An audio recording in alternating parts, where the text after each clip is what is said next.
A boy named Su Ping, his face wounded, says his name and laughs quietly. The young man leans towards the small creature with electric sparks at its feet, realizing something important. Frightening monsters appear before the hero's eyes and he remembers his reincarnation.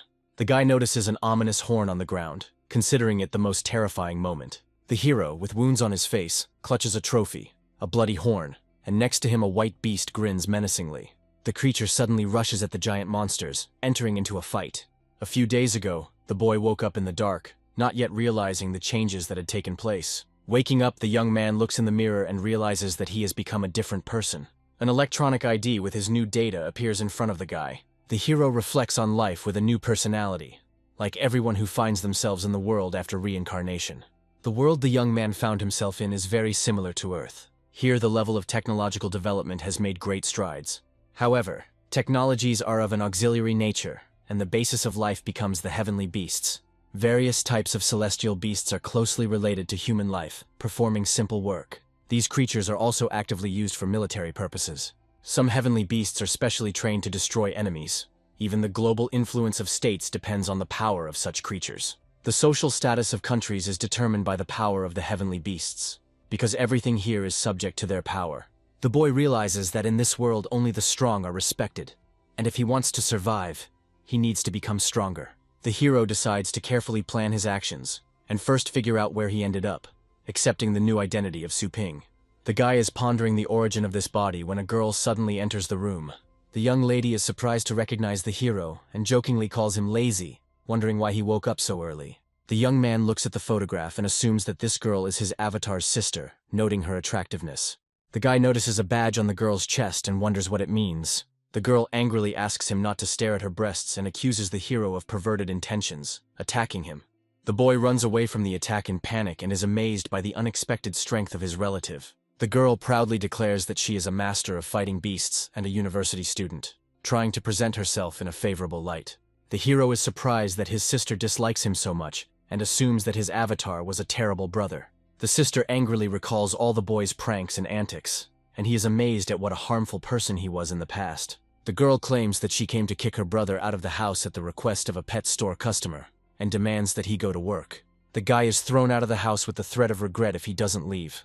The hero is surprised that his avatar actually has his own pet store, and not just a bad reputation. The guy decides it's time to get to work. Once outside, the protagonist finds himself in the bustling city of Longjiang. On the city streets, the young man observes many people and unusual creatures, following the directions of the navigator. Arriving at a dirty and old building, the hero guesses that this is where his pet store is located. He passes fingerprint identification and prepares to enter with a smile. The guy lifts the rusty door of the store with difficulty and tells himself that he's almost done it. Inside, the hero discovers the animal relieving itself right in the cage and angrily yells at it. The angry pet store owner threatens to make goulash out of the animal for such behavior. Su Ping takes a powerful blow and is sent flying. Waking up, Su Ping asks the stranger in fear who he is. The guy with the mohawk tells Su Ping that he is his regular customer and has been waiting for him here for a whole week. Su Ping is wary of whether he is facing an enemy. The Black Panther complains that she was kept locked up for 3 whole days. The beast's owner is outraged that Su Ping locked his pet with other predators for so long, and reproaches him for his cruelty. Su Ping apologizes for what happened, assuring that his avatar is simply shameless and will not take a penny for the inconvenience. The dissatisfied customer asks Su Ping with disdain if he thinks he needs any money. The man with the mohawk orders the black beast to attack Su Ping, giving the command to take him. Obeying its master, the black beast rushes at Su Ping with terrifying fury, preparing to teach him a lesson. Su Ping realizes with amazement and fear that the beast has caught him by surprise with its incredible speed. Su Ping, in desperation, proposes to resolve the conflict peacefully and pay triple compensation. The man with the mohawk asks with disdain if Su Ping really thinks of paying off the spoiled fighting beast with money. Suddenly the client will beam and announce that he has a great idea. The man orders his beast Black Monsoon to perform a new attack on Su Ping. Black Monsoon, with the power of a dragon, charges a powerful energy blast to detonate the magazine and restore his honor. Su Ping is amazed by the beast's strength and does not understand why he has dragon blood. The hero is confused as to why he ended up so weak in a world where he himself was recently reborn and did not even have his own pet. At this critical moment, a notification screen appears. A suitable target has been found, and the contract is being concluded. Su Ping is overjoyed to realize that his cheat system has finally activated, and now it really does feel like reincarnation. Su Ping is completely shocked to learn that his contract is somehow connected to a pet store. The guy suddenly finds himself enveloped in blue energy and is surprised by what is happening to his body. The system explains to the hero that the store makes him immune to any damage. The young man is amazed, since attacks in the store are useless. He becomes invulnerable. The shop owner is suspicious whether the object of the contract is really this old homeless shelter. The system confirms Su Ping's guess, and he thinks ironically about discipline. Meanwhile, the battle continues, and Black Monsoon continues to attack with the same ferocity. A man with a mohawk shouts at his beast to tear his opponent to shreds. Su Ping, with a cold expression on his face, stopped the attack and menacingly asked what the enemy was planning to do with his store. The protagonist, as the owner, gives the beast a strict order to lie down, demonstrating strength and control. Su Ping mockingly asks the customer if he was not satisfied with their service, while Black Monsoon lies defeated. The client panics when he realizes that the guy stopped the beast with his bare hands and wonders why he has never heard of such strength. The guy offers, if there are no complaints, to look after the animal for a couple more days. Su Ping smiles sweetly and promises that he will definitely take care of Black Monsoon. The shop owner, with a demonic smile, swears to take care of him again, frightening the enemy even more. The man with the mohawk and his beast run away from the hero in fear, unable to withstand the pressure. Su Ping wonders if he really looks that scary to others.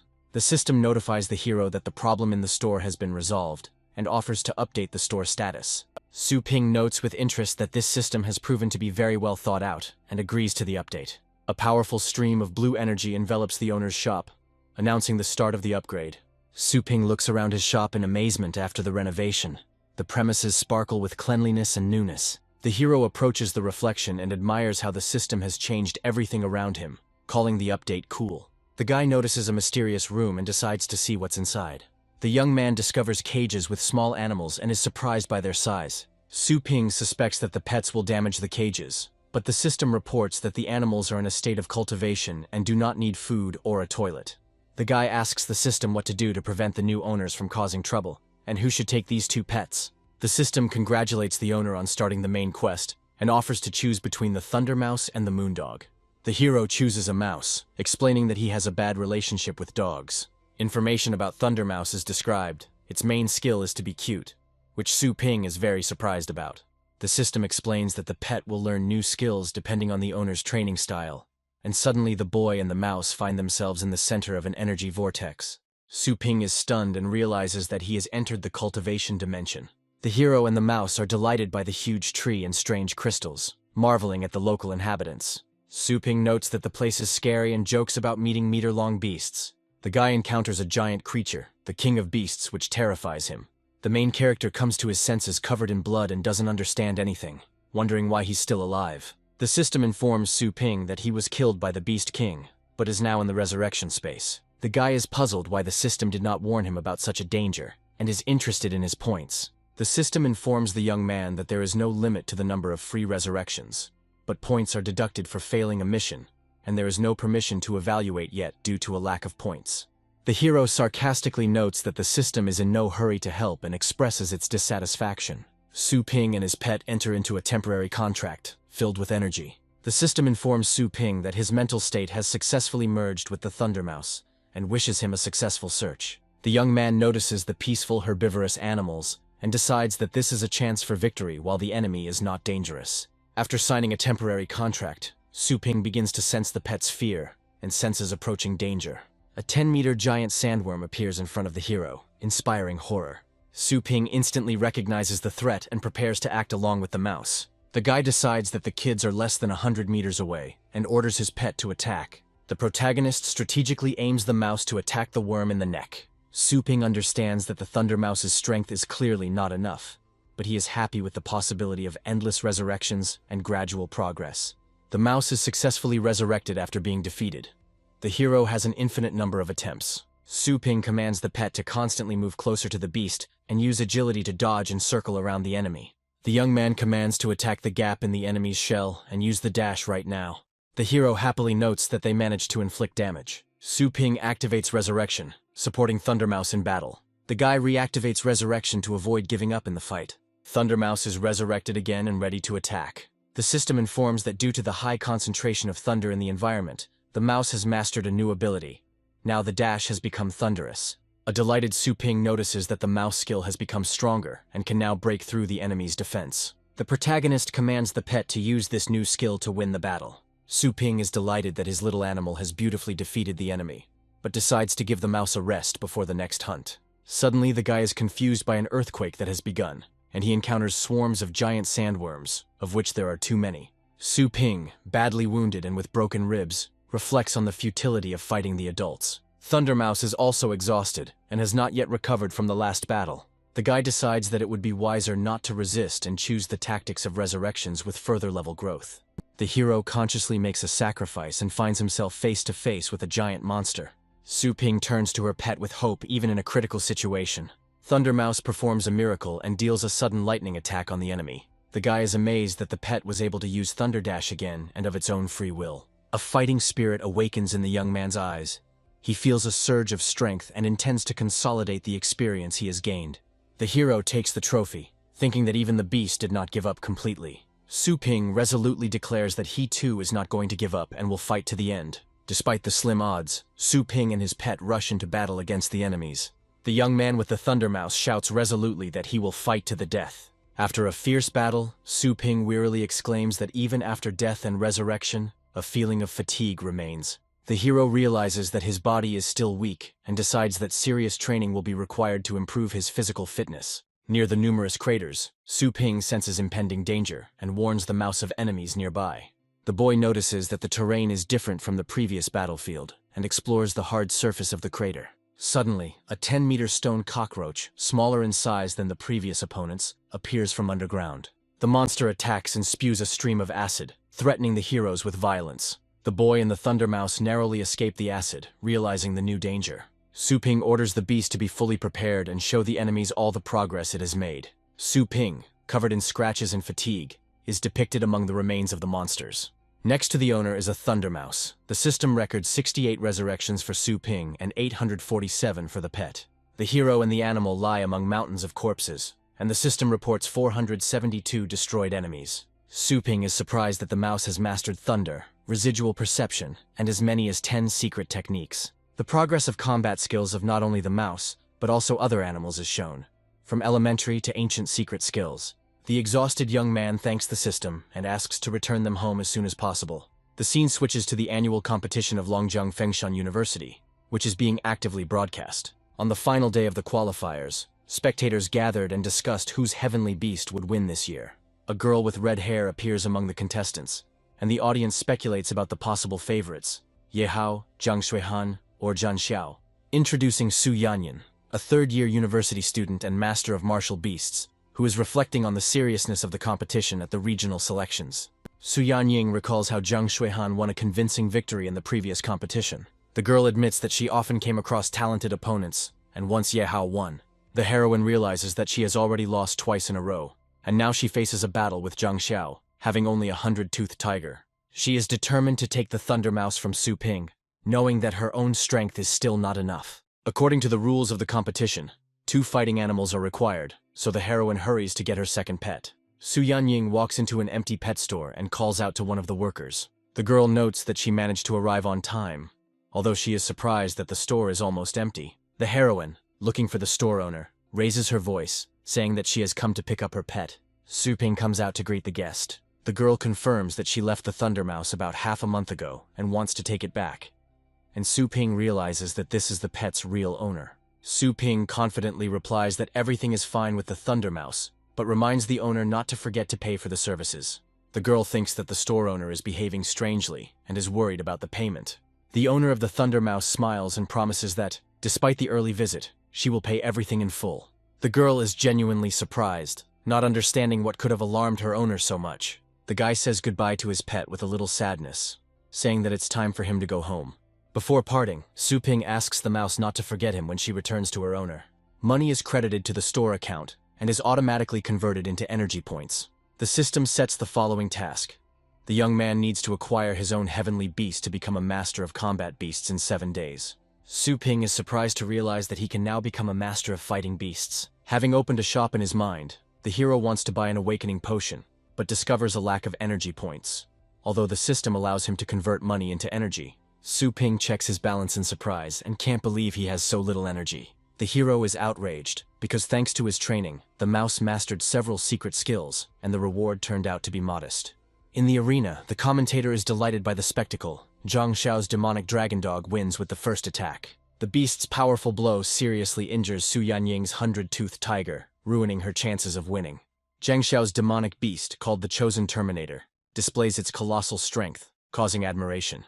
The master of martial beasts himself, Zhang Xiao, a third-year student at Fengshan University, offers to continue the duel with a cold smile. From the judges' box, observers discuss that the fight is boring, with the wounded beast Su Yanying practically not resisting his opponent. One of the judges notes that Su Yanying was once a strong athlete, but now she has almost no chance. Her beast is seriously injured.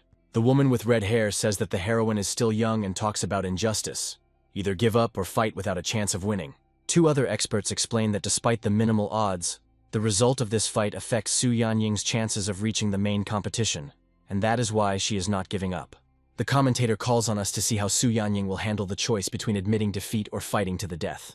The girl is upset by her quick loss, and notes that her 100-toothed tiger has never recovered from its previous injuries. Su Yanying realizes that after the beast's new injury, she has almost no chance left, and it's time to end her student career.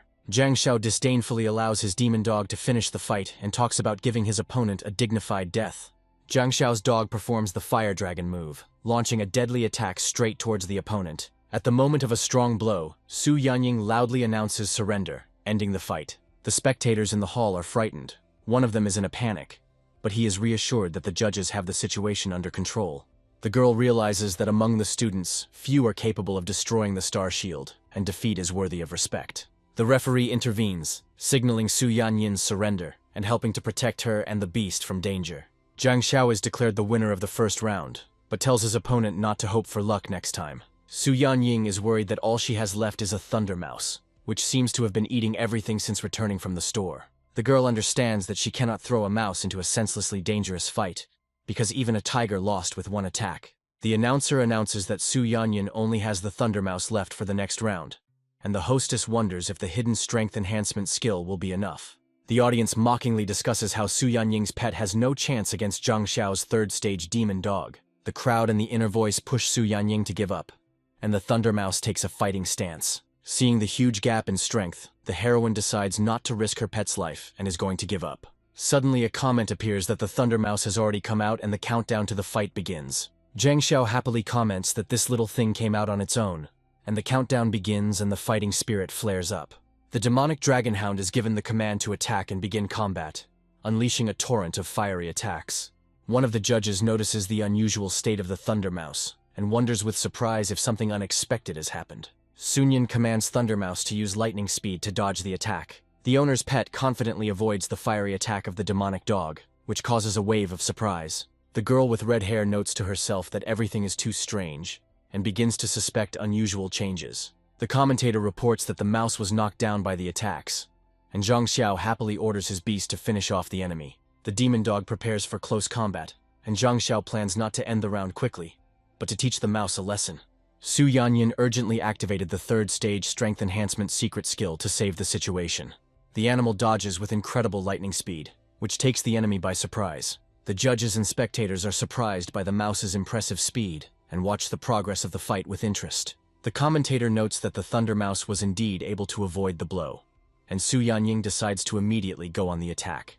The judge in the courtroom strains his eyes and is amazed by what is happening, suspecting something special in the mouse's actions. Thunder Mouse unleashes a 7th-stage Thunder System attack, creating a powerful energy discharge. Releasing the power of the Thunderclap skill, the mouse directs a massive stream of lightning at the arena's protective barrier. Spectators and participants are stunned by what they see, not understanding what is happening in the arena.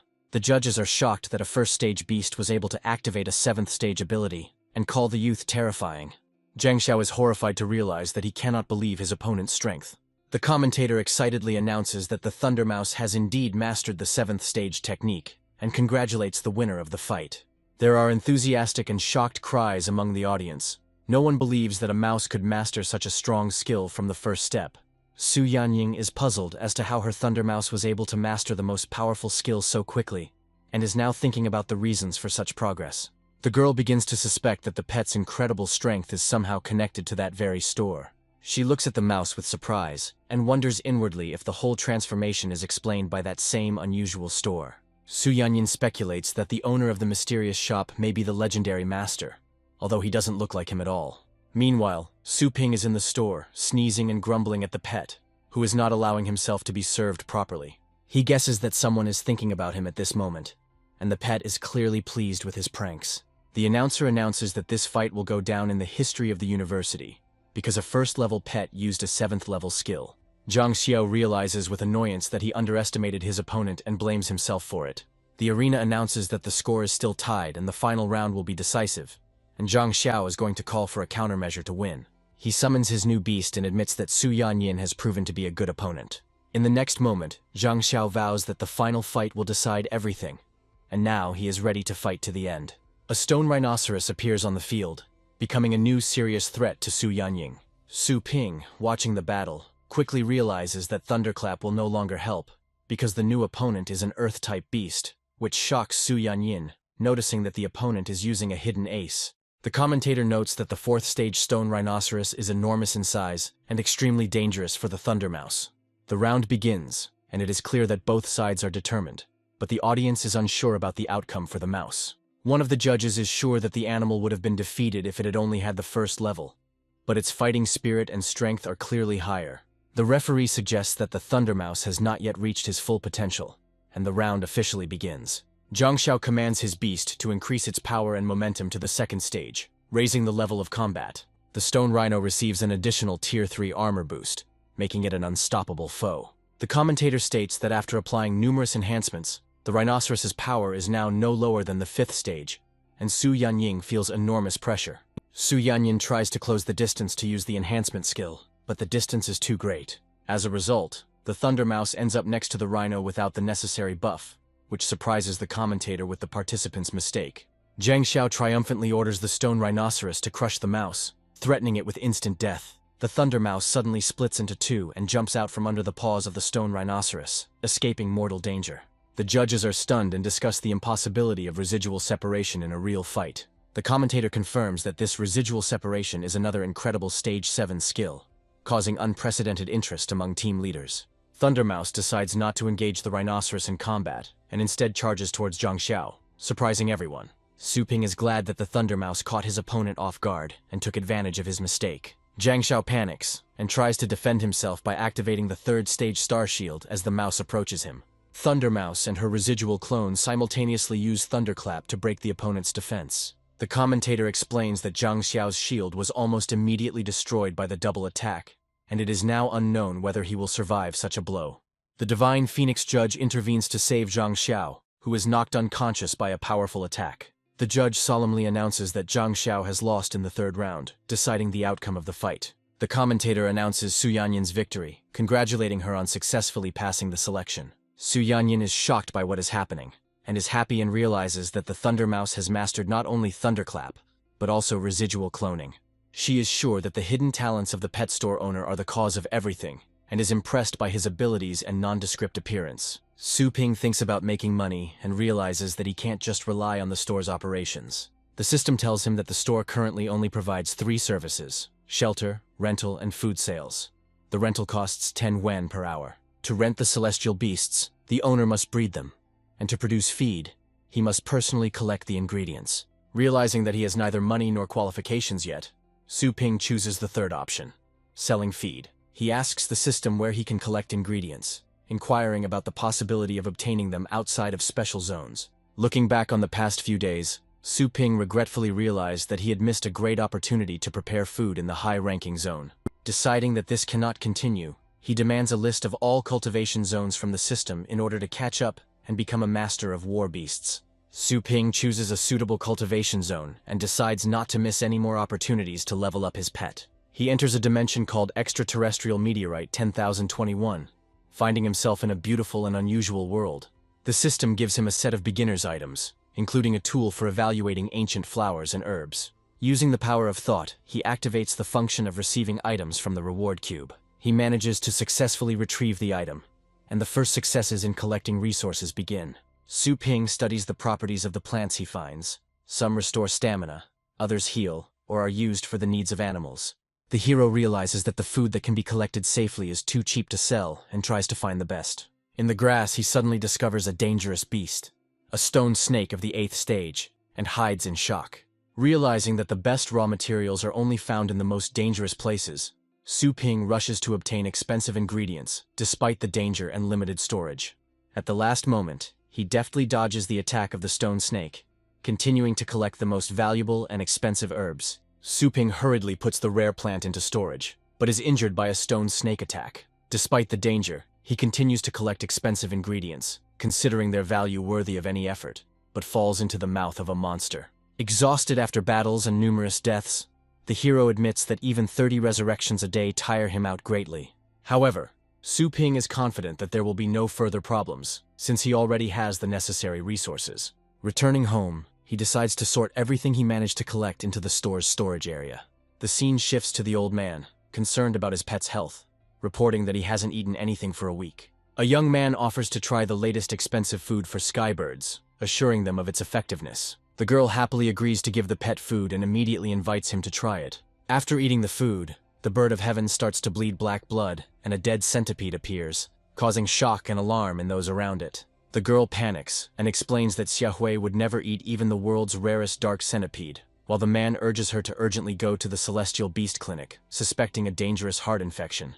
The grandfather grabs the sick scarlet bird in his arms, deciding to urgently call a doctor. A doctor comes to the family and joyfully announces that Xiaohui is now saved. The girl explains to her grandmother that Xiaohui is seriously ill, and they are forced to go to Shangchun for treatment. The old man and grandmother are surprised that Xiaohui began to eat, admitting that the seller did not deceive. Someone explains that the scarlet bird has a pure attribute and should not eat any random food. Otherwise, it loses its appetite and gets sick. He also adds that the pet will recover if it eats the fruits of the rock rose, and promises to consult with any questions. The young man is outraged by this advice, believing that dividing food into types is an invention of traders. He asks his grandmother how much the bird feed cost. The grandmother admits that the purchase cost 130 yuan per fruit, and over 1,000 yuan was spent in a week.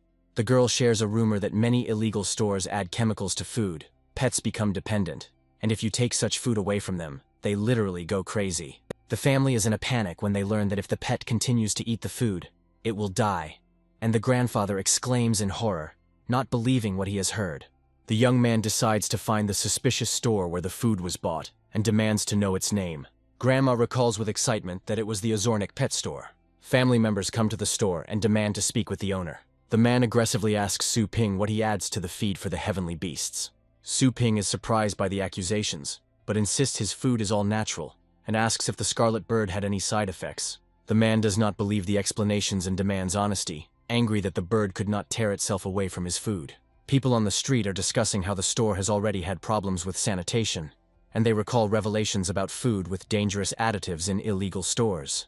The girl suggests that instead of shouting, they send the feed for testing to the Association of Producers to ensure its quality, and the brother agrees. Su Ping angrily mentally revolted. In your opinion, I sell bad feed. Su Ping intimidates the visitors with a suddenly powerful aura, and demands proof of their accusations, which frightens the girl. The girl's brother angrily attacks Su Ping, accusing him of aggression against his sister. The man grabs Su Ping by the neck and threatens to kill him, asking if he wants to die. Su Ping, with icy calm and powerful strength, easily removes the opponent's hand from himself. The attacker screams in pain, shocked by Su Ping's unexpected strength and feeling powerless. The humiliated guy, in pain, leaves the store, accusing Su Ping of rudeness, and the girl watches what is happening in confusion.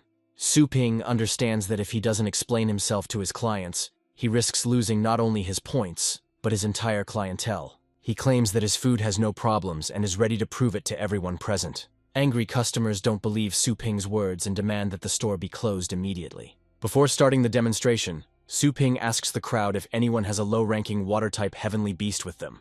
The girl replies that she has a low-ranking water-type beast. At Su Ping's request, she releases her pet water beast named Sprinkler, who has simple skills. The brother cautiously asks Su Ping what he is going to do with this beast. Su Ping explains that he will feed the beast a blue yuan fruit to prove the safety and effectiveness of his food. Outside, spectators discuss how they have only heard of such food in special stores, and even joke about its purpose. After Sprinkler eats the fruit, a burst of energy is released throughout the store, leaving everyone surprised and shocked. The girl panics and asks what is happening to Sprinkler and why he is glowing intensely. It turns out that the little animal has risen in rank. It has evolved to the second stage with an increase in strength. Su Ping comments that the blue yuan fruit does indeed raise the rank of the heavenly beasts, and this food is not fake at all. He then goes on to explain the rules for rank advancement, explaining that bloodline beasts can naturally grow to a high rank as they mature and cultivate. Su Ping explains that if the beast does not train, its strength will not grow further, and the audience is amazed at how quickly the rank increase occurred. The girl's brother is convinced by the beast's appearance that its level has truly risen and compares it to federal relics. He comes to the conclusion that if such feeding is available in a regular store, then the owner's personality is too frightening.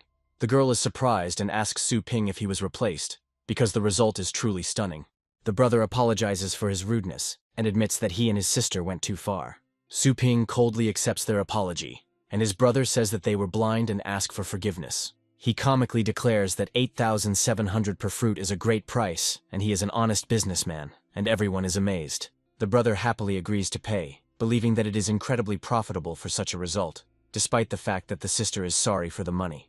Su Ping muses stonily that the price is still very low considering his own efforts and the dangers involved in obtaining it. Trying to raise the prices, Su Ping is refused by the system, and then advises to use the leaves of the colorful surbud for the beast, and to continue the course of the berries of the rock rose for the recovery of the bird. The sister sighs with relief, and the son of the family confidently declares that he will take care of all the expenses, surprised by the effectiveness of the feed for such a low price. The livestock breeders in the crowd are also vying with each other to ask to sell them the miracle product, not believing that such an effect is possible so cheaply. The seller happily reassures customers, urging them to wait in line, while everyone around them is eager to buy the blue fruits. The protagonist triumphs, happily ordering the system to open the store, because he finally saved up money for the awakening potion.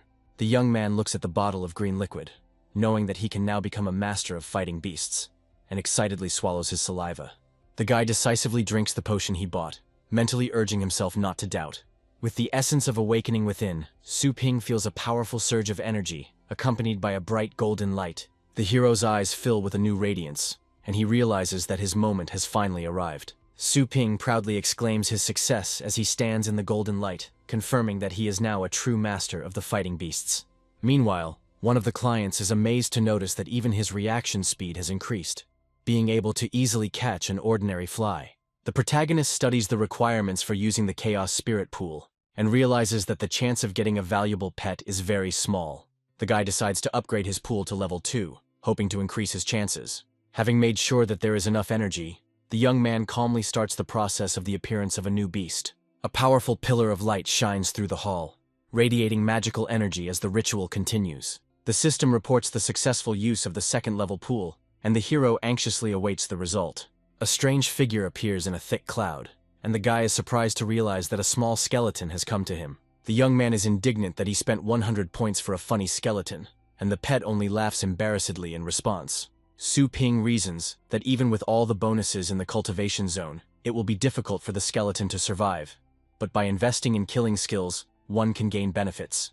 On the monitor, the hero sees the requirements. Even the Thunder Mouse was stronger than the skeleton, and the skeleton itself is rated as the lowest level pet. Despite the huge difference in characteristics, the guy with humor and optimism decides to make a real diamond out of the skeleton. The hero hears the client's voice and is surprised by the familiar address, holding a small skeleton in his arms. Two girls with a pet appear at the door and call the owner of the store, surprised that their pet store is located in such a remote place. The young man greets the visitors with a displeased tone and immediately clarifies the amount of the debt, inquiring about the purpose of their visit.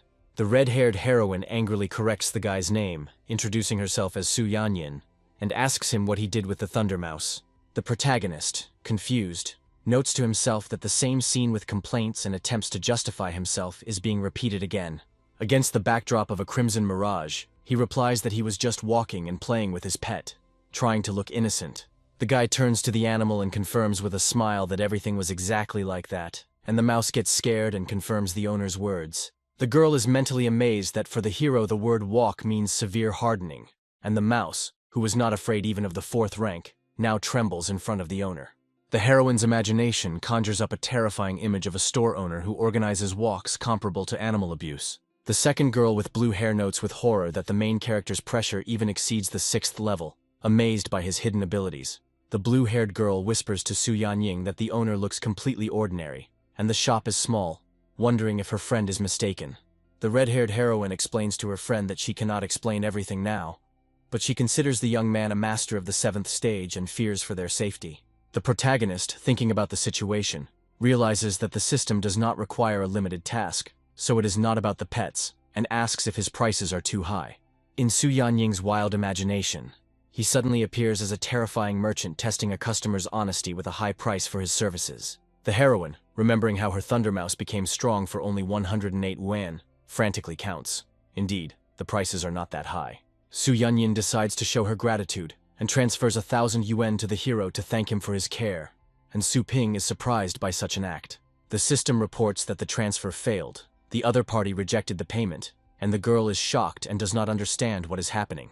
The guy looks at the bracelet with indifference, considering the whole situation rather funny and ridiculous. The angry heroine decides that 1,000 yuan is not enough, and transfers 5,000, determined to win the master's favor. The translation fails again, causing Su Yanyin to despair, and then she asks Lele to help with this issue, and the blue-haired friend sighs and agrees, realizing that there is no choice anyway. Su Yanying firmly convinces herself that meeting the master is a great fortune, and sends a transfer of 10,000 yuan for a decent job.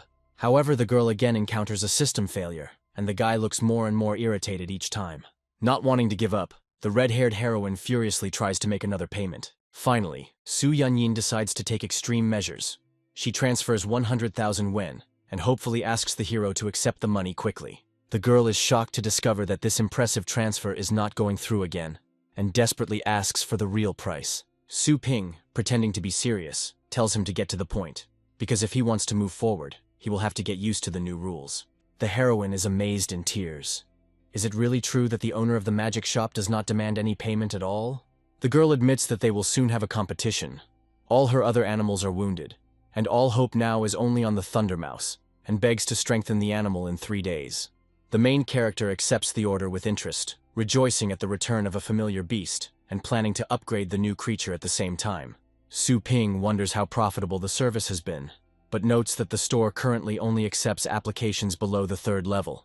The guy explains to the girl the cost of enhancing the heavenly beast, and names the price for 3 days. The girl agrees that this level of cultivation will bring great benefits, and declares that she is buying the service. Money is deposited into the store's account, and the young man asks if any other services are needed besides cultivation. The heroine is surprised that they also treat animals here, and decides to take advantage of this service. The guy asks to summon a pet that needs to be treated, and the girl summons 3 animals at once. The guy is surprised and asks if this will affect his reputation. During an unexpected scene with animals, the young man gets hit and the heroine is scared. The young man, wiping away the blood, says that the price for 3 animals will be 21,600, and asks to recalculate before paying. The girl, a little scared, agrees and is ready to pay the required amount. On a special platform, the animals fall asleep under protection, and the system records the flow of money and energy. The hero receives a side quest to cultivate pets, and ponders how to increase the properties of the small skeleton. The guy resolutely agrees to complete both tasks and confirms acceptance of the assignment. The young man is happy that he has the chance to choose any cultivation zone, and looks for a suitable place for the small skeleton. The main character chooses the kingdom of the deceased Hundan. The guy, along with a small skeleton and another pet, enters the selected area. The heroes are greeted by bloody tentacles. The guy notes a strong smell of blood and a strange atmosphere.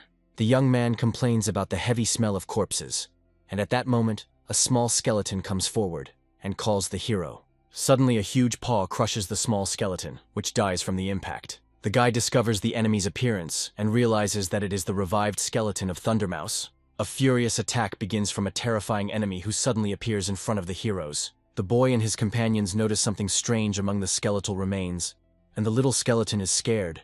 The hero is surprised that not all creatures in the elite zones have reached the Beast Kingdom. The guy sees the little skeleton die from the blow and immediately uses Resurrection, commanding the rodent to attack. The young man orders the rodent to use the Thunder Sword and cut off the enemy's arm. The enemy manages to strike back, causing the animal to die from internal organ rupture. A reanimated skeleton with a glowing blue hand growls menacingly, filling the field with its aura. The skeleton launches a devastating attack, scattering bone fragments around. The protagonist analyzes the situation and realizes that the enemy has become stronger due to a special stone, then again uses Resurrection on the pets. The young man uses the magic book to strengthen himself and prepare for a decisive action. The hero and his pets strengthen their deadly aura and deliver a powerful finishing blow to the enemy. The hero, along with his pets, revives them right on the battlefield and prepares to attack the giant skeleton enemy. The guy analyzes the situation and notices that the enemy is vulnerable due to design features and easily loses balance. The young man understands that the enemy, although he looks menacing, is actually quite fragile. The guy commands to use residual separation to create illusions of speed. Thundermouse, on command of its master, uses a thunderclap attack towards a skeletal enemy. The hero distributes tasks. One pet cuts off the skeleton's leg, the second hits the cervical vertebrae, the small skeleton helps with support, and the hero himself dreams of getting the precious stone. The hero notices how a small skeleton finds and holds a magic stone in his hands, surprised by the actions of his companion. The boy, relieved, jokes with the little skeleton, and praises him for a job well done, rejoicing in the result of their joint efforts. The hero and his pets notice changes in the atmosphere. The sky turns red and mysterious symbols appear around. A mysterious figure of a woman with wings and a bone pattern on her body materializes in front of the young man, causing him surprise and alarm. A mysterious woman with wings concentrates a stream of powerful blue energy around herself against the backdrop of a bloody lake. The guy notices the barrier and is surprised that his identifier does not work, assuming that he is facing a high-ranking creature. Streams of energy penetrate the hero, filling his body, which is reflected on his face. The powerful enemy controls the energy threads, attacking the young man with them, who tries to resist. After an instant defeat, a message appears about the death of the hero, the rodent, and the small skeleton, and the guy comments on the strength of his opponent. The hero turns to the winged woman and politely asks if she is the boss of this dimension. The guy waves his hand with a smile and ironically asks the enemy about her intelligence. The young man doesn't have time to finish speaking. He is again struck by a powerful energy attack, and the flow envelops his head. The guy, sitting in the red glow, is disappointed in the dialogue, reflecting that the language is not understood, and that the attempts are in vain. Gradually the hero teleports to a new safe place, where he finally feels calm. A guy in an unexpected place is surprised by the surroundings, looking around at the giant spikes. The young man sees a strange landscape with a huge army in front of him and wonders where he has ended up. The guy notices a woman with a hood among his surroundings and recognizes her as an old acquaintance. The hero is suddenly attacked by a huge purple hand with a curse, and he realizes that he is trapped. A menacing skeleton in armor appears on the throne, demanding that the hero explain how he got there. The young man feels enormous pressure from the presence of the ruler, and answers the question with difficulty, feigning uncertainty. The guy is confused and wonders why they don't kill him right away, and guesses that they want to find out something important from him. The hero realizes his hopeless situation. He is being held tightly. There is no escape. The task is not completed, and the system is useless. The ruler's huge skull face says that the guy is not an ordinary person, and warns that the next question will be the last. The hero concludes that the skeleton was wary of his powers from the very beginning, and reasons that he still has a chance to maneuver, since the locals do not know about the existence of the system. The guy decides that he can only use one method, and introduces himself as a clone of the most powerful man on the planet, who has come to check the threat level. The voice of the terrible enemy declares that everyone will be exterminated, after which the knight orders to protect the king. A massive explosion occurs on the battlefield, and the hooded heroine watches the destruction in shock. The young man ironically asks the enemy if he is tormented by his conscience for the death of his loyal servants, and hints that only the weak are subject to him. The Bone Lord claims that nothing can threaten him, and that his only defense is his disregard for others. The protagonist stands serenely and smugly rejoices that the enemy has no chance while he is held by the effect of magic. The monster characters are amazed to see the events rewind as they look at the hero. The guy is resurrected again, habitually perceiving another death and noting that he doesn't even feel pain. A powerful enemy realizes that the hero is able to change the time and space of the realm, considering him a terrifying invader. After another death, the young man grinningly tells his opponent that he apparently possesses a very valuable magic stone. The Skull Lord notices the hero's disappearance in horror. The Skeleton King is amazed that the guy uses two higher laws at once and teleports beyond his sight. The hero appears in a safe place with a smile and is glad that his backup plan worked, calling his opponents naive. The boy happily greets his little skeleton, who has already freed himself from the chains. The young man shows the skeleton a huge red crystal to share the spoils. The boy asks the pet to absorb the stone, explaining that now he has to enter the battle. The small skeleton charges in fury, using the basic sword technique. A huge demon and many monsters ready for battle appear before the heroes. The guy with the pets watches the waves of enemies and entrusts all the experience to the little skeleton. The young man sits on a pile of bones among endless corpses, thinking about the endless waves of small enemies. A huge monster with a red core emerges from the remains, and the young man is confused, thinking that this enemy has not yet been defeated. The guy happily notes the strengthening of his pets, speaking of their murderous intent. The demon decides that he can advance further if he destroys the hero, and rushes into attack. A huge shadow hangs over the hero and his companions. The guy calls on the small skeleton to use the basic art of the sword. The small skeleton deals a powerful blow to the monster using a red energy wave. The monster summons an army of blue creatures that attack the guy and his companions. The skeleton, the young man, and the rodent find themselves captured by the hands of blue monsters. The hero is shocked by what is happening. The boy realizes that he is captured again and calls the rodent for decisive action. The boy commands his pet to attack the monster's core with thunderclap.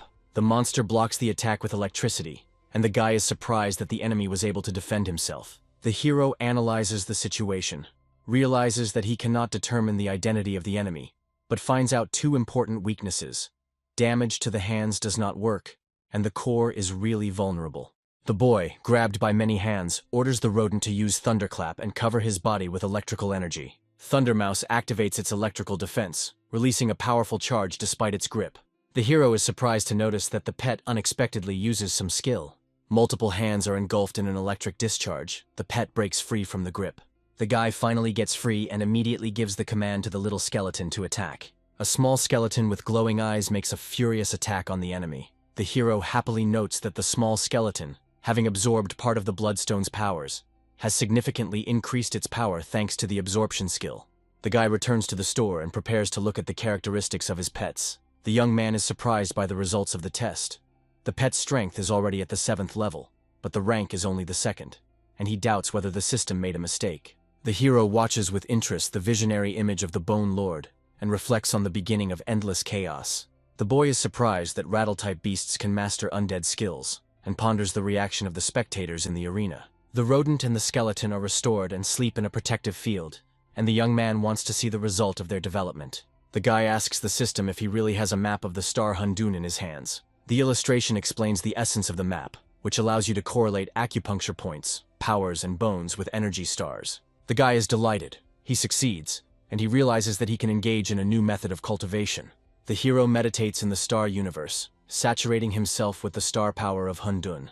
The young man feels the energy accumulating inside him and concludes that he must absorb the energy of the stars. The guy deftly tries to grab the glowing particles, but notices that with his rank as a master of combat beasts, it is not easy. The young man understands that the energy of the stars directly penetrates the body, although he cannot catch it with his hands. The guy decides to try to concentrate his core on the directions of energy movement around him.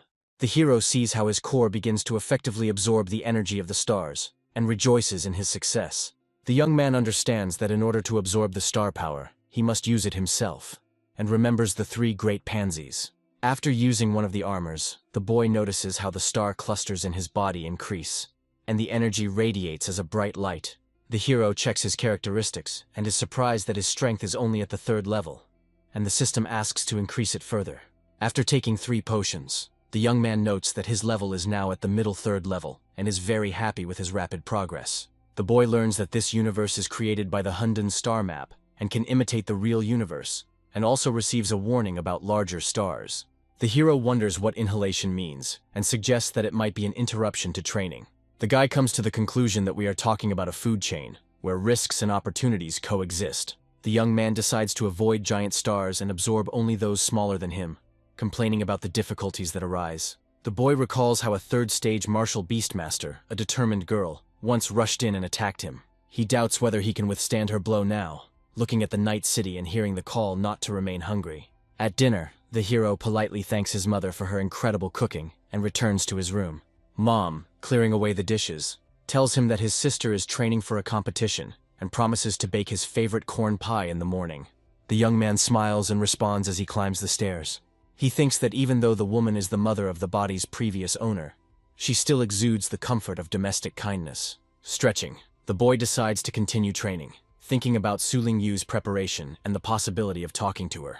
In the hallway, he notices golden star power flowing outside the door, and is surprised by its appearance in the house. Opening the door slightly, the hero assures himself that he is simply observing his sister's cultivation, and not peeping. By analyzing the scattered sparks, The young man concludes that the stellar power in the real world is weaker and more evenly distributed than in Hundong, where it is concentrated by a giant star. The guy decides to study university techniques to increase his star power and speed up his cultivation in the Hundun world. The young man sits down in meditation and tries to rotate his inner core following his sister's example, collecting sparks of energy. A powerful vortex of thrust appears in the hero's body, and he is struck by the orange whirlwind that appears in his stomach. The system explains the scheme. When there is enough mass, the rotation itself attracts the nearest star, eliminating the need to run for energy. From above, the brother and sister can be seen simultaneously creating opposite swirls of star power in their rooms. The girl wakes up sweaty and complains to the cat that it is becoming increasingly difficult to absorb energy. The guy rejoices at the successful direct and reverse star vortex, and golden streams rush to his sister, causing her an unexpected sensation.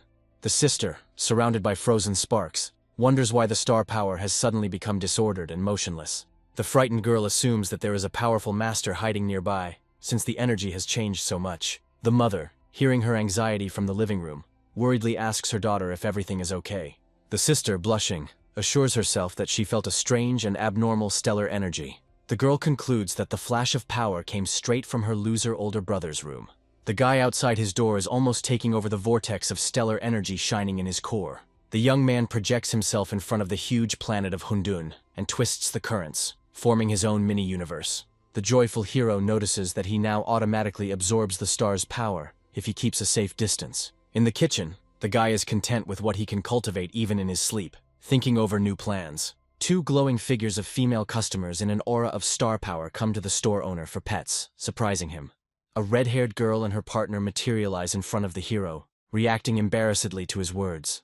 The guy, clearing his throat, explains to the visitors that their star powers are too weak and require serious training to control the beasts. The heroine, hearing about more powerful celestial beings, is amazed that the Thundermouse managed to rise in just 3 days. The guy, wiping away his sweat, notices that at their university, they usually only encounter animals of the 3rd or 4th level, while his pet already has the 7th.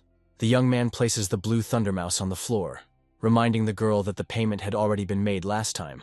The heroine takes the animal in her arms, surprised that the color of its fur has noticeably changed. The girl walks past all her creatures and notices that the huge beasts look depressed and do not show joy. The guy in the booth sighs and gestures for the customer to hurry up and leave. The red-haired owner thinks out loud that in a few days the pets seem to have become attached to the new place, although the temporary contract does not imply this. The blue-haired companion checks the huge lion and is glad that the wounds have healed and the stripes on his fur have become brighter. The girl thanks the owner for his care and asks him to recommend suitable food, calling the store virtuous. The guy, having estimated the price, decides not to overcharge and admits that her praise disarmed him a little. The young man points to a jar of fire spirit grass priced at 1,200 wen each, explaining that it is the perfect food for a fallen phoenix, and the guest repeats the price in shock. The red-haired athlete decides to warm up before the competition and check how much stronger her Thundermouse has become. The girl calls out her blue-haired rival, Layla, and offers her to immediately release her strongest heavenly beast. Layla creates a burst of energy and summons a stone titan from the rift, surrounded by blue lightning. The humanoid golem materializes in a puff of steam, and the summoner sarcastically warns her opponent not to cry. The redhead assesses the situation, realizing that Layla has put forward her favorite trump card, a high-ranking beast of the 5th stage. She runs alongside the blue mouse, hoping that her pet will survive the fight, relying on the thunderclap and residual separation. Thundermouse, with pink lightning in his eyes, rushes to attack. Layla orders the golem Kshidi to play with her opponent, and he rushes across the glittering arena floor to intercept her. The stone giant uses Earth Split, shooting spikes out of the floor, and the mouse dodges, sparking with electricity. The redhead, seeing the golem's powerful blow, loudly gives the order Residual Separation, trying to save her pet from the stone debris. The heroine is amazed that the Thundermouse created 3 clones, and the red-haired rival, surprised, calls it Multiple Residual Division. The girl activates the protective star shield, but realizes its weakness, and asks her ally to give the beast the command to fight Kshidi. The rival explains that she only ordered the beasts to approach without attacking, and considers this an excellent opportunity to test the residual division against the very perceptive Ksitigarba. Both girls are shocked to notice that the golem has managed to grab one of the mice. However, it soon becomes clear that the animal has outwitted the enemy. The Thundermouse ends up on Ksitigarba's head, escaping capture. The golem jumps back in panic, avoiding further attacks, and its owner is surprised that Kshidi is afraid of her opponent. The red-haired athlete asks to be released from her rock shelter, realizing that the Thunder Mouse is very fast. The girl is stunned that her high-ranking pet was so scared of a low-ranking Thunder Mouse. The heroine admits that the pet's strength has now crossed all boundaries, and is delighted with this result. At this moment, the host in the arena announces the start of the next stage of the annual Fengshan University competition. The new second-year star, red-haired heroine Su Yanying, comes out to the left side of the arena. A professional competitor, who made it into the top 10 last year, comes out to the right side of the arena. A guy with blue hair. They introduce their opponent as the most insightful one, Li Ji, and they participate in turns, releasing 3 pets. The judge announces the rules. The winner is the one who defeats all of the opponent's animals first, and gives the command to begin. The audience discusses that Li Ji has released a weak beast and doubts his choice, but someone warns not to underestimate his tactics. The red-haired girl analyzes the enemy. The water beast is good at surprise attacks but of average origin, and prepares to summon a counterpet. Su Yanying summons a fallen phoenix clad in red-orange flames. The commentator on the podium is amazed, noting the high rank of the phoenix and warning that for a water beast it is a very strong enemy. Li Ji calmly raises his hand and declares his surrender. The guy confirms that he lost in the first round, which completely surprises the judges and spectators. The commentator announces Su Yanying's victory in the first round, and the heroine herself watches her opponent smile with suspicion. The rival says with a cold smile that sometimes you need bait to catch your prey. The girl notices the strange actions of her opponent and reacts warily to what is happening in the arena. A huge ground-based hunter appears on the field, and the guy explains that the fallen phoenix is the most difficult opponent for his beast. The rival explains that the Thunder Mouse and the heroine's other pets are land animals, and his pet is capable of crushing them with ease. However, the air phoenix attacks fiercely, although even a 5th-stage beast has a hard time dealing with a ground giant. The guy, confident of victory, apologizes to the girl and categorically states that she lost. However, the attempt to stop the phoenix turns out to be futile. The protective barrier cannot withstand the pressure of the fire. The next moment, the opponent realizes with horror that he himself is engulfed in real flames, and he panics in front of everyone. The red-haired heroine looks back calmly and asks with a smile if he has finished his statements. The blue-haired guy commands to attack the arena with the ground spikes move, targeting the phoenix. The red-haired heroine commands her fallen phoenix to dodge dangerous sharp thorns. The girl activates the speed boost and wants to quickly get rid of the opponent's trap. She commands the flaming bird to use a fire slash to attack from the air. The enemy summons a ground hunter and a defense golem to help hold off the phoenix's attack. The heroine is surprised by the resistance of earth beasts to fire when her pet's attack does not bring the expected effect. The blue member smirks and explains that the phoenix will not be able to resist an adult ground-based catcher and declares the decision to close. The entire arena is covered in a net, a confinement skill that can restrain both low-ranking and very powerful pets. The net is rapidly narrowing, and the girl and the phoenix find themselves trapped, forced to find a way to escape. The red-haired contestant calls on her firebird to find a way out, realizing that both are in mortal danger. The red-haired heroine uses the 3rd-stage power boost to try to escape the trap. The net continues to shrink around the girl and the phoenix, completely ignoring the enemy's fire attacks. The participant finds herself trapped in an energy grid, but refuses to give up and calls for her pet. The girl desperately calls out to the fallen phoenix, while her opponent advises her not to resist, so as not to get further injuries. The guy calmly states that this outcome was part of his plan and demands that his opponent surrender. The heroes are holding on with all their might, but on the verge of a breakdown, they are ready to give in under the pressure of circumstances. At this moment, the phoenix suddenly releases a powerful attack. A bright beam breaks through the trap and reaches the enemy. Everyone watches in shock as flaming beams appear, one hit of which immobilizes the ground catcher. The spectators are amazed that the phoenix has displayed an advanced 8th-tier skill that is not typical for its class. The masters discuss that despite its low stats, the girl's pet unexpectedly showed exceptional strength that fallen phoenixes usually do not possess. The girl with short red hair notes that the fallen phoenix of a teenager has truly accomplished a feat, and emphasizes his promising future, since he has not yet reached maturity. Scientists notice that the heroine also has a thunder mouse with a unique attack skill, and wonder who she is. The vice-rector says that the girl's name is Su Yanying, and the dark-haired student replies that she has been following her for a long time. The teacher admires her internally, considering the heroine a genius who can lead the university to new successes. In the audience, everyone recognizes the heroine as the owner of the Mouse King, and compares their pets with her achievements. The red-haired contestant looks in delight at the phoenix, which evolves. Its strength reaches the 4th stage, and its technique reaches the 8th. The girl is surprised by her pet's talent, and cannot believe that the phoenix is still her beast. The heroine remembers the pet store service, which not only heals, but also incredibly enhances the abilities of animals, and mentally suspects the seller of dishonesty.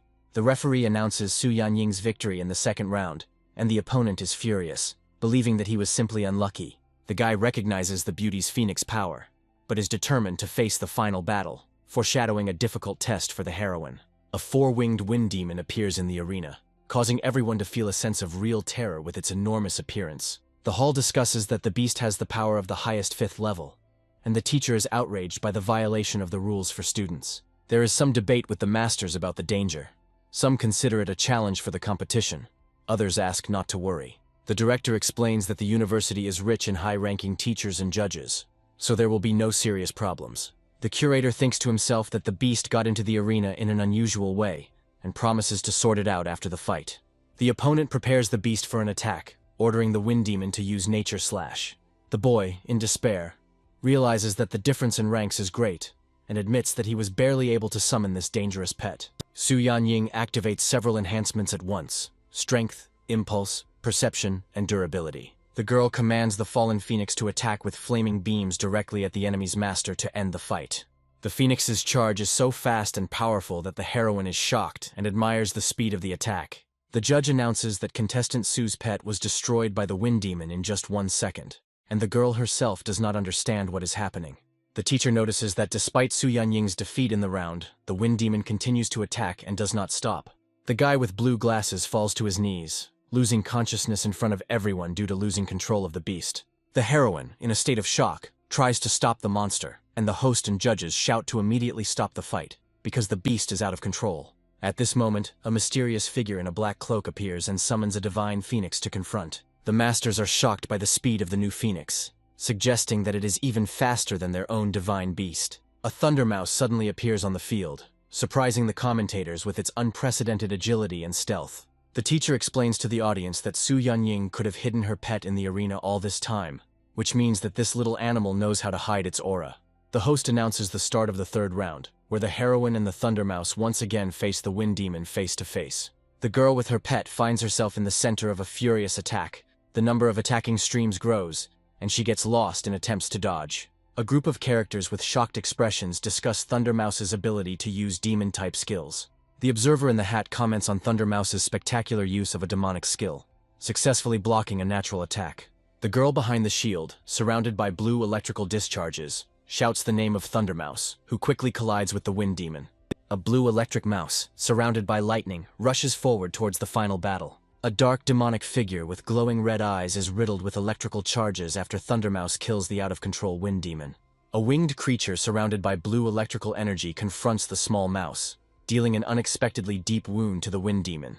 The transformed Thunder Mouse, with its horns and menacing appearance, exudes incredible power, causing amazement among observers. A cloaked figure floats in the blue environment, commenting on Thunder Mouse's killing intent and asking if she really wants to kill the wind demon. The hooded man, with a serious expression on his face, wonders if she is following anyone's orders.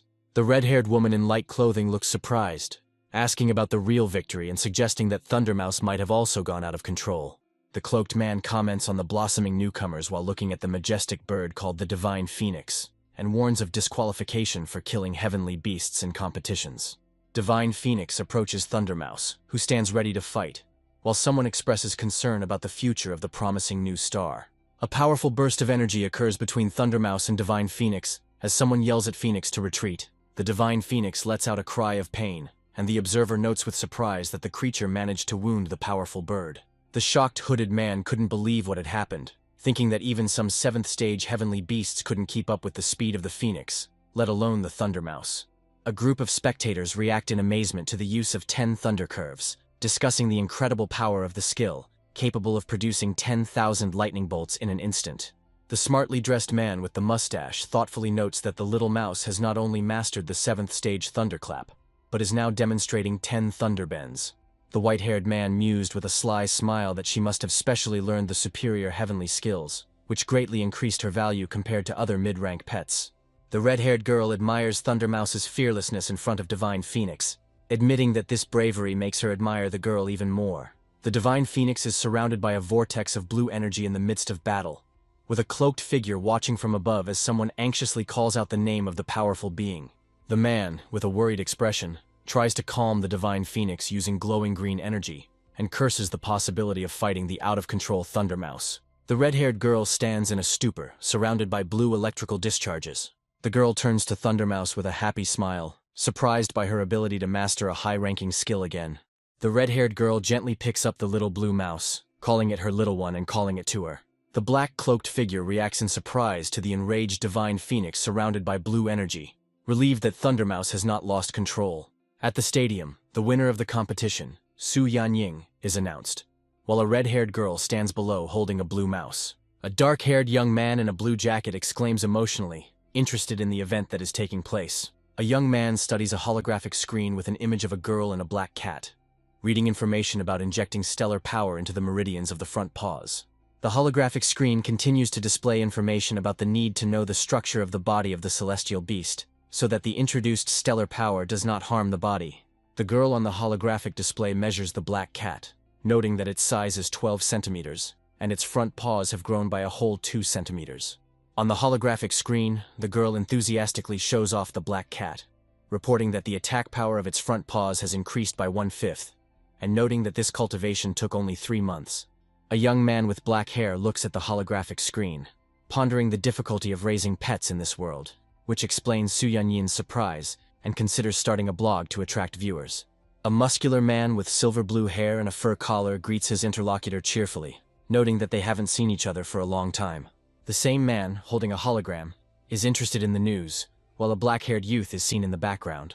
A black-haired young man turns to someone in surprise, asking about their hand. In the corridor, a man asks with a grin whether the young man had been treated at Shansha Hospital. The man happily reports that he had to fork out a little money, but his shattered bone is now as good as new, to which the black-haired youth ironically remarks that he speaks as if he has money. A black-haired young man offers his interlocutor some demon-type food at a discount, standing next to a display case displaying various products with price tags. The man exclaims in shock that the price is 100 times higher than last time, and the girl in the beret covers her mouth in surprise when the man notes that one such food will cost more than his operation. The black-haired young man, turning away, coldly says that if his interlocutors do not want to buy, they can leave, adding that training awaits him. The man with blue hair and a furry collar laughs nervously, admitting that he came for a different purpose than expected, and invites the interlocutor to the outpost. In the past, the Blue Star was a poor planet with few resources, until one day an incredible force tore apart space, forming the so-called star rifts. An elderly man in a fur robe explains to a young girl with brown hair that the unstable cracks have become a passage to other unknown planets. A huge monster with sharp teeth and a spiked back towers over the people, demonstrating that some planets were rich in resources, while others were inhabited by ferocious monsters. A bright fiery star blazes across space, highlighting that some planets were as hot as the sun. Thanks to the star rifts, humans were able to continuously obtain resources from other planets, as shown by the extraction of a huge purple crystal from foreign territory. A majestic futuristic city with a central tower dominates the skyline, symbolizing the goal of building a strong country. Amid the explosions and smoke of war, the silhouettes of fighter jets can be seen, a reminder that prosperity lasted only a few hundred years. A group of war-weary men with desperate expressions illustrate how fighting for control of high-quality rifts began, and the number of survivors was reduced by more than half. A withered tree stands alone on the cracked ground, showing that approximately 70% of the entire Blue Star area has become barren and uninhabitable. The remaining humans finally reached a consensus and formed the Human Federation, shown in an image of a group of officials in business suits shaking hands. The survivors migrated to safer lands where there were no star rifts, while the Human Federation actively cultivates masters of war beasts for the sake of humanity's survival. In a brightly lit corridor with high walls, the shadow of a creature is visible, symbolizing that the strongest of the beasts are selected as explorers who travel to other planets in search of valuable resources. The dark-haired young man with golden eyes thoughtfully touches his chin. A muscular man informs a girl in a beret about the appearance of a new star rift outside the base city. The black-haired young man with a sharp gaze pondered over the mystical skill, recalling that the reward last time was a Star Hundun card that brought quite a bit of benefit, but the current reward didn't seem too bad. A close-up of the profile of a thoughtful guy who admits that he wanted nothing more than to test himself in a real fight, demonstrating his determination and ambition. A military observer wearing a helmet and carrying a radio announces the approach of a Prokotsev vehicle, which should be allowed to pass while the vehicle moves toward the checkpoint. An energetic captain with turquoise hair waves his hand happily, announcing his arrival, while a silent black-haired youth in a blue jacket with orange stripes stands next to him. The man with a proud posture introduces himself as the captain of the Black Wolf Group, Fan Ganli, asking who he has the honor of speaking to. The black-haired, golden-eyed youth introduces himself as Su Ping and describes himself as an unremarkable type, looking modestly to the side. The fair-haired Li Ying tells the young man with a sly smile that they heard about him from Fan Yujin. And at first glance it is clear how young their hero is, asking if he has turned 20. Su Ping, with a serious expression and a hint of surprise in his eyes, simply answers 18. Captain Fan Ganli, his deputy, and the third member of the team are frozen in shock amidst the flashing lightning upon hearing the age of the young prodigy. The deputy captain, with a cold expression on his face, asks if this means that the guy has not yet graduated from the University of War Beast Masters, and asks where he studies. The captain says the self-taught man with amazement in his eyes, to which the confused Su Ping responds with bewilderment. Fan Ganli, with a serious expression, explains to the newcomer that the Star Rift is 100% life-threatening, and they need to register it before entering. Surrounded by a reddish aura, Su Ping calmly agrees, but immediately clarifies that he does not intend to join their group at all, and only intends to find his lost pet. An irritated Li Ying with a disdainful look notices that the young man, although very young, does not watch his words, asking whether he really thinks that he can join them just by emoting. The captain calmly stops his hot-tempered deputy, reminding him that Brother Su is Xiaofan's guest, so he should be polite, to which the blonde only remains meaningfully silent. The hero's menacing eyes, surrounded by scarlet lightning, sparkle, accompanying the command, emitting a powerful aura. A flash of red light reveals a small skeleton with a metal collar emerging from the shadows, ready for action. The team looks at the lurking little skeleton in shock, while the hero, calmly observing the situation, calls his servant personally. Su Ping holds a red energy stone in his hands, saying that after 8 days of diligent absorption, this thing is enough for his further use in the wasteland. The captain, turning to the hero, is surprised that he recently acquired this pet, to which Su Ping calmly confirms. Expressing concern, the captain explains to Su that the personalities of their leader and his deputy could create difficulties if he lets them down. Smiling, the young man places his hand on the little skeleton's head and assures the captain that he can be trusted because he will not disappoint. The small skeleton, responding to its master's command, draws a sword that glows with powerful energy, ready to fight. The entire squad, including the captain, watches in amazement at the incredible speed of the little skeleton, who has already managed to put his sword in. Glittering attack circles fly out from the point of impact, creating destructive force. Su Ping asks in confusion if the young man has completed his skills at this point, and the man standing next to him is surprised that the hero only graduated from high school and is only 18 years old. The fair-haired assistant warns the hero that temporary employees can claim merit, but they will still not have full privileges. The man shows the way to the hero, directing him to the registration corridor, clarifying that for any crime he will be tried as an ordinary civilian. The cheerful captain cheerfully assures Su that if he has any problems with the police, he will definitely come to his aid, which makes Su think sarcastic thoughts about this talkative comrade. In a spacious technical room, the captain suggests that the hero take something for self-defense, emphasizing the dangers of desert areas. Pointing to rare and expensive items, the captain explains that such equipment is rare to find even in the market, which Su understands and accepts with interest. The hero looks at a display case with a mysterious artifact surrounded by bright energy circles, wondering if these items were really obtained from other planets. The captain reminds the hero of the time limit, asking if he found anything interesting. Su Ping points to one of the display cases, specifying that he would like to take the item displayed there, causing surprise among his companions. On display is a book with the basic skills of a master of war beasts of 1 to 6 stages, worth 10 merits, which causes a loud surprise in the squad. The fair-haired deputy asks the captain with a grin who he brought into the group, making fun of the situation. The silver-haired boy convinces Su Ping to take some self-defense equipment, noting the danger of the upcoming mission, but the hero is reluctant to take anything until his task is completed. The captain ponders the hero's capabilities, suggesting that he is either incredibly confident in his abilities or acting impulsively. Su Ping looks at the box containing the strange black equipment with confusion, wondering what kind of item it is. His partner explains that it is a protective armor capable of withstanding attacks from 5th stage beasts, adding that failure by their group is unacceptable. The boy with golden eyes coldly agrees to the plan, showing confidence and willingness to act without hesitation. Once under the night sky, Su Ping asks his partner for information about the star rift, to which he receives a response regarding its classification as a demonic type. With a slight smile, the hero thinks out loud that he chose the right place, while simultaneously clarifying the situation with the two wounded. The partner mentions that the deputy has already called the second assistant, warning Su Ping to be careful not to anger him. At a tense moment, Su Ping turns around abruptly and asks the stranger with surprise and caution who he is. Lich Meekin casually remarks that the others are too slow and jokes that he almost fell asleep waiting for the command. A guy in a black suit helps his friend up, and he assures him that his determination will not break and that all weaklings below the 6th level simply pale in comparison to him. The captain teases Meekin about the disappearance of their group's blood fox, and he reluctantly admits that he feels insecure without it and is glad that he can now be with a pro. The burly man with tanned skin smiles and agrees that it would be foolish not to take professionals into the wasteland, while Su Ping watches the conversation from the side.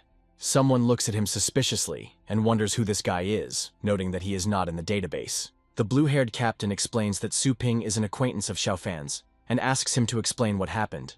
Noticing the surprise on Mikun's face and his sarcastic remark about his first visit to the wasteland, Mikun assesses the situation with disdain, saying that the newcomers are clearly asking for trouble, and if they are not capable of dealing with such a threat, then there is no place for them in the wasteland. In response, the captain claims that although his comrade is not so experienced, he has really good abilities as a master of combat beasts, and his strength level is quite up to standard. The silver ranker turns to his side, claiming that strength alone is not enough.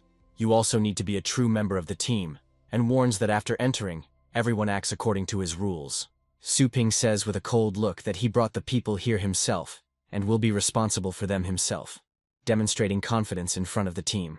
The silver-ranked Pathfinder, with a tense face, wonders what is happening to this guy, clearly feeling some discomfort inside. Against the backdrop of Su Ping's dark eyes, his opponent feels a chilling gaze, as if the hero is looking at a corpse, and an ominous skeleton appears in front of him. The comrade assures the young man not to pay attention to the straightforwardness of the miners, and Su Ping calmly agrees with the situation. The young man with the piercing gaze thinks that he thinks as coldly as his skeleton. A group of researchers moves towards an anomalous crystal on a mysterious planet, noting the gloomy atmosphere and the lack of detected creatures, but urging everyone to be on guard.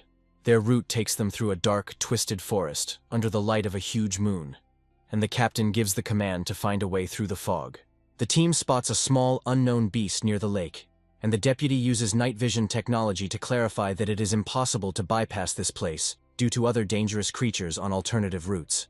The hero with the mechanical snake decides to personally verify the situation ahead, and promises to immediately warn if anything threatens the squad. Through the bushes of the night, they use their instruments to notice that the creature at the pond is actually an adult tiger tapir, with a strength of about level 5.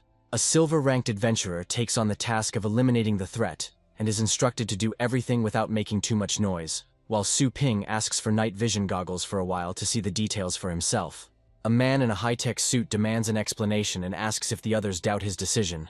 The dark-haired guy explains in response that tiger tapirs rarely drink water and are not found in such an environment. Two team members discuss that tiger tapirs usually live in the tropics and cannot be out here in the cold. The hero, wearing glasses with a red backlight, assures the others that they are looking at an ordinary tiger tapir and considers what is happening to be a waste of time. The man with the ponytail gives the command to do this, releasing the creature into the wild. The blue-haired team member screams in panic that the creature is long dead and wonders what is really going on. The huge monster reveals its true form, shedding its tiger tapir disguise, revealing itself to be a spirit beast. The character demands that Lin Mikun force the creature to immediately spit out the captive, threatening his life. A bald man in a helmet angrily protests why he is being ordered, calling his interlocutor a brat. The blue-haired boy asks Su if this is really a spirit beast, and admits that he has no experience dealing with demonic creatures. The guy in black explains that an adult spirit beast has the power of the 7th stage, and often disguises itself as a weak bait to devour its prey from the inside. The hero explains that the main threat is not the dead spirit, but the creature with which he is in symbiosis, the bloody spiritual beast. The girl with blue hair asks in surprise about the bloody beast, and asks to clarify what is meant. The dark-haired youth explains that bloody spirit beasts always hide where other spirits live. The black-haired character looks at the lake and declares that there is no water in it at all. Instead of water, blood appears on the surface of the lake, in which an ominous monster was swimming. The man in the helmet reports that he has lost contact with the python and does not understand what is happening. The commander urgently orders everyone to leave, explaining that if ordinary 7th stage spirit beasts are eaten, the enemy is much stronger. A huge, big-eyed creature with a power of at least the 9th level appears before the heroes and is probably the king of beasts. The team makes a hasty retreat, encountering a bloodthirsty demonic wolf and a winged dragon. A huge, bloody creature hovers over the forest under the moon, and the guy orders me in to look for an escape route. The young man with glasses offers 2 paths. In the east, there are dangerous unknown animals, and in the west, it is safe. The team studies the map, and the blue guy reports that he has lost his beast, so the only way out is to run west. The blue-haired hero asks Brother Sue what he thinks about what is happening. The man in armor advises to go straight east, causing surprise among the others. Riding on the beasts, the crew argues about the wisdom of this decision, and agrees with the captain to retreat. The blue warrior desperately asks Sue again if he is sure of his plan, because a mistake could cost them their lives. The dark-haired youth insists on trusting him, assuring them that they are running out of time, and that this is the only way to find the bloody fox. The guy hopes that this choice will not be his last. The team moves east towards the canyon with determination, following the chosen course. A guy in goggles calls the captain an alarm after noticing something unusual. The radar shows all the monsters in the canyon suddenly starting to run away. The young man explains that everyone sensed the bloody spirit beast behind them, so they ran away. The team discusses what is happening, and receives an explanation that the huge beast cannot chase prey on its own, and uses others as bait. The hero with black hair clarifies that they are of no interest to the monster, and the canyon itself is too small for its size. The man with pink lines on his armor admits that he himself would not have retreated, and justifies himself by saying that he did not know all the features of the bloody beast. The guy on the blue dragon reports that they have almost reached the place where the missing person was found, but there is a sky beast on duty at the exit. A young man in black asks to borrow a pair of glasses from a friend to sort out the situation. The man reluctantly agrees, calling him a pauper and telling him not to be arrogant. The dark-haired hero catches the transmitted devices and thanks his comrade in arms. A mysterious dead spirit in a cloak gets into the sight of the electronic visor and causes alarm among the heroes. The man with the metal bands on his head says that this is an adult dead spirit with the power of the 5th stage, and the guy in the red glasses asks if this guy is dangerous. The young man in the black suit assures his comrades not to worry, promising to deal with the enemy himself. A demonic monster with a skull for a head charges forward using medium sword art. The heroes are amazed. The guy with the dragon destroys the enemy in a second, causing surprise and admiration of the others. A bald man with pink lines on his suit angrily declares that he is also capable of this, and accuses the hero of showing off. The blue guy remembers that this mountain is very dangerous. Once, because of an encounter with a strong beast, they lost the bloody fox. The main character commands everyone to hurry up and go down and start looking for traces. The girl with the tail and the boys notice something unusual and ask the many-armed monkey if she found anything interesting. The captain analyzes the find and reveals that these are the golden bracers of the Black Mist group, which only high-level explorers can afford.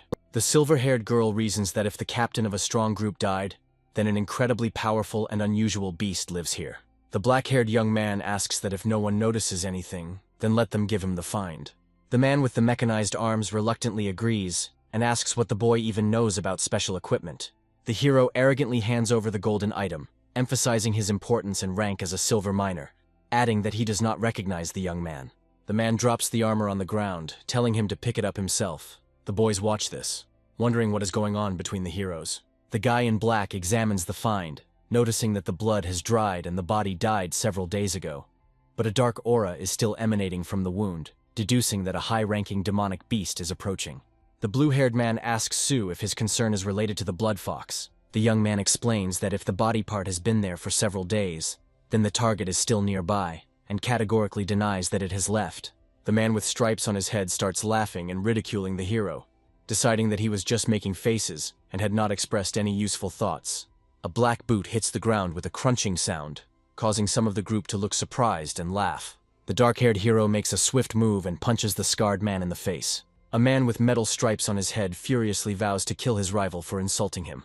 The enraged rival accuses the young man of impudence for touching his face. The bald warrior takes out a weapon, threatening the guy with violence. The skeletal pet with chains is instantly nearby, and everyone is amazed at its speed. The guy in the suit asks to let go of the weapon, inviting the others to do the same. The silver-haired girl, in shock, demands an explanation from Sue, asking why he hit the man. The protagonist calmly replies that he asked for it. A grim skeleton with red eyes prepares to attack, accusing the enemy of constantly trying to hinder its master. A terrible darkness hangs over the squad, and the boy declares that he no longer wants to be accused of ruthlessness. The fair-haired youth is shocked by the killer's powerful dark aura, and does not believe that their opponent is really capable of destroying everyone at once. A man with stripes on his head furiously accuses his opponent of bluffing, and demands that he not be considered a coward. The blue-haired hero speaks to Lin in a conciliatory tone, saying that Sue was wrong and promising to return the pet after the mission, asking him to wait for now. The girl with blue hair supports the idea that in desert regions one cannot kill one's own, otherwise no one will survive. The guy skeptically notes that this fighter's help is more harmful than useful to them. The man with red lines on his armor is irritated, thinking that one participant more or less will not play a role. The warrior with stripes on his head leaves, threatening Su Ping that he will definitely deal with him at the base when he is no longer under his command. The hero in the suit announces that he will now be in charge of the group's further actions and asks the deputy for his opinion. The fair-haired guy replies that he only obeys the captain and asks not to ask such questions anymore, doubting whether this young man really wants to help them. Blue guy tells Su that initiative is good, but warns him of the consequences if he decides to do something like that next time. The hero in the dark suit replies that he doesn't care, although he is warned to be careful, and believes that Lin Mikun will not give up so easily. The black-haired boy smiles quietly and confirms that he understood the instruction. The warrior notices that something strange is happening and orders the group to immediately go to the scene. The girl supports her wounded comrade, calling for him to retreat, while the guy wants her to leave him and save herself. A wave of pain and fear engulfs both of them. The guy realizes that a powerful attack has been carried out on them. The hero feels that his body cannot keep up with his mind and cannot react to the attack. A team on a massive wolf appears and introduces themselves as the Black Wolves, reporting that they saw a distress call. The victim tries to warn everyone to be careful, because they are being attacked by an unknown enemy. The blue guy screams in horror, recognizing the description of the dangerous attacker. A huge monster with a bone mask appears before the heroes, and someone recognizes it as the creature that attacked them earlier. The squad, in a panic, clings to the wolf in order to escape as quickly as possible from the monster pursuing them. The man with the metal bands commands everyone to hold on tight, as there is a bumpy and dangerous ride ahead. The monster's claws crash down onto the ground, and someone from the team urges Su to act faster to avoid the blow. The young man calls his deputy to find a safe route, since only monsters are indifferent to obstacles, and the team is slowing down significantly. The guy with blue hair clarifies that not only Bone Crusher is chasing them, but also other dangerous creatures, and asks if the allies have any more of their team left. The guy regretfully admits that his last beast is lost. The girl with long hair reports that her sacred flame bird is still able to fight despite being injured. The blue warrior notes that even among the 8th stage beasts, this flame bird is a real powerhouse, but is shocked that it also suffered. The protagonist thinks that the skeleton will not help against the Bonebreaker due to the enemy's strong bones, and decides to turn to Lin Mikun for help. The guy with blue hair notes that they won't be able to escape at this rate, and the hero in the blue jacket suggests calling all the heavenly beasts to buy time. The man with stripes on his head is outraged that he has just lost one animal and does not want to lose others. A guy named Ye Chenshin promises to compensate for all the pet's losses and guarantee a reward. The warrior clarifies Ye Chenshin's name and realizes that he is a gold-ranked adventurer. A senior member of the team sarcastically says that it doesn't matter who this guy is, and demands 3 times the compensation. The deputy commands Mi Inu to tell everyone around to summon their beasts, otherwise everyone will die. The blonde deputy announces to the others that if they value their lives, they need to get their pets out. A girl with a bandage on her face sadly remembers her sacred firebird. Against the backdrop of a dragon, a guy in black jumps forward, intending to rush into battle. The bald warrior gloats maliciously, believing that the young brat has decided to play the hero, and is sure that no one will stay to help him. A huge clawed hand bursts out of the ground next to the wolf-riding squad, causing shock to the heroes. The group is surrounded by an army of skeletons, and the blue guy panics and tells them they are trapped. The warrior notices that the skeletons have no reaction, and assumes that they are not targeting them. A large-scale undead resurrection spell begins on the plateau, at the captain's command, so as not to leave the pet to the enemy. A guy with black hair and a skeleton discuss the impossibility of simply abandoning a faithful beast. A huge army of red-eyed skeletons is ordered to attack and move forward. The hero orders the small skeleton to flank and deliver a surprise attack to the giant monster. The team is shocked that the 8th stage beast was attacked by a mere skeleton. The boy and the girl with the ponytail declare that they will also go and help Sue in the battle. The blonde man in the suit decides that if the captain went down first, they should go after him too. The man with the stripes on his head is surprised that someone is going to help the rival, and the blonde guy reasons that if they stay away, the skeleton will take all the credit. The hero is angry at what is happening, feeling an internal conflict about the need to intervene. The guy with the red hoop around his neck admits that he is once again obeying the leader's command. From different sides, the fighters summon the bloodthirsty demonic wolf, the serpentine-winged dragon, the mountain crusher, and the sacred flame bird to join the battle. Mighty beasts attack the enemy with their abilities, using fiery beams and icy breath. The hero's forces deal a devastating blow to the monster with several techniques at once. The girl with the tail and the guy encourage the wolf to attack again and urge him not to give the enemy a break. The demon wolf instantly charges at the enemy using the bloodhunt technique. The monster releases dark energy. The heroes watch the battle unfold in amazement and notice strange changes. The protagonist, with a serious face, points out that the monster's thick ribs have opened up, which changes the danger of the situation. The girl and her partner warn everyone to hide, announcing an impending attack. The squad takes cover behind a protective barrier, and the girl notices with amazement that they were saved by a snake-winged dragon. The guy tries to mentally reach out to the bloodthirsty demonic wolf, desperately demanding an answer. The beast's master despairingly admits that the entire attack was useless, and that the forces of the 6th and 7th stages are unable to cope with the 8th stage. The heroes panic because they are too far away from their beasts and complain that they cannot call them back, scolding themselves for their mistake. The boy commands the little skeleton to use medium sword art. The small skeleton fights fiercely despite the pressure and attack of the 8th stage's power. The warrior is shocked and asks how the skeleton could withstand an attack from a monster of such strength. The hero with the earring explains that the skeleton would not have survived if he had not used the corpse roar technique at that moment. The blue-haired boy remembers seeing a sound wave during the roar, and wonders if that's what helped neutralize the attack.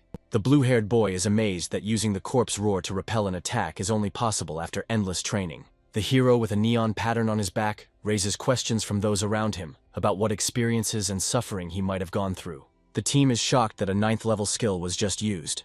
A huge black cloud associated with the death annihilation technique appears over the battlefield, and one of the fighters runs away in panic. The protagonist gives the command to the little skeleton to act immediately. Everyone is stunned that the 8th-level monster was killed so easily by a skeleton, and they don't believe what they saw. The hero answers his comrades' questions with a smile, assuring them that he simply guessed how to attack the enemy from the inside. At this time, they reason that only demonic beasts are capable of using the recombination of severed limbs, and are surprised by his recovery. The voiceover explains that the monster's body is just a shell, and the root of its life is in the spiritual core. Thanks to the core, the monster survived all this time and restored its body after any damage. As long as the monster uses its abilities correctly, any demon-type heavenly beast will be nothing more than paper to it. The guy with the earring notes with satisfaction to himself that this fight dispelled all doubts about his strength. The team is shocked and cannot believe that the monster is still alive after all the attacks. The hero with the blue collar notices that the monster's movements are unusual, as if it is being controlled from outside. The girl with the tail asks Sue if he is responsible for what is happening, and he reluctantly confirms. The group members are stunned by his confession, discussing how a small skeleton was able to summon an army and make a puppet out of a beast. The blue and blonde guys decide not to go into details and suggest continuing the search for the bloody fox. However, the protagonist stops them, saying that he still has unfinished business, and asks them to pretend that they didn't see anything. The blue warrior shouts after Sue to stop and listen to the command, but he stubbornly moves forward. A man with stripes on his head finds himself in a force barrier and indignantly demands to know what the hero is up to. The hero, with a gloomy expression on his face, warns his interlocutor to be careful, stating that he does not intend to do anything. In a desert area, a battle begins where a man fights a dangerous creature armed with a glowing blade. One of the participants in the clash screams loudly in pain, having received a serious wound to the arm. An unknown young man with a cold gaze claims that his opponent will only remain alive thanks to another person. The wounded man retreats, threatening with hatred, but notices something that puzzles him. The hero with bright red eyes says that he will personally destroy the enemy if he does not disappear on his own. The partners turn warily to the blue-haired youth, reproaching him for yet another thoughtless act. The girl with long hair declares that the man in question is too dangerous and insists on his expulsion. A group of people gather to discuss the search for a powerful creature, the blood fox, trying to gain information. The young man, confused, claims that he cannot remember the details, but the girl notes that she saw traces of this creature. The girl asks the hero to lend her a flare gun while at a mysterious object that has attracted attention. The characters find a bloody fox lying on the ground, looking exhausted. Smiling happily, the blue-haired boy announces that the search target has been found. The blue-haired boy tells the fox with relief that he made everyone worry while the rest of the team watches. The young man reports that the mission is completed and prepares the team for return. The hero asks to wait a little, delaying the others before leaving. The hero examines the strange glowing crystals with the small creature, noticing something inside. One of the team members offers to examine the find and begins to study the crystal. The group discusses how the ore discovered does not match any known elements and is clearly unfamiliar to scientists. The hero watches in bewilderment as several members of the team leave, leaving him to deal with the find. A man with gray hair explains that rare ores can bring profit to miners if used correctly. He adds that the probability of finding valuable ores is very small, comparing it to searching for gold in sand. The hero listens as another participant advises him to simply report back upon his return, as the government will take care of the ores. The boy notices that the small skeleton is extremely fascinated by the ore, suggesting that it might be unusual. The heroine hands the hero her business card and shows a desire to continue communication. The girl, smiling, invites the hero to visit the university and mentions that she wants to introduce him to the rector. The protagonist, holding a business card, thanks for the invitation, thinking to himself about his past experience at the university. The guy apologizes for the rush, notes that he is interested in something else, and promises to discuss everything later. The heroine reflects with disappointment that she should have been more straightforward, and immediately offered him to become a teacher. In the morning, the hero yawns and wakes up lazily, preparing for a new day. The girl in the yellow jacket catches the hero by surprise early in the morning, making fun of his lack of sleep. The hero, turning his back to the girl, answers her with a question, suspecting that she also did not sleep enough. The girl demonstratively declares that she is not like him, calling him a loser brother, and mentions her morning workouts. The hero, walking down the stairs, raises his finger up, says that he is proud of her, and calls her a good girl. The girl angrily stomps on the floor, declaring that she doesn't need his pride and showing her character. The hero encounters a mysterious system, asking what it is, seeing a strange symbol with an eye. The voice of the system tells of the power of the Golden Raven, which destroyed most of the primeval universe. The surprised hero looks at the hologram, shocked by the power in question. The system reports the inevitability of the hero's transformation into a Golden Raven demon who must rule the Celestial Empire. The hero looks at his hand with concern, wondering if he will become a monster, and notices that it looks like a villain's story.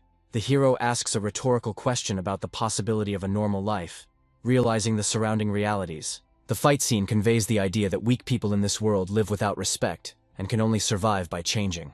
The young man with a frightening smile agrees to play by the rules of the world around him, accepting its challenges. The hero controls the workers who deliver boxes of materials, indicating where to place them.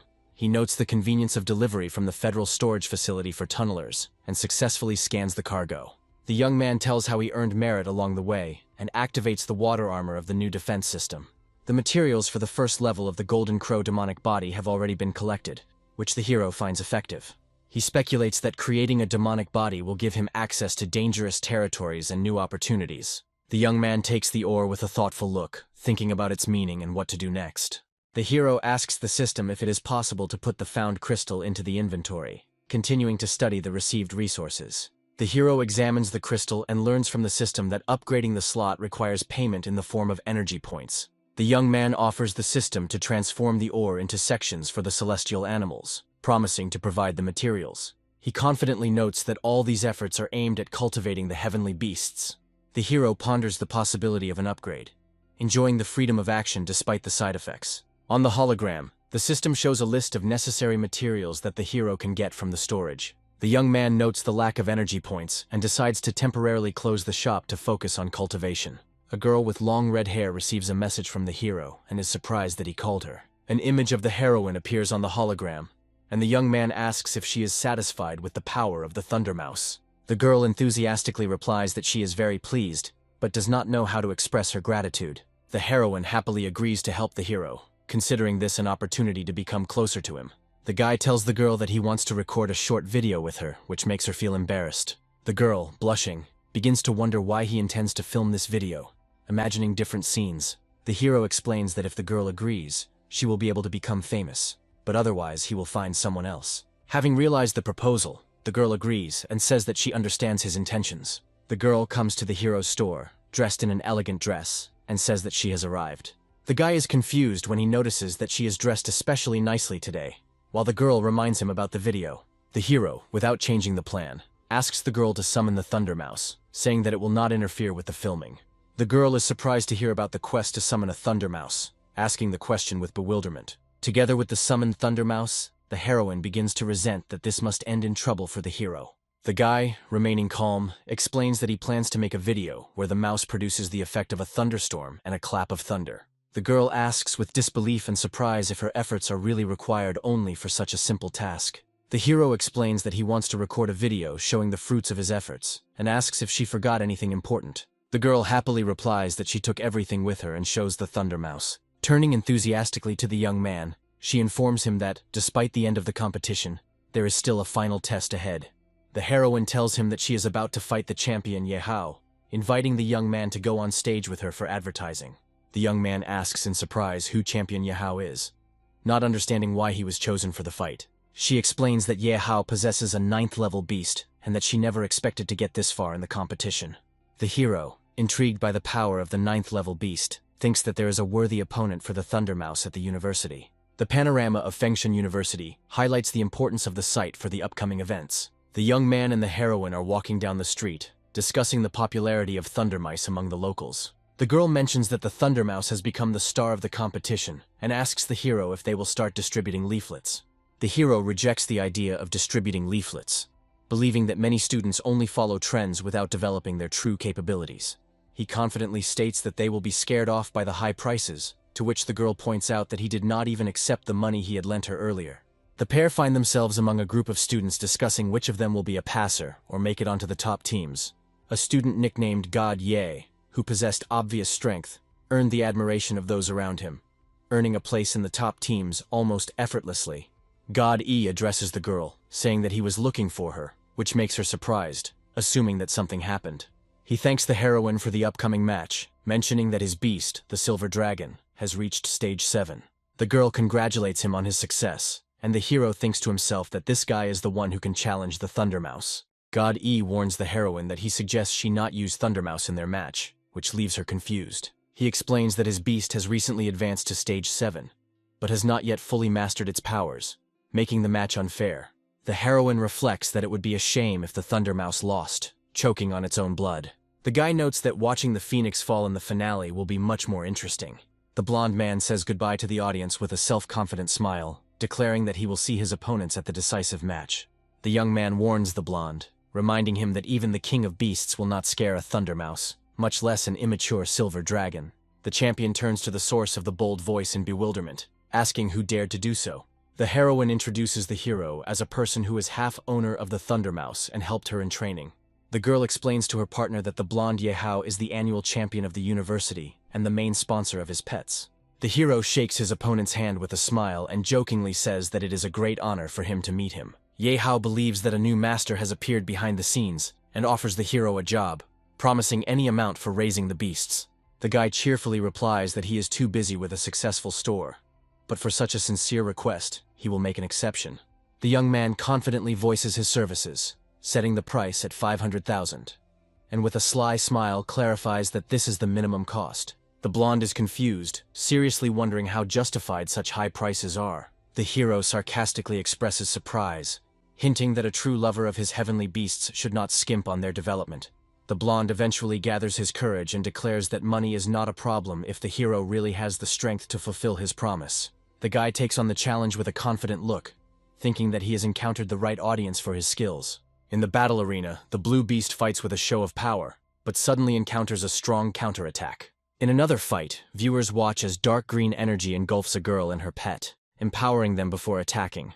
A huge dark flame explodes in the arena, and the commentators declare Su Lingyu the winner for her impressive move. A girl from the audience discusses her tactics with admiration, and a young man thoughtfully notes her professional skills. Despite the praise, the hero notes that there are shortcomings in Su Lingyu's actions that could become decisive in the future. The commentator discusses how there are too many strong competitors in the current season, and some of the beasts seem ordinary. Another observer confidently states that the champion will be a rare dragon beast with a 9th stage bloodline. The third expert notes that the girl could have become a star if she had had a more experienced mentor. The hero and heroine discuss how success in competitions often depends on luck, as the start of the final match is announced. The second-place girl is introduced into the arena with her Thunder Mouse, showing confidence ahead of the final. Yahello appears accompanied by a huge blue dragon, confirming his status as the annual champion. The girl in the yellow suit in the audience cannot believe that the hero is also participating in the events. The boy gently strokes the Thunder Mouse, reminding him of the time they fought together. Thundermouse suddenly retreats, causing surprise in the heroine, who does not understand her reaction. The audience discusses that the Thundermouse was clearly frightened, suggesting that the silver dragon was the cause. The blonde arrogantly advises the heroine to follow his instructions so as not to make a fool of herself. The girl calls out to the fallen phoenix, casting a powerful spell to attack. The commentator is delighted to note that the heroine suddenly launched an attack to demonstrate her skill. Yahello orders his silver dragon to have fun with the heroine, showing confidence in victory. The enemy dragon uses its 8th stage ability, impressing the audience with its power. The heroine commands the fallen phoenix to repeat the attack, encouraging him not to give up. The blonde smugly marvels at her opponent's endurance, declaring that she will now see the real difference in their abilities. The silver dragon struggles to hold on to the phoenix's rays in a battle between confidence and underestimation. Despite all the efforts of the phoenix, it is unable to deal significant damage to the dragon. The power of the 9th stage bloodline is too great. The spectators are shocked, discussing that the power of the beams belongs to the 8th stage, but to the dragon it seems like a simple attack. The observer notes that despite using an 8th tier ability, the fallen phoenix itself is only a 5th tier beast, inferior to the silver dragon. Yahello orders his dragon to show its true power, clearly enjoying the dominant position. The silver dragon uses fire, ice and wind at the same time, causing the public to admire his skill. The girl inspires her fallen phoenix to not retreat, increasing its speed against the enemy's whirlwinds. Under the powerful onslaught of attacks, the heroine is forced to go into deep defense, defending herself from the devastating scope. The fallen phoenix makes a mistake that causes it to immediately take damage, weakening its position in battle. The fire beast is knocked down by a powerful blow from the silver dragon, demonstrating the champion's clear superiority. The heroine worries about total defeat and wonders if the Thundermouse will be able to change the outcome of the battle. Yahello addresses the heroine with obvious disdain, mocking the strength of her pets and doubting their value. The final scene shows Yahello's threat, his killing intent lighting up the arena, heightening the tension. The heroine is surprised to notice that the Thundermouse's aura has changed and become more threatening. The hero confidently orders the Thundermouse to attack, motivating it to take decisive action. The mouse rushes into battle, using the Undead Claw ability and dealing a powerful blow to the silver dragon. Commentators marvel at how the mouse was able to penetrate the dragon's armor despite its 9th stage bloodline. Yahello activates the 4th stage power boost, emphasizing that such power makes victory meaningful. The silver dragon attacks with a frosty stomp, freezing the ground and restricting the movement of enemies. Thundermouse finds himself cornered, apparently on the verge of defeat. The hero points out the dragon's weakness, inspiring the mouse to use the combination attack he taught it. Mouse uses the 10 Thunderbends technique, causing a series of powerful electrical shocks. Thundermouse uses multiple residual separation, creating copies of lightning to attack the dragon and break through the defense. Yahello notices 3 Thundermice and tries to determine which one is real. One of the mice launches a swift attack, using thunder armor to defend itself, ignoring the enemy's efforts. Yahello is confused when he discovers that the attacking mouse may be a clone and doubts his strategy. The hero reveals that all the mice were a distraction to lull Yahello's attention. The real Thundermouse suddenly appears on the back of the silver snake-tailed dragon, dealing a critical hit. The mouse attacks the enemy's weak point, the mouth, the only unprotected part of the dragon's body. The spectators are amazed by the mouse's incredible strength, which surpasses Yahello's 7th stage beast. Yahello begins to doubt his status as champion if he has to admit defeat. Yahello's anger and despair intensify as his dragon takes another powerful blow to its most vulnerable spot. The Thundermouse's final attack destroys the dragon's armor, confirming its absolute superiority in the battle. The silver dragon strains for a powerful attack against the heroine, who is unable to dodge due to the frozen ground. The hero looks at what is happening with condemnation, and notices that the actions against the dragon seem unfair. Thundermouse deals a powerful blow with a thunderclap, damaging the dragon and creating a huge wave of energy. The silver dragon falls into the arena, and the commentators are stunned by the announcement of the Thundermouse's victory. The audience is shocked to hear the silver dragon's unexpected and humiliating defeat in battle. Yahello was at a loss, wondering whether the Thundermouse was hiding its abilities or whether it was the hero's merit. The commentator is delighted that the hero with the Mouse King has destroyed the status of the annual champion. The hero jokingly asks his opponent whether he will pay for the service in cash or by transfer. Yahello, flushed with embarrassment, agrees to pay later, while asking if his dragon can reach the strength of a Thundermouse. As he leaves, the hero confidently replies that anything is possible, but only he decides whose turn it will be next. The purple-haired boy notices that the boy who commanded the Thundermouse is clearly not as simple as he seems. The girl confirms that he was in control of the fight the entire time, despite the enemy's icy attacks, regretfully noting that there is no room for new members on her team. Vice Principal Du asks his colleague what grade this amazing student is in, and is told that information about him is scant. The teacher with the gray mustache reflects with disappointment that none of the mentors reported for such a gifted student. On the door of the vice rector's office, there is a sign signifying the importance of the upcoming meeting. The girl explains to the hero that they were invited to a special reception, and the mentor really wants to introduce them to an important person. The young man slowly jokes about the importance of the meeting, pouring himself some tea, despite his girlfriend's attempts to encourage him to behave more seriously. The commander of the White Crane enters the office with high-ranking officials, beginning to discuss the potential of the young man. The hero, drinking tea, arouses the guest's interest in his amazing success, while the heroine, in a panic, tries to calm him down. There is a dangerous tension in the air as the commander gives his praise, accompanied by the presence of the leaders of the Shadow and Iron Hand squads. The vice rector asks whether the young man is a second-year student and who his mentor is. The secretary clarifies that the young man is not a university student at all, leaving the vice rector puzzled. Despite this, the vice rector offers the hero to study for free and promises him a high-ranking beast upon completion of his studies. The heroine is shocked by the generous offer and cannot understand why the hero receives such privileges. The guy, showing no interest, refuses, which greatly surprises the vice rector and those around him. The vice rector tries to persuade him, offering additional conditions and a monthly stipend. The secretary reminds the vice rector that the young man is the one who killed the 8th stage Bonebreaker and saved the influential members of the miners. The vice rector, shocked by what he heard, realizes that the hero has unique abilities and is right in front of him. The vice rector's companions discuss the hero's origins, admitting that he may belong to one of the great families. The vice rector's team comes to the conclusion that the hero's power is so unique that its origin remains a mystery. The girl indignantly explains to the guy that because of his rude tone, they could lose an important opportunity. A man with short purple hair invites the hero to join their squad, promising double benefits. The girl is surprised and worried that even she is signed to a less prestigious team without any benefits. The guy declares that he would rather study than join the proposed squad, causing indignation in his interlocutor.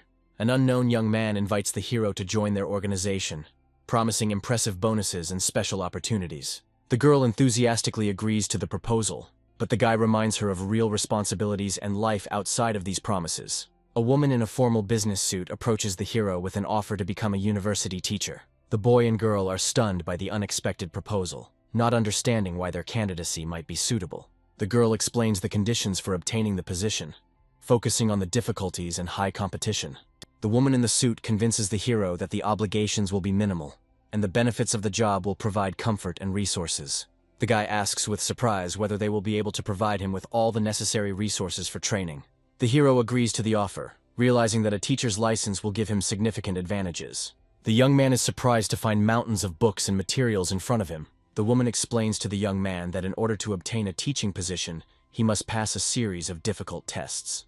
The man with the mustache convinces the hero of his suitability for teaching, citing his military achievements. The guy suspects that his skills are being deliberately tested and asks for details of the test. The leader brings the hero to the testing room, where he has to defeat the robot. The hero is told that the main objective of the test will be to hold out against the robot for 1 minute. The huge robot activates, its red eyes flashing menacingly. The young man prepares to take on the challenge and fight to pass the test. The man with the mustache confirms that the robot is of a high level, hinting at the difficulty of the test. The guy is determined to get into battle to test his abilities. The young man uses his technique to fight the automated enemy, but the intense battle continues. The observer notices that the hero's star shield is weak and evaluates his first reaction. The hero realizes that he is hanging in the air, and this may prevent him from avoiding the next attack.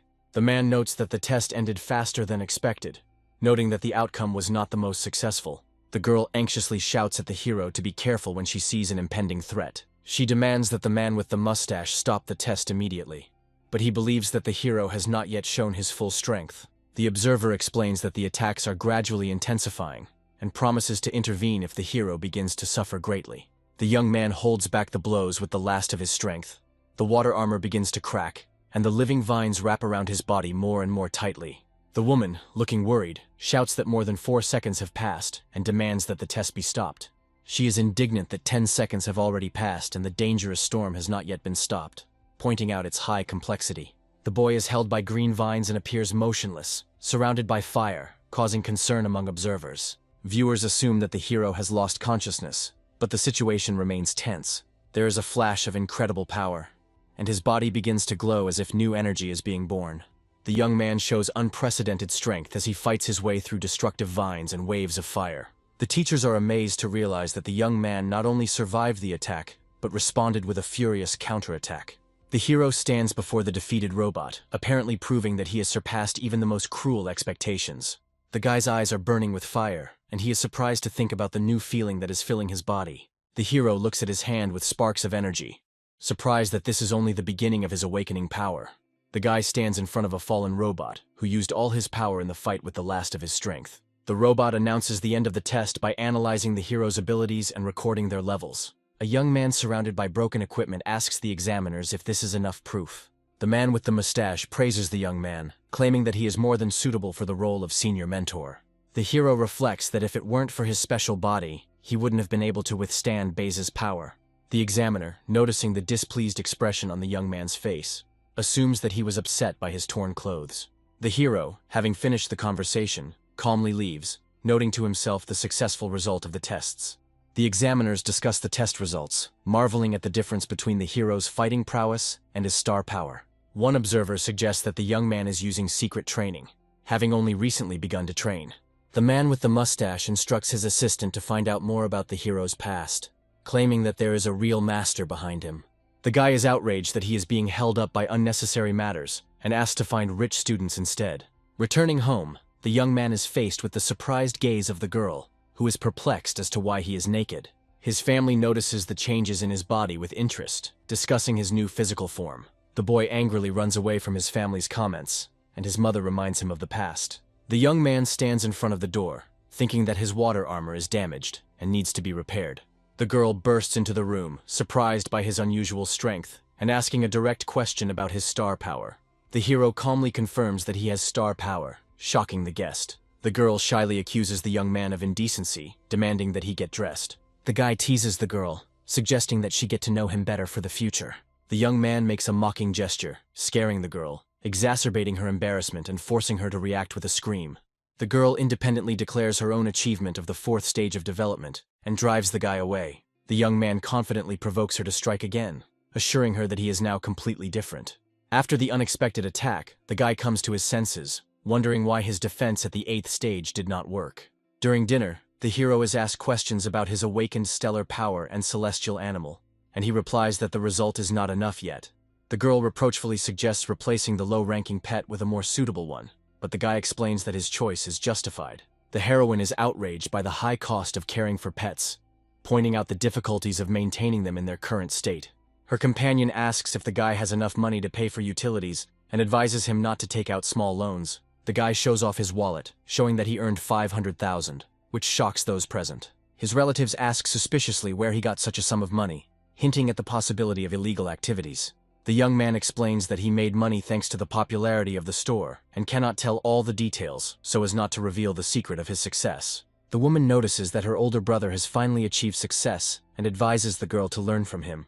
The guy, with a slight grin, promises to take care of his sister, hinting at her unfriendly behavior. The next day, a visitor comes into the young man's shop, seriously determined to find out about his abilities. The client asks if the hero is really the one who raised the thunder mouse that became famous in Fengshan. The guy, realizing the popularity of his store, with a welcoming smile asks the purpose of her visit. The girl explains that she has 4 pets that she wants to make stronger than Thunder Mouse. The young man, remaining polite, informs that special enhancements were a limited service, and that only standard methods are now available. The woman asks with disappointment what the effect of the usual enhancements is, noting that they look less impressive. The guy explains that standard changes work weaker, but still improve the characteristics of pets for a certain fee. The woman reflects on the fact that the store is most likely using Thunder Mouse's name to attract customers, and wonders if the place is trustworthy. The client, not convinced of the value of the services, is about to leave, but the guy calls her to come back. The hero muses that the secret skills and the great panacea are worthy rewards, but wonders if the clients will be able to afford such expenses. He explains to the girl that their unique service may seem too expensive for most people. The visitor clarifies the amount, reminding that she doesn't have much money, and tries to understand whether her savings will be enough.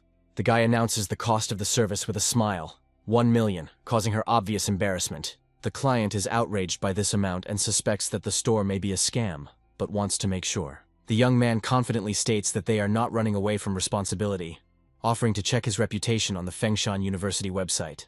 The girl activates the system, finding out that he is a high-ranking university martial arts teacher. Upon learning of the hero's status, the client is shocked that he hid such important information.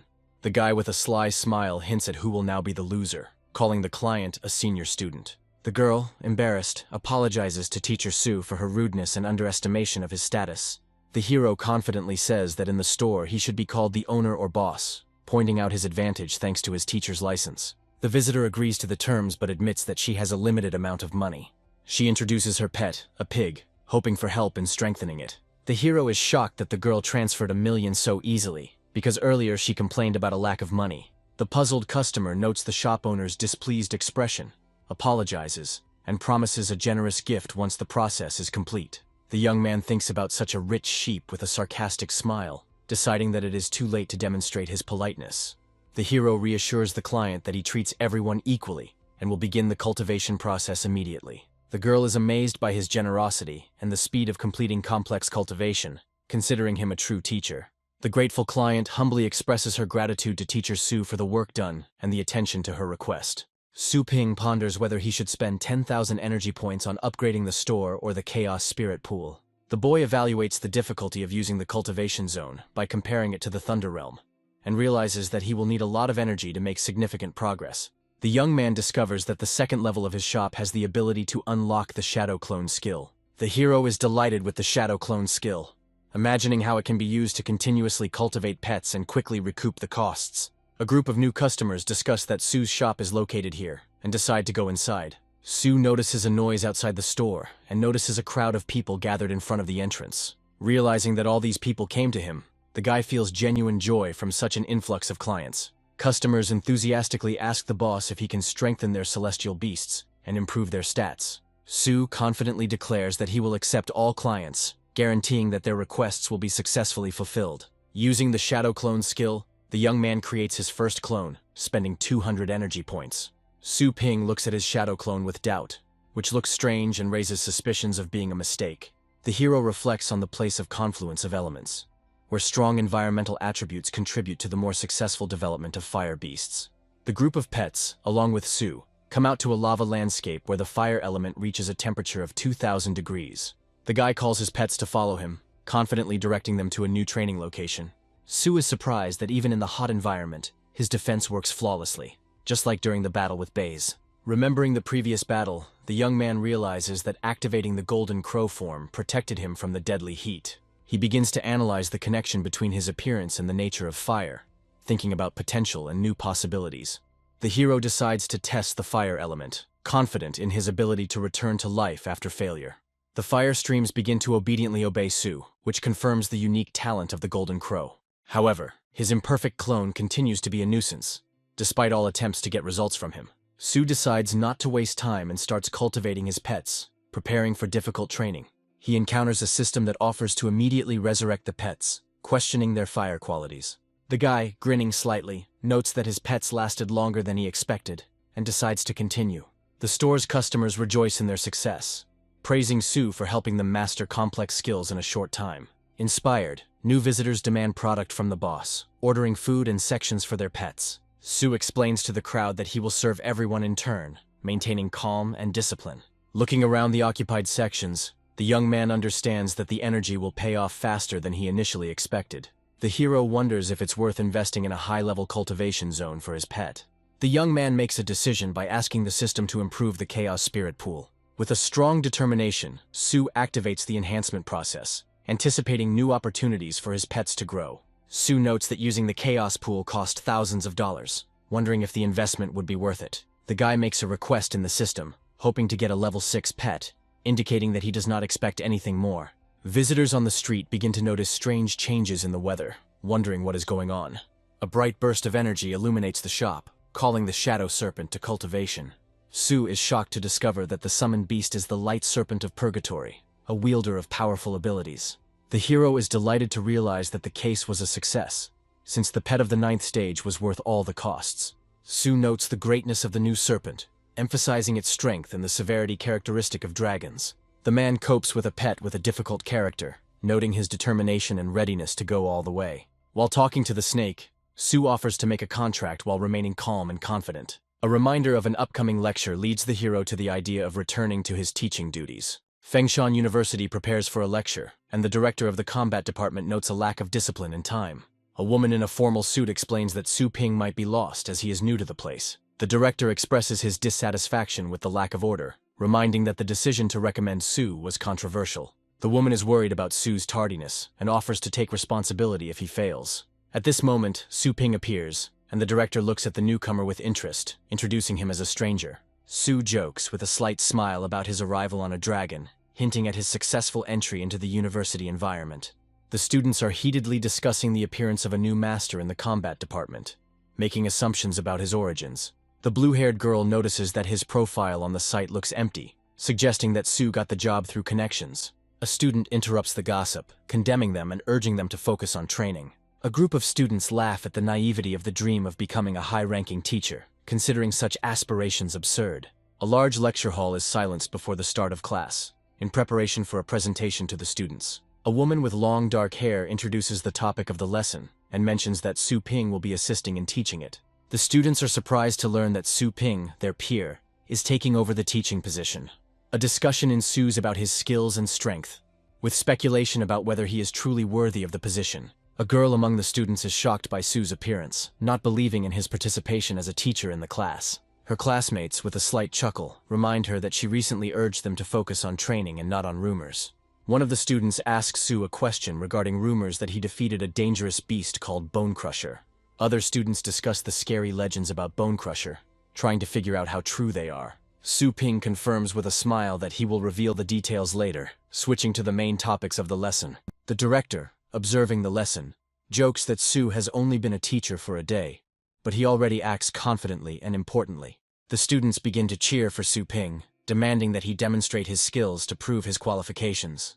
The blonde-haired boy notes that he couldn't understand Su's strength before, and now he's even more curious to find out what he's capable of. The girl in the yellow uniform is puzzled as to how Su, whom she considers weak, is connected to dangerous monsters like Bone Crusher. The director, dissatisfied with the noise in the hall, scolds the teacher in a formal suit for his unconvincing arguments about Su, demanding more specifics.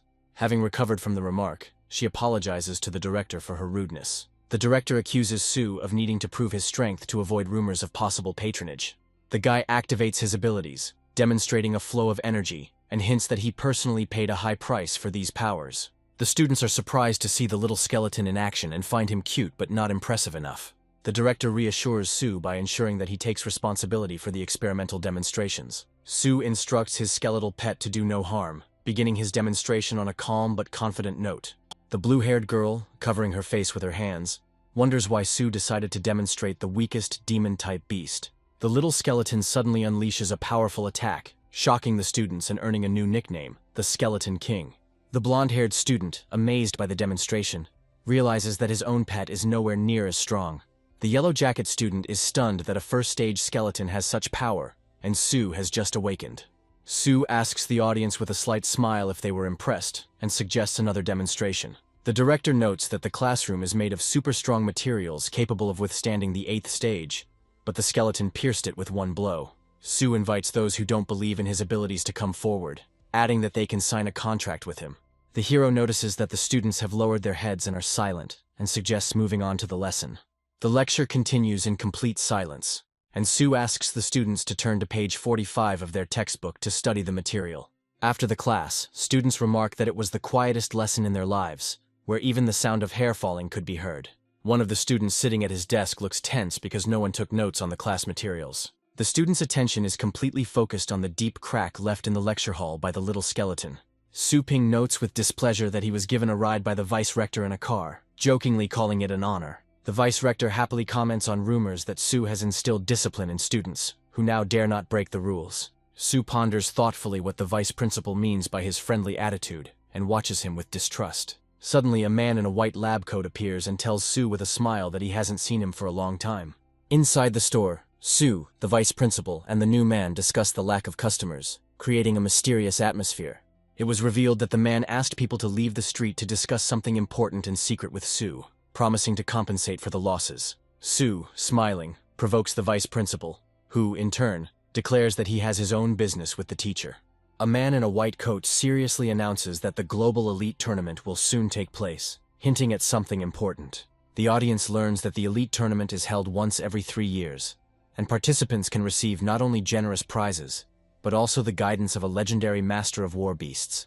The throne room depicts the legendary master, before whom young contenders for the title of champion bow. The champions of past tournaments, who have become legendary fighters, now protect the entire continent from threats and amaze thousands of people. The vice principal tries to lure Su into participating in the tournament by promising him a paid year's leave and the rewards he has received.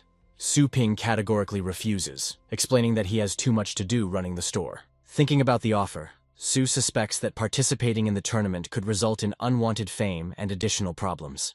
The man in the white coat says that he would like to suggest that Su explore the secret realm, but he realizes that the idea is second in importance to the tournament. Su and the vice principal ask the man in surprise about the secret kingdom, assuming that it is one of the 3 unique kingdoms of Asia. The man explains that information about the secret realms is known only to experienced high-ranking fighters, which inspires respect for the vice-rector's experience. Set against a vast landscape filled with giant creatures and ore deposits, the mysterious Dragon Ledge Mountain, associated with the secret realm, is mentioned. A young man in a white coat talks about ancient civilizations and priceless artifacts that can change our understanding of the laws of the universe. The hero in dark clothing exclaims in surprise, realizing the scale of the information presented to him. The wise old man explains that the secret kingdom is protected from humans and filled with dangerous heavenly beasts. The young scientist shares that he was given the opportunity to explore the outer zone. The protagonist, although not interested in the Elite League, is thinking about participating in its mission. The boy ponders the system's influence and doubts whether the animals will be able to resist its power, pondering a solution. A crowd of shopgoers beg the owner to let them in, while the hero himself says that the shop is closing. The young shop owner apologizes to his customers, offering to come back early tomorrow. Disappointed customers decide to wait until opening, agreeing to spend the night nearby. The hero admits that he is not used to such excitement, and complains about the lack of time for training. The protagonist commands the system to open a list of zones for cultivation.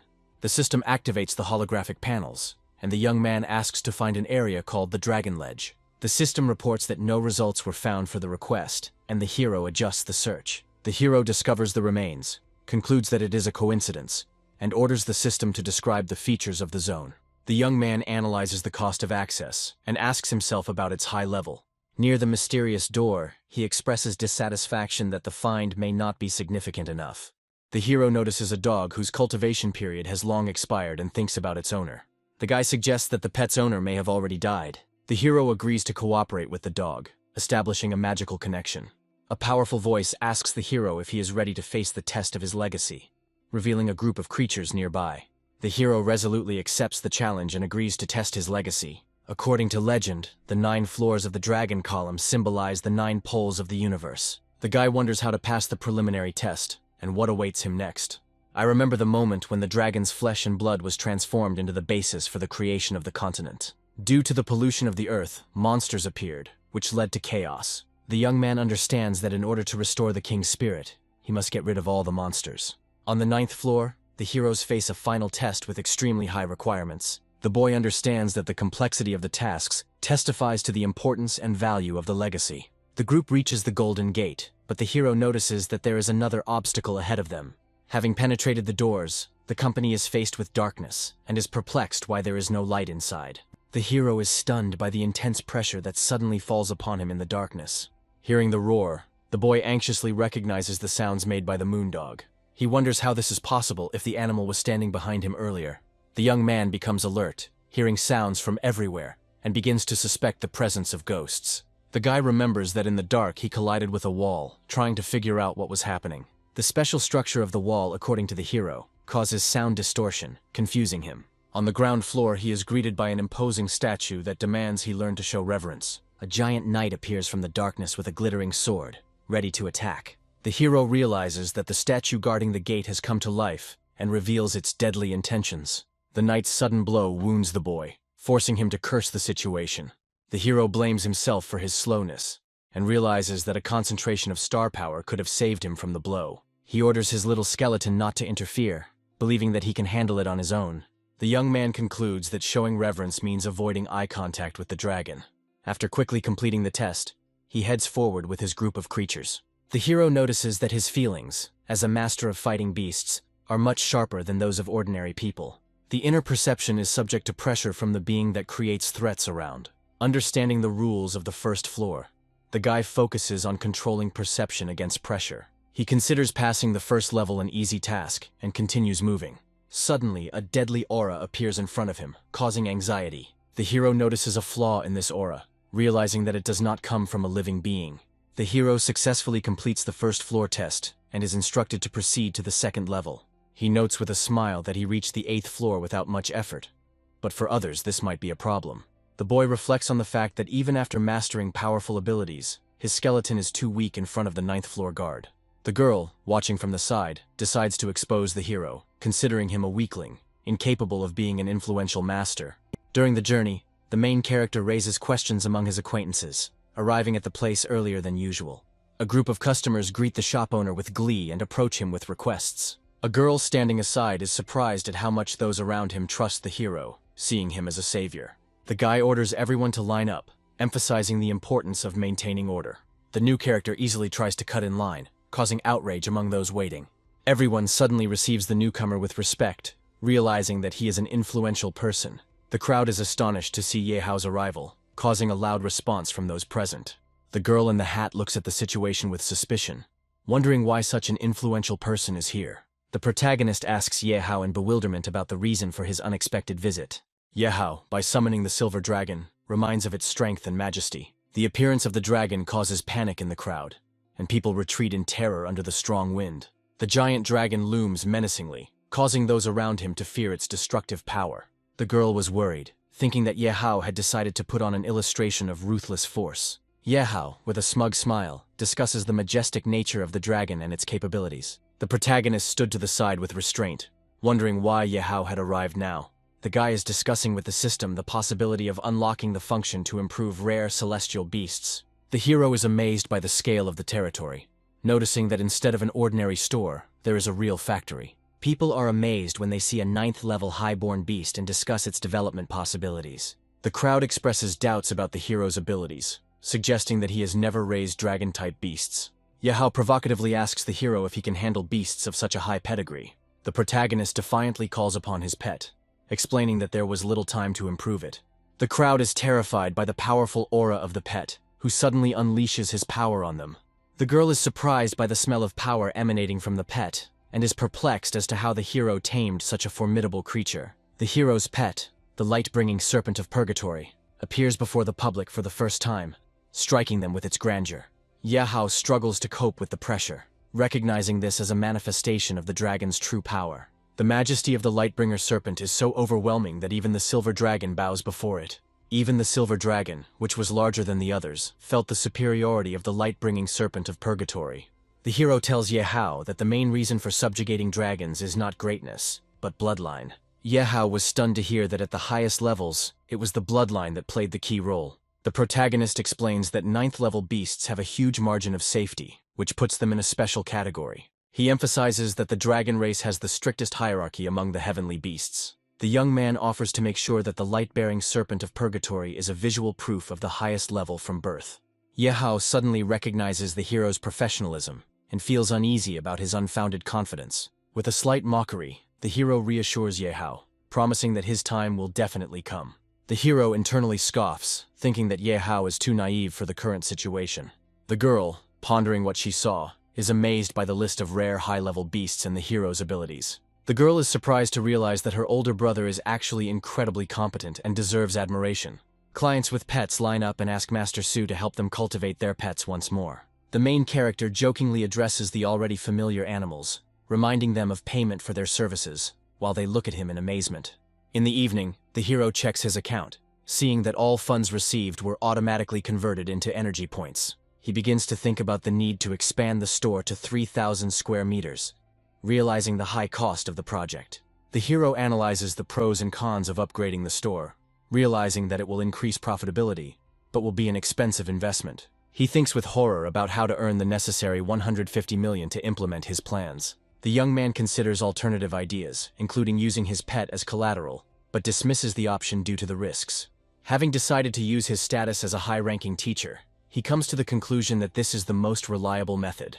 The action moves to the base city of Longjiang, Shangcheng district, where the next stage of his journey probably begins. The guy in the room complains about the lack of demonic-type specialists on official websites. The hero reflects on the difficulty of finding masters for rare species of animals.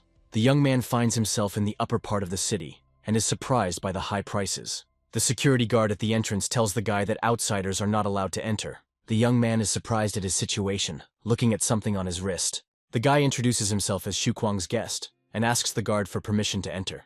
The hero observes the training robot and realizes that its defense has been raised to the highest level. The combat robot activates martial arts mode, forcing the hero to use his skills. The robot breaks down from significant damage, and the guard reports the arrival of a guest to Xu. Xu Kuang happily greets the elder, expressing his respect and joy at his arrival. The hero notices that the training ground is of impressive size and is intended for rich people. The boy warily considers the young age of the stranger in front of him. Xu Kuang initially mistakes the hero for an assistant of a famous person. Xu Kuang is stunned to find out that the person standing in front of him is Longqian's first handsome man. The hero confirms his identity and offers advice based on his knowledge of the demonic type of beasts.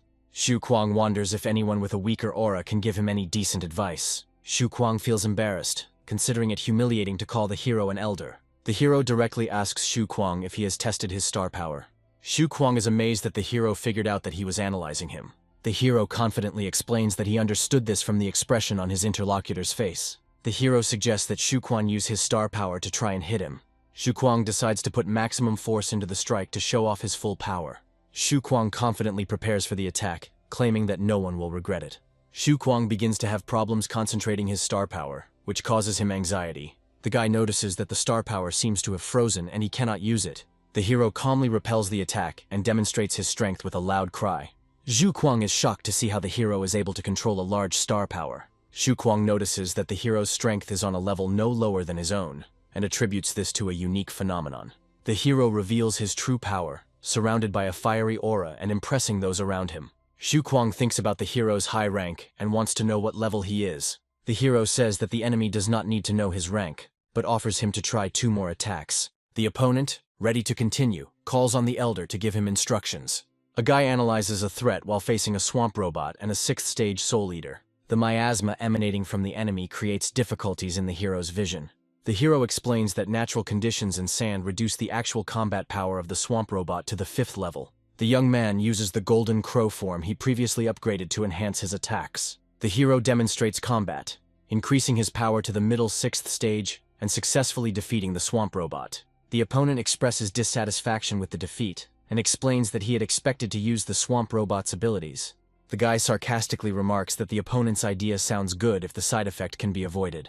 The hero coldly warns that he intends to finally drive out the enemy. The hero remembers hearing the creature's roar many times and uses this memory to focus and strengthen himself. The guy increases his voice and makes a dragon roar, which impresses the enemy. Xu Kuang was stunned, doubting how a martial beastmaster could master a high-level dragon skill. The hero assures that he has slightly strengthened his body and critically notes the fighting skills of his interlocutor's animals. Xu Kuang is confused by the hero's comments about his beasts and acknowledges his observation skills. Xu Kuang enthusiastically discusses the aesthetics of the demonic beasts and notes that their faces are extremely interesting to watch. The guy admits that raising demonic beasts is difficult, as it leads to disapproval from others.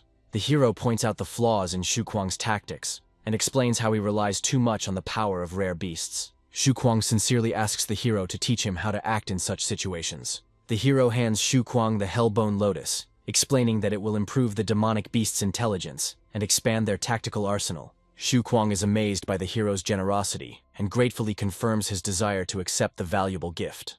The hero sternly states that payment is required first, adding to the costs the manual and shipping costs. The young man is surprised to learn the exact price of the Hellish Bone Lotus and realizes that the deal will bring him great benefits. Xu Kuang enthusiastically agrees to the hero's proposal and prepares for new instructions. The hero gives advice on how to use the bone prison to fight flying beasts. Xu Kuang writes down the recommendations for using the bone prison, and the hero suggests another strategy involving the mint mist. He thanks the hero for his advice before he takes off in a taxi to an unknown destination. Xu Kuang, not having time to arrange additional contacts, confuses his thoughts, watching the hero leave. Later, the hero returns home, where he is asked about the reasons for his late arrival, offering to eat the prepared dinner. At the table, The hero explains that he was busy with business, while those who greet him notice that the dinner looks like a festive one. The hero notices that usually only the remains of food remain when he arrives, but this time was an exception. The hero's mother points out with a smile that he has only just now appreciated the taste of her food, while the guy enjoys his dinner. Later, the hero reflects on his ability to use the power of the 6th stage thanks to his enhanced golden crow body. The young man realizes that his progress has stalled, and thinks that it is possible to speed up development by using the store system. The hero is shocked by the cost of the spirit control skill in the store, but realizes that it can be useful. After a moment of hesitation, he buys the skill book, pondering its potential. The hero successfully activates the skill and is surprised at how powerful its effect is. The boy realizes that spirit control allows him to use star power to control objects from a distance. The hero reflects on the process of compression and compaction of stellar energy, which is necessary for its effective use. He concludes that this technique must be repeated until perfect to achieve maximum strength. The martial artist displays a shining star power that takes the form of multiple fists around his body. The hero explains that once the star power has completely hardened, it can be used to destroy and create objects. He adds that only 9th level masters are able to control the star power to condense it. The hero begins using the spirit control skill. Discovering that it greatly strengthens his star power, he decides to test the limits of the system by focusing entirely on his practice. Despite his efforts, he notices that with his current level of power, he can only lift light objects from a distance. The hero ponders the need for a panacea to enhance star power, feeling its lack. On the street, drivers watch in shock as a cyclist, boosted by star power, overtakes their car. After another experiment with the skill, the hero understands how effective its use was. He realizes the new possibilities of using spirit control, and begins planning to further enhance his abilities. Some students are discussing the presence of a famous arrogant young man nicknamed Yahello in the school. The group approaches and demands information from the other students about Yahello's whereabouts. One of the students reports that Yahello should personally go out and greet the guests from Jianlan University. A verbal altercation begins between the students, and tension mounts. One of the guys indignantly declares that those who came can find Yahello themselves if they are so strong. A fight breaks out and one of the students grabs the other by the arm and threatens to teach him a lesson. The violent confrontation leads to the worried students promising to find Yahello. One of the students reminds them with a grin that they were promised that Yahello would be brought to them, and insists on continuing the search. The big guy makes it clear that leaving won't end that easily, and that the situation needs to be discussed. The conflict continues and newcomers are subjected to bullying by older students as a form of practical training. One of the students defends the honor of his school, declaring that he is ready to take blows, but demands that Fengshan not be insulted. One of the attackers ironically agrees to fulfill this interesting demand. Suddenly the hero appears, demanding that the pursuers release the victims. The guy, with a serious expression on his face, repeats his demand and physically stops their aggression. One of the attackers is outraged that the hero dared to touch the students of Jianlan University and grins evilly. The hero, smiling, advises the attackers to leave the area, stating that it does not concern them. One of the opponents suspiciously asks the hero if he is also a student of Fengshan. The attackers begin to laugh and mock the hero for his old bike and appearance. One of the opponents arrogantly declares that the guy would be better off giving up the bike and walking. The hero, surrounded by spirits of power, hints with a cold grin that it would be more appropriate for the attackers to crawl. One of the opponents is struck down, falling to the ground and angrily trying to understand what just happened. His comrades scoff, suggesting that he simply tripped on level ground. An officer from the opposing camp notices that he did not have time to notice the hero's movements at all. Another opponent accuses the hero of using force, but receives a cold response explaining the situation. The hero calmly invites the enemy to come closer, without retreating and keeping the situation under control. The enemy leader activates his power, threatening to break the hero's legs for his actions. He summons his strongest card, a huge golden-maned bear, declaring it a worthy challenge. The hero sarcastically notes that the situation is becoming troublesome, but does not yet see the need to actively intervene. Noticing that he will soon have a lecture, the hero calls on the other opponents to quickly demonstrate their trump cards. In another scene, a group of elders discuss the progress of a 5th stage student and his terrifying dragon. Jianlan University Vice President and senior faculty discuss upcoming exchange competition, Call for Mercy. The other side responds with a smile, noting the opponent's good knowledge. He says it's their university's turn to show its potential and win. Vice Chancellor Jianlan responds to his university's past successes, starting a verbal duel. The assistant reminds students to register before the start of the competition. A teacher from Jianlan says he will send students who were recently planning to take a look around. One of the students greets the vice rector and the teacher with visible embarrassment, showing signs of beating. The outraged teacher demands an explanation of what happened, reminding that the competition is just around the corner. Seeing the student's silence, he raises his voice, insisting on an honest answer, threatening punishment. Finally, one of the students, overwhelmed by the situation, shouts out that the attack was on them. A teacher from Jianlan reported that a student from Fengshan was the cause of the conflict. Director Jianlan, surprised by this news, wonders how such talent could appear in Fengshan. Vice Rector Jinlan demands details of the incident, insisting on the accuracy of the information. One of the students apologizes and explains that they were caught off guard by a young man from Fengshan, who learned of their participation in the competition. Vice Chancellor Jianlin threatens students, warning that any lies will be severely punished. The frightened students confirm their friend's story, claiming that this is exactly how it happened. The vice principal angrily accuses Fengshan of demonstrating poor hospitality. Principal Jinlan calmly asks the students if they know the name of their bully. One of the students describes the attacker as a guy their age with short hair and the surname Su. The hero, calmly training, receives a call from the vice rector and inquires about his goals. The hero calmly asks the vice rector about the problem that has arisen, while simultaneously turning off the screen after the call. The vice principal reports that those who were beaten by the hero were the best students of Jianlan University, who were sent to participate in the competition. The hero indifferently replies that he was only teaching the students of Jianlan a lesson, adding that he only broke one of their arms and one of their legs. The vice rector claims that Jianlan students started the confrontation first, insisting on finding the culprits. He claims that he has already found 2 injured students, but they are unable to give testimony. The hero learns that someone deliberately silenced the victims in order to hide the true causes of the conflict. The guy with the cold gaze asks if the vice rector assumes that he is ready to take full responsibility. The vice rector assures the hero that he cannot react impulsively to Jianlan and promises to sort out the situation. He advises the hero to avoid the university for the time being in order to stay safe. At the same time, discussions begin about the upcoming competitions, where they hope to destroy the myth of Jianlan's invincibility. The arena announces the entry of 5 Fengshan Beastmasters, each the strongest in their annual competition. The Fengshan participants enter the arena, cheering each other on and preparing for the upcoming battle. A representative from Jianlan University enters the arena, attracting the attention of everyone present. It turns out that only one third-year student is participating on Jianlan's side, which is puzzling. In the audience, Jianlan students discuss why the mysterious one-player strategy was chosen. Rumors begin to spread that the Jianlan students were attacked by someone from Fengshan before the match. Outraged Jianlan students demand a strict investigation and an apology from Fengshan. The girl from Fengshan responds indignantly, denies the accusations and demands proof. One of Jianlan's students accuses Fengshan of using dirty tricks to avoid fair competition. In the center of the arena, a conflict begins to brew between the representatives of Jianlan and Fengshan, with each demanding an apology. One of the participants from Fengshan suggests that his opponent from Jianlan should forget about the match and just enjoy the battle. Fengshan representatives explain that they do not intend to use numbers to pressure people, considering such behavior unfair. The Jianlan disciple confidently points out that his opponents do not understand the full extent of the danger they face. The hero and his Jianlan rival exchange glances, discussing how the meaning of the battle is gradually changing. The enemy summons his beast, claiming that it is punishment for everything that happened. One of the participants from Fengshan is struck by the powerful aura emanating from the enemy beast. High-ranking spectators comment that the opponent is using a 9th stage beast, the Dark Black Dragon.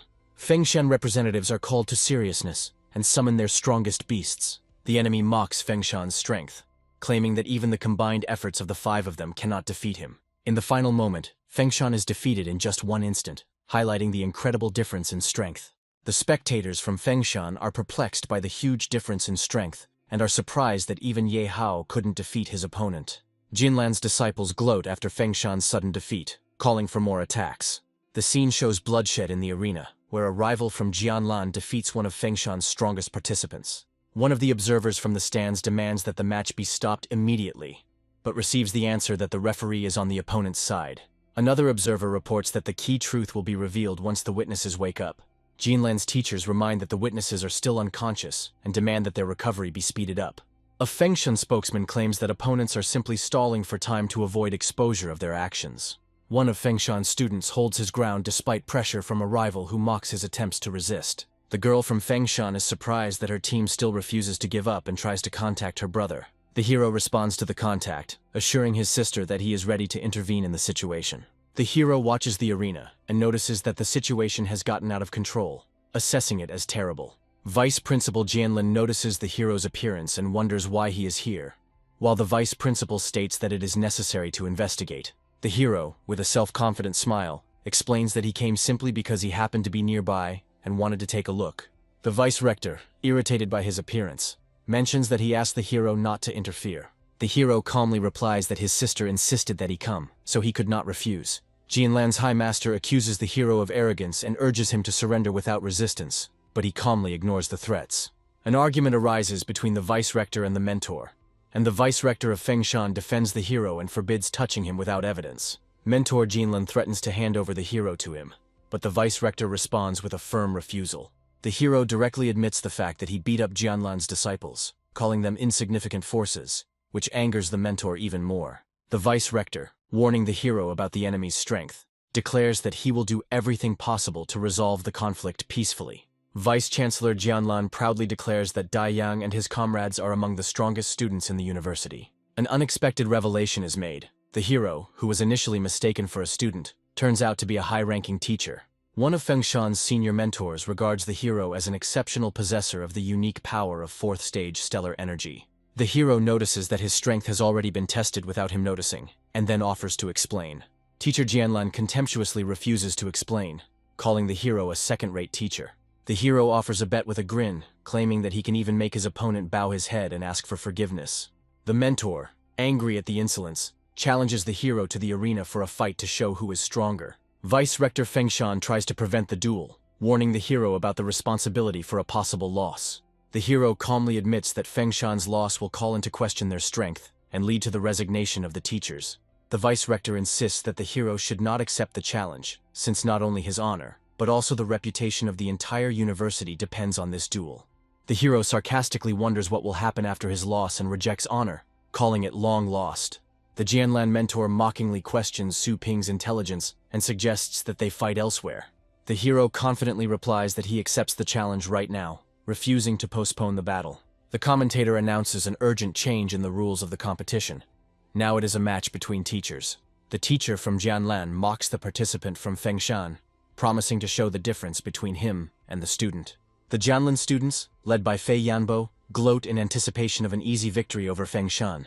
The Jianlan spectators are surprised that Su Ping looks the same age as them, but are confident that he will not be able to defeat their experienced teacher.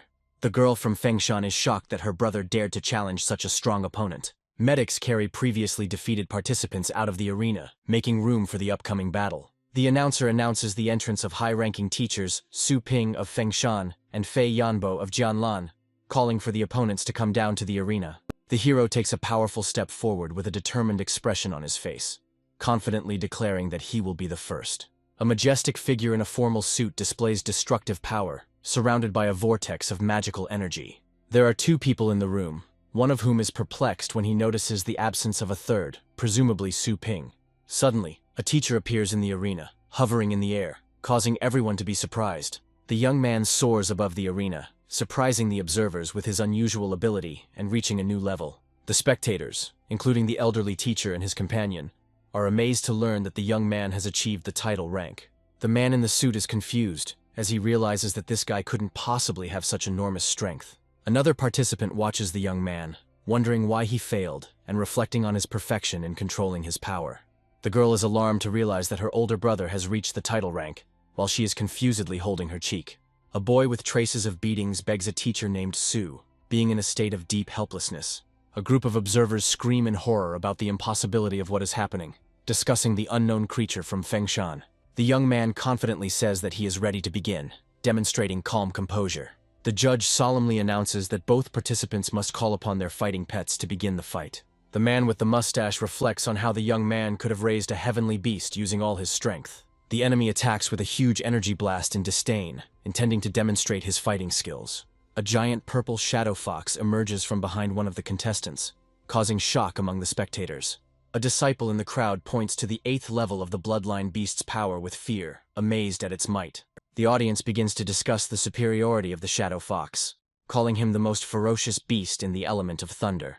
One of the participants maliciously declares to the enemy that his side is dangerous and knows no mercy. The hero, with a cold gaze, briefly assesses the enemy, mentioning his 8th stage. The guy blocks the enemy's attack with a slight grin, arguing about the coincidence of circumstances. His pet, in the form of a huge dragon, makes an impressive appearance in the arena, and the enemy notices the Lightbringer Serpent of Purgatory in horror. The audience screams in fear, feeling the powerful impact of energy even through the protective barrier. The man with the mustache evaluates the abilities of the young man's pet, calling it one of the best dragon-type creatures. He orders the energy barrier's defense level to be raised to maximum to contain the growing power of the battle. The young man stands confidently next to his dragon, declaring that he no longer needs to be polite. The enemy underestimates the strength of the youth's beast, claiming that its power is only at the level of the lower 8th stage. The man fills himself with the energy of the 8th stage, raising his fighting potential to the limit. The opponent's Shadow Fox reaches almost level 9 in strength, despite the overwhelming influence of the Great Dragon. The opponent is surprised why the guy doesn't strengthen his pet, while it is preparing for the next move with slight confidence. The young man asks with a slight grin if that's all, pointing out that the opponent hasn't yet reached the level of 1 against 2. The opponent, with a furious look, declares that his purple Shadow Fox has 8 thunderclaps. The golden-haired boy is shocked to realize that the Thundermouse's power is quite serious, and the purple Shadow Fox can use it 8 times at once. 8 thunderclaps neutralize the hero's attack, causing observers to wonder about his next move. Purple Shadow Fox creates clones of himself with the Thunderbite skill, making it difficult to distinguish the original. A blinding flash of purple energy creates tension, and the audience wonders if the hero managed to dodge the blow. The hero emerges from a cloud of purple smoke and notes with slight irony that the opponent's clones have weak illusions. The enemy panics and demands to regain control of the purple Shadow Fox and strengthens their teams. The fox attacks with its head with great force, continuously firing with all its might, which leaves the audience in awe. The little commentator announces that the consequences of the attack are simply incredible, suggesting that the outcome of the battle is near. A guy with gold inserts on his uniform egged on his interlocutor, offering to deal with the enemy and comparing him to his former teacher. Observers of the fight discuss the gap in combat experience, and believe that the outcome of the fight was a foregone conclusion. The hero confidently asks the question, making everyone wonder who said that everything has already been decided. The Lightbringer Serpent of Purgatory manifests defensive skills such as stone armor and vine armor on its body. Thanks to these defensive skills, the snake can withstand powerful enemy attacks and remain unharmed. The opponent is outraged that such a tall beast only uses defensive skills, calling it a waste. The young man ironically asks his interlocutor about his words about pride and dragons. In the arena, 2 powerful creatures fight, one of which demonstrates its enormous strength, surpassing the other side. The voiceover emphasizes the importance of adaptability, letting go of the proud dragon essence in favor of learning defensive skills. The youth stands next to his light serpent in its completed form, noting that no one wants to die. The students happily celebrate Su Ping's victory in the first round, applauding enthusiastically and shouting words of encouragement. Su Ping's opponents are nervous and angry, calling what is happening a curse. Senior observers are relieved to admit that their fears about the battle were unfounded. Teacher Fei states that his purple Shadow Fox is merely his secondary pet, hinting at a more powerful creature. He summons the demonic Abyssal Serpent, a huge and terrifying beast imbued with destructive power. The spectators in the crowd realized with horror that the Abyssal Demonic Serpent was a 9th stage beast, threateningly powerful. The opponents confidently declare that after the previous battle, the light-bearing Serpent of Purgatory has exhausted its strength and will no longer be able to win. The students in the stands demand that Su Ping be destroyed, cheering on their teacher Fei. Su Ping calmly states that the Purgatory Light Serpent was not his main pet, shocking everyone around him. A mysterious creature with glowing eyes emerges from the rift, raising a storm of questions about its true nature. The spectators are puzzled, looking at the summoned little skeleton, wondering why the fight suddenly became so cold. The girl in the yellow uniform notes the strange changes in the skeleton's appearance, admitting that she has never seen anything like it. Teacher Fei mockingly suggests that the young man summon another pet, not taking the skeleton seriously. However, Fei feels an inexplicable fear, noticing for the first time that his demonic snake has more than just a desire to kill. The skeleton attacks instantly, and the enemy is struck by its speed, not having time to react. The demonic Abyssal Serpent is wounded in an instant, causing confusion among all those watching. The young man offers to take the injured pet, because he is in a depressed state and requires medical attention. Teacher Fei panicked, and refused to believe that a low-ranking creature could defeat his carefully nurtured beast. The young man confidently protects himself with a golden barrier, dodging his opponent's questions and inviting him to find out the truth himself. With a slight grin, he avoids answering, asking a counter-question about whether he is obliged to reveal the essence of what is happening. The crowd applauds loudly, celebrating Su Ping's victory and calling it his first big win in 10 years. Students in black and gold uniforms discuss the hero's success, admiring his actions and calling him a heartbreaker.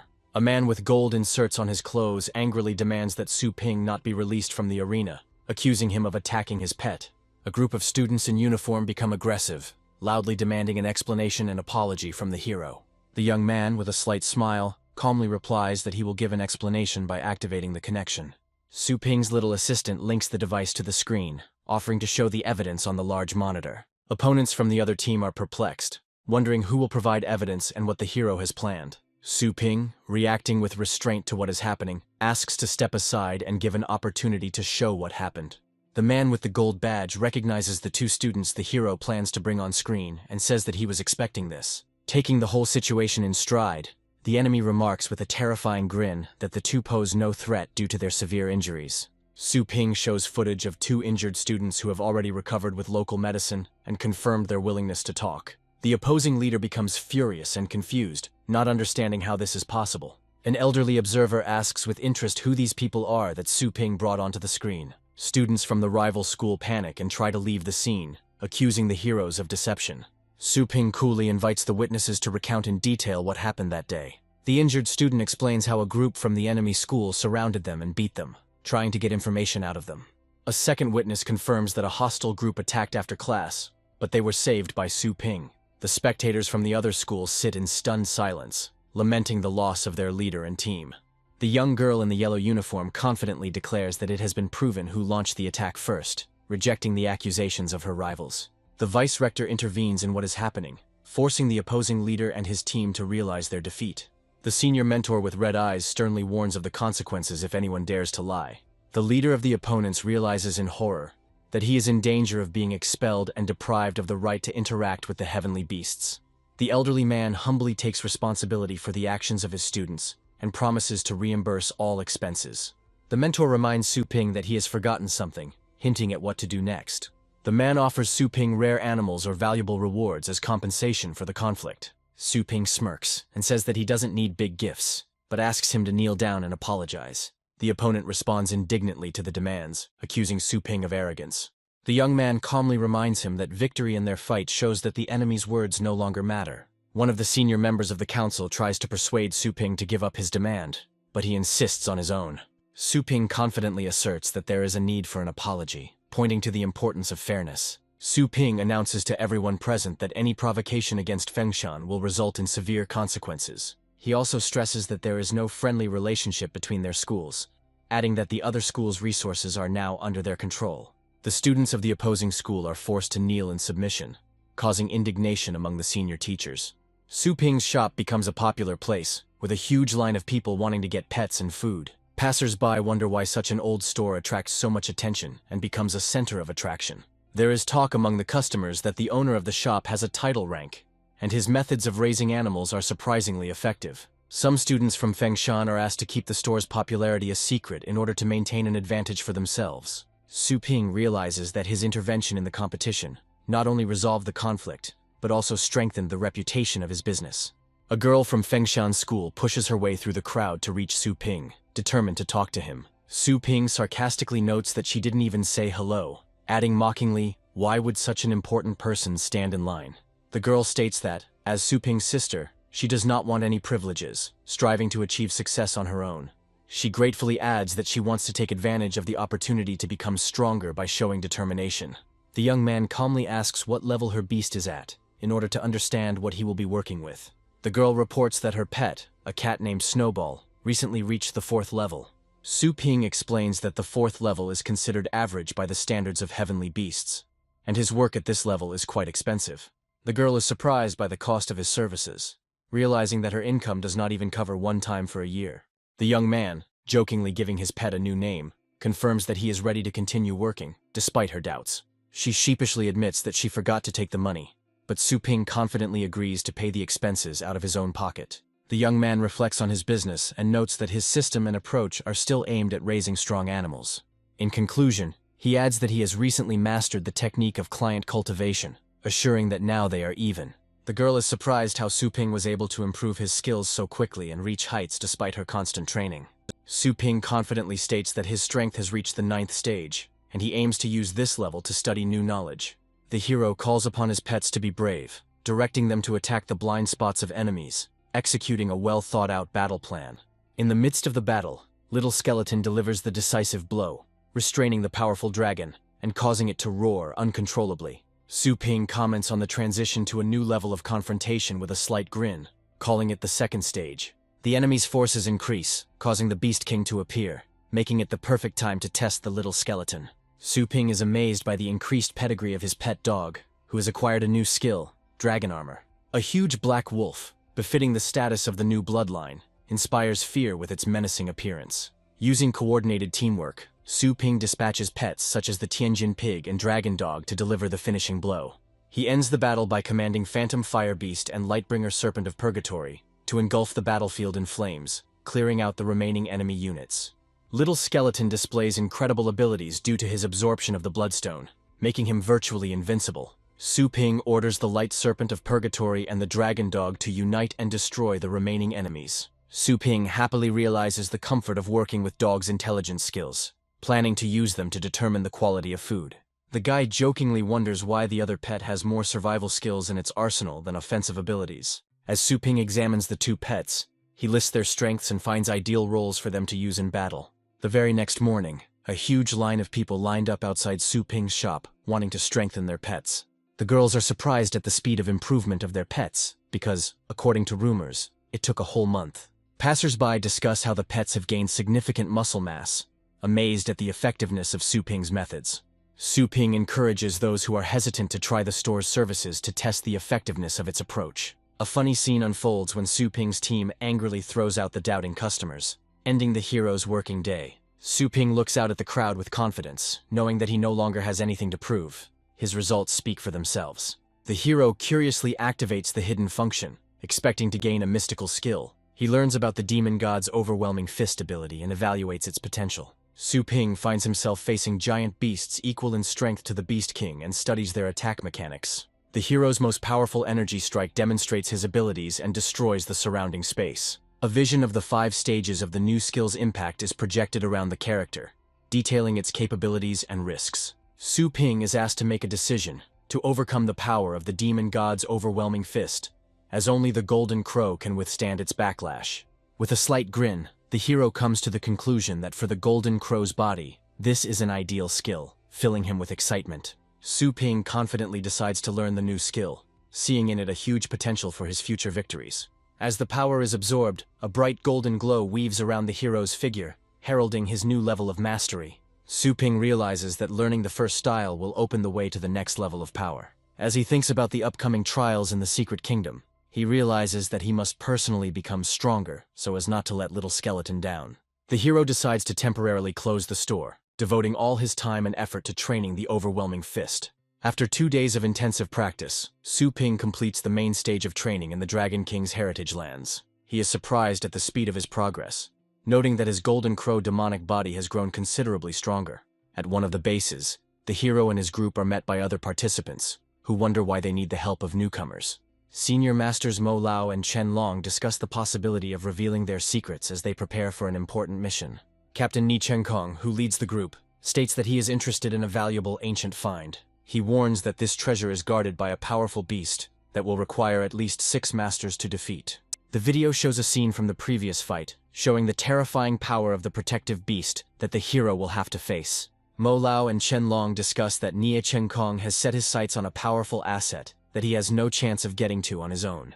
Chen Long states that their team will do everything possible to complete the mission, but also warns of possible attacks from other groups. Nie Chenkong proposes to distribute the spoils of the mysterious realm based on everyone's contribution in battle. Mo Lao agrees that it would be wise to give the first choice to the team captain. Nie Chenkong suddenly announces that he will not be the first to choose, surprising the others. Mo Lao and Chen Long begin to wonder who, other than the captain, has the right to make the first choice. Su Ping enters the room accompanied by Chengshan's protector, attracting the team's attention with his appearance. Chen Long wonders why Nie Chenkong attaches importance to a person who is seemingly weaker than the rest. Nie Chenkong introduces Su Ping to the group and emphasizes the importance of his participation in their mission. Chen Long guesses that Su Ping, despite his strength, may be the one the captain appointed to choose first. Nie Chengshan introduces Su Ping to the team, telling them that he saved his life and defeated the 8th stage beast. Mo Lao agrees with the decision to give Su Ping first choice, acknowledging his achievements. The team begins their climb up Dragon's Ledge, facing difficulties due to the thin air at the summit. Su Ping suggests using flying pets to lift them up, but is dissuaded due to local regulations. Naya Chengshan explains that summoning flying beasts on this route can lead to accidents and severe punishments. He warns Su Ping to act quietly to avoid trouble. The heroes notice two masters from great families who break the rules by using their political power. The fight between the masters of the Qin and Tang families results in a powerful energy being released that threatens the entire zone. The ensuing rockfall forces the team to be cautious, although the experienced members are confident that it will not hit them. The hero watches their calmness with a smile, realizing that the situation could get out of control at any moment. Su Ping, faced with a rockfall, uses his power to destroy the falling rocks and protect the team. His actions inspire the other members of the group, and Nie Chengshan agrees with his initiative, realizing that it is impossible to avoid threats. Mo Lao and Chen Long discuss how Su Ping quickly showed leadership skills, boosting the team's morale. On a narrow staircase, the team encounters a crowd making way for a clanswoman who has decided to challenge Dragon's Ledge. The Tang family group appears ahead, their appearance accompanied by respectful remarks from those around them. The two winds of the Tang family, Masters Zhuo Fengqiong and Feng Mo, display their impressive titles and strength.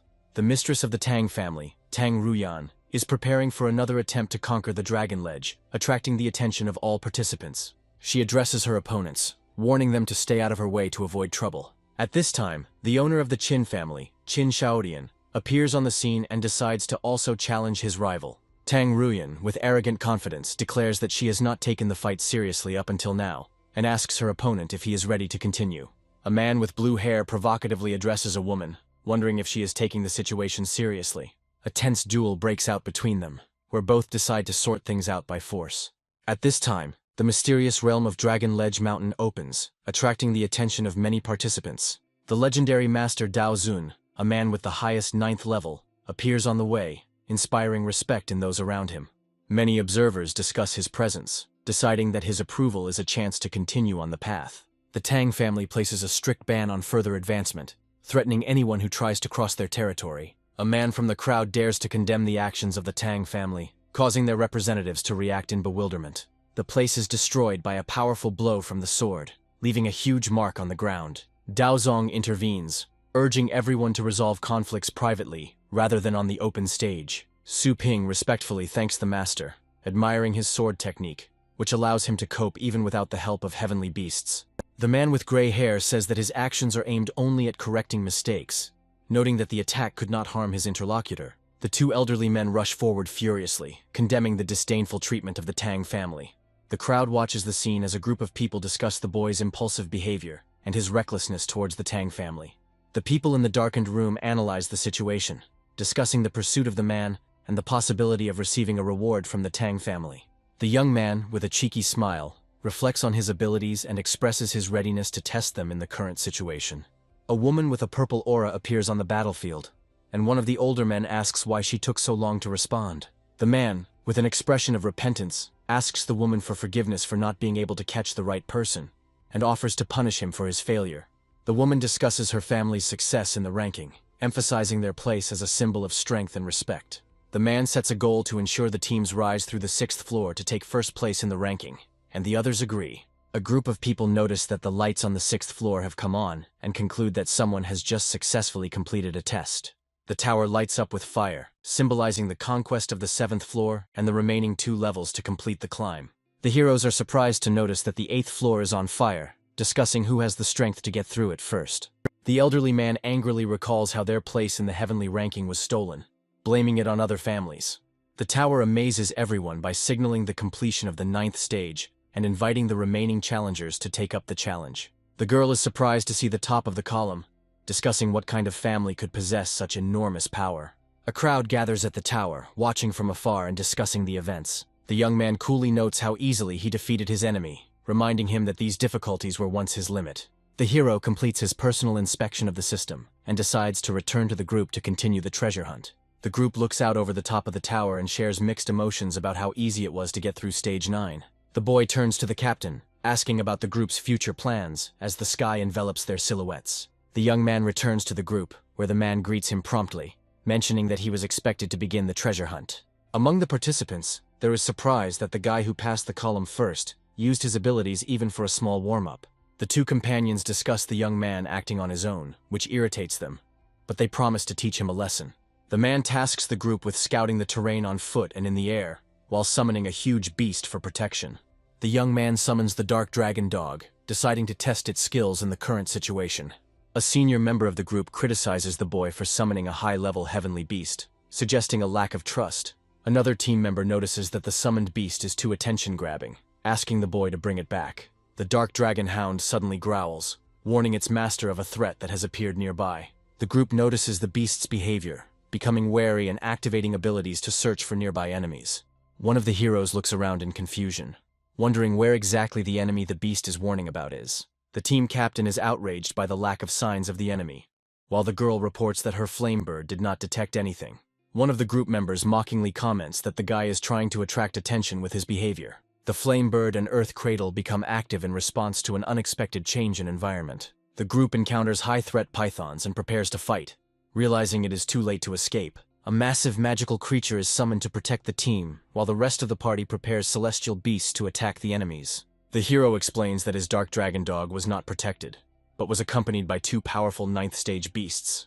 The girl warns that it is impossible to escape from the pythons due to their dense surroundings, pushing the group into action. The young man recalls that his dark dragon dog had warned them of the danger from the very beginning, offering a strategy to protect them. The guy thanks the team members for their involvement, explaining that he appreciates their concern, but does not fully require it. He assures everyone that his beast is not only strong in reconnaissance, but also has good combat skills for the upcoming tests. The young man suggests killing the leader of the pythons, explaining that this will solve all problems with their threat. One of the team members doubts the dark dragon dog's abilities, believing that he will not be able to defeat opponents of the 9th stage. The senior member of the party uses the Earth Cradle skill to hide the team to create a safe shelter. The team observes the battlefield from a protected area, hidden using the invisibility ability activated by the curator's box. The girl is concerned about the fate of the dark dragon dog, not understanding what happened to him after the battle began. The young man points to a strange line of light in the distance, suggesting that it is related to developments on the battlefield. The girl suddenly realizes the connection between the light and the dark dragon dog's actions, amazed by its capabilities. Dark Dragon Dog finds himself surrounded by shields as he fights against multiple pythons, showing off his skills in combat. The group realizes that the 7th stage Heavenly Beast continues to confront strong 9th stage opponents, shocking everyone with its level of strength. All the heroes watch the events with tension, recognizing the power and significance of the Dark Dragon Dog in the current situation. One of the team members notes with admiration that the Dark Dragon Dog's defense is excellent, seemingly even better than his own pet. The guy reasons that the blows only slightly scratch the dog's skin, proving the focus on defensive skills. The captain and his companion are confused, trying to understand how the pet could have been poisoned with such tough skin. The young man recalls with a confident smile how hard it was for him in the past, and declares that he does not intend to play anymore. The team celebrates their victory and congratulates Dark Dragon Dog, recognizing his strength and unique abilities. One of the men emphasizes the outstanding qualities of the young man's pet, but the hero himself modestly brushes off the praise. The elder in the group laughs at the young man's modesty, declaring that such pets are clearly superior to the others. The young man, with an indifferent expression on his face, notes that the team's pets are still not very different from each other. The situation changes dramatically when the creature vomits and reveals a huge number of python eggs. The rest of the team are amazed by the scale of the event, trying to make sense of what is happening in front of them. The heroes discuss python eggs, noting their usefulness as a nutritious and tonic agent. The guy offers to take the enemy's scales, explaining their value on the market due to their use in invisible paint. One of the team members is surprised by the proposal to share the spoils, realizing that the young man seeks peace, not conflict. The elder and the warrior thank the boy for his generosity, expressing their readiness for further cooperation. The map reveals a cave location to the northeast, which becomes their next target. The group decides to reach the cave in the morning, discussing their plan of action around the campfire. The young man recalls that he had already been to these places during the previous test, and is amazed at the choice of this particular cave. The hero inquires about the origin of the map. The captain explains that he got it through a profitable deal, but other points could have already been plundered. The group learns that a 9th stage beast lives in the cave, causing anxiety and tension among the companions. The hero assures the others that he will cope with the danger, despite the fact that the team has not yet entered the cave. The young man confidently declares that he knows what awaits them in the cave, since he has already been in these places during previous trials. The captain and his companion discuss how the young man's pet successfully dealt with a swarm of pythons, proving its strength. The group realizes that there were powerful pythons with stage 9 combat power living around the cave, making their task more difficult. One of the team members suggests a clever strategy: to lure the beast from the depths of the cave to the surface. The decision to set up an ambush at the entrance to the cave is supported, and pets are activated to prepare for battle. The girl calls upon her flamebird to use a defensive skill to aid the party. Having prepared everything for the ambush, the captain declares that he is not going to wait, and decides to lure the beast out personally. The companions are concerned about his dangerous plan, but the captain confidently explains his strategy and readiness to fight. The young man, noticing the anxiety of his comrades, agrees to go with the captain to support him in case of danger. The young man says that he will also take care of the situation, causing surprise and admiration among his companions. The captain smiled slightly and expressed confidence that with Brother Su's participation, everything would be under control. One of the team members warns of the thick, toxic air in the cave, advising Su to stay outside, but he assures him that his armor will protect him from any toxins. The young man points out that the captain chose the most dangerous mission, asking him about his real motives. The hero observes his surroundings, noting the absence of anyone, while his interlocutor offers to share information. One of the group members says that there is a unique spiritual tree in the cave that has impressive properties. The tree is displayed, revealing its rare fruit, capable of stimulating the potential and reviving the abilities of war beast masters. The young man suspects that the captain risked his first choice for the sake of this fruit, receiving categorical confirmation. While at the woman's bedside, the captain explains that there are things Su should not ask, as his goal is to save someone close to him. The captain declares that even great benefactors have no right to reproach him for possible actions related to obtaining the fruit. His words indicate a willingness to go all the way for the tree, regardless of any risks or relationships with others. The young man reflects that the fruit of the spiritual tree may be an ordinary treasure, but for the captain, it clearly has special value.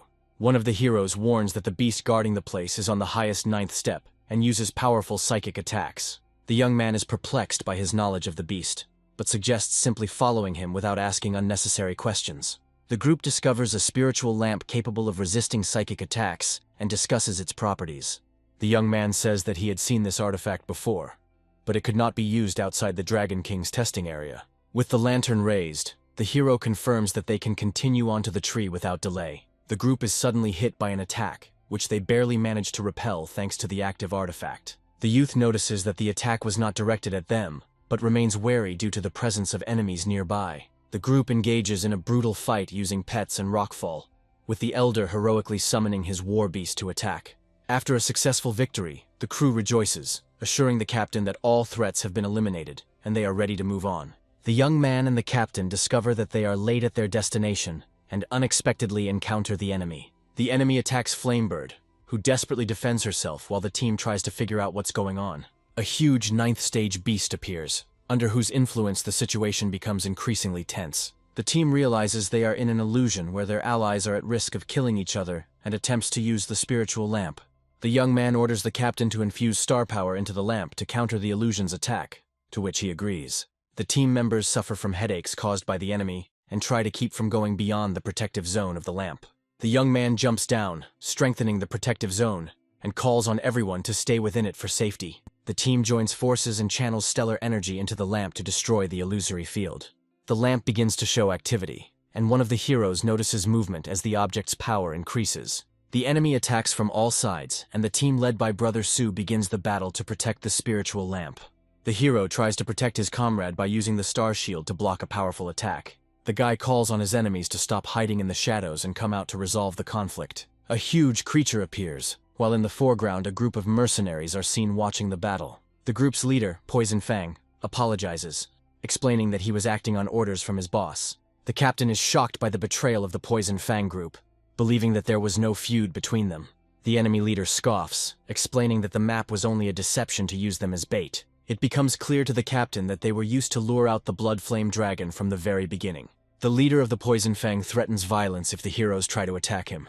The young man activates his weapon and prepares to fight, despite the threatening plan of his enemies. With a cry, the hero rushes into the attack, decisively entering into battle with superior enemy forces.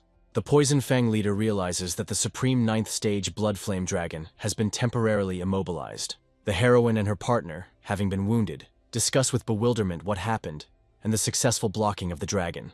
The young man appears before the enemies in the air, insisting that they wanted to destroy them, and now it is time for payback. The mercenaries are shocked to notice that there is a young master of the title rank in the squad, and they realize their mistake in not taking into account the intelligence. The leader loudly orders to stop panicking and carry out the attack, reassuring that the situation is under his control. The long-range scorpions prepare to attack, but the young man stands still and condemns their methods. The leader commands, mocking their confidence, but is unexpectedly wounded. The captain, bleeding, asks the crew to hold on, while two of his companions are in serious condition.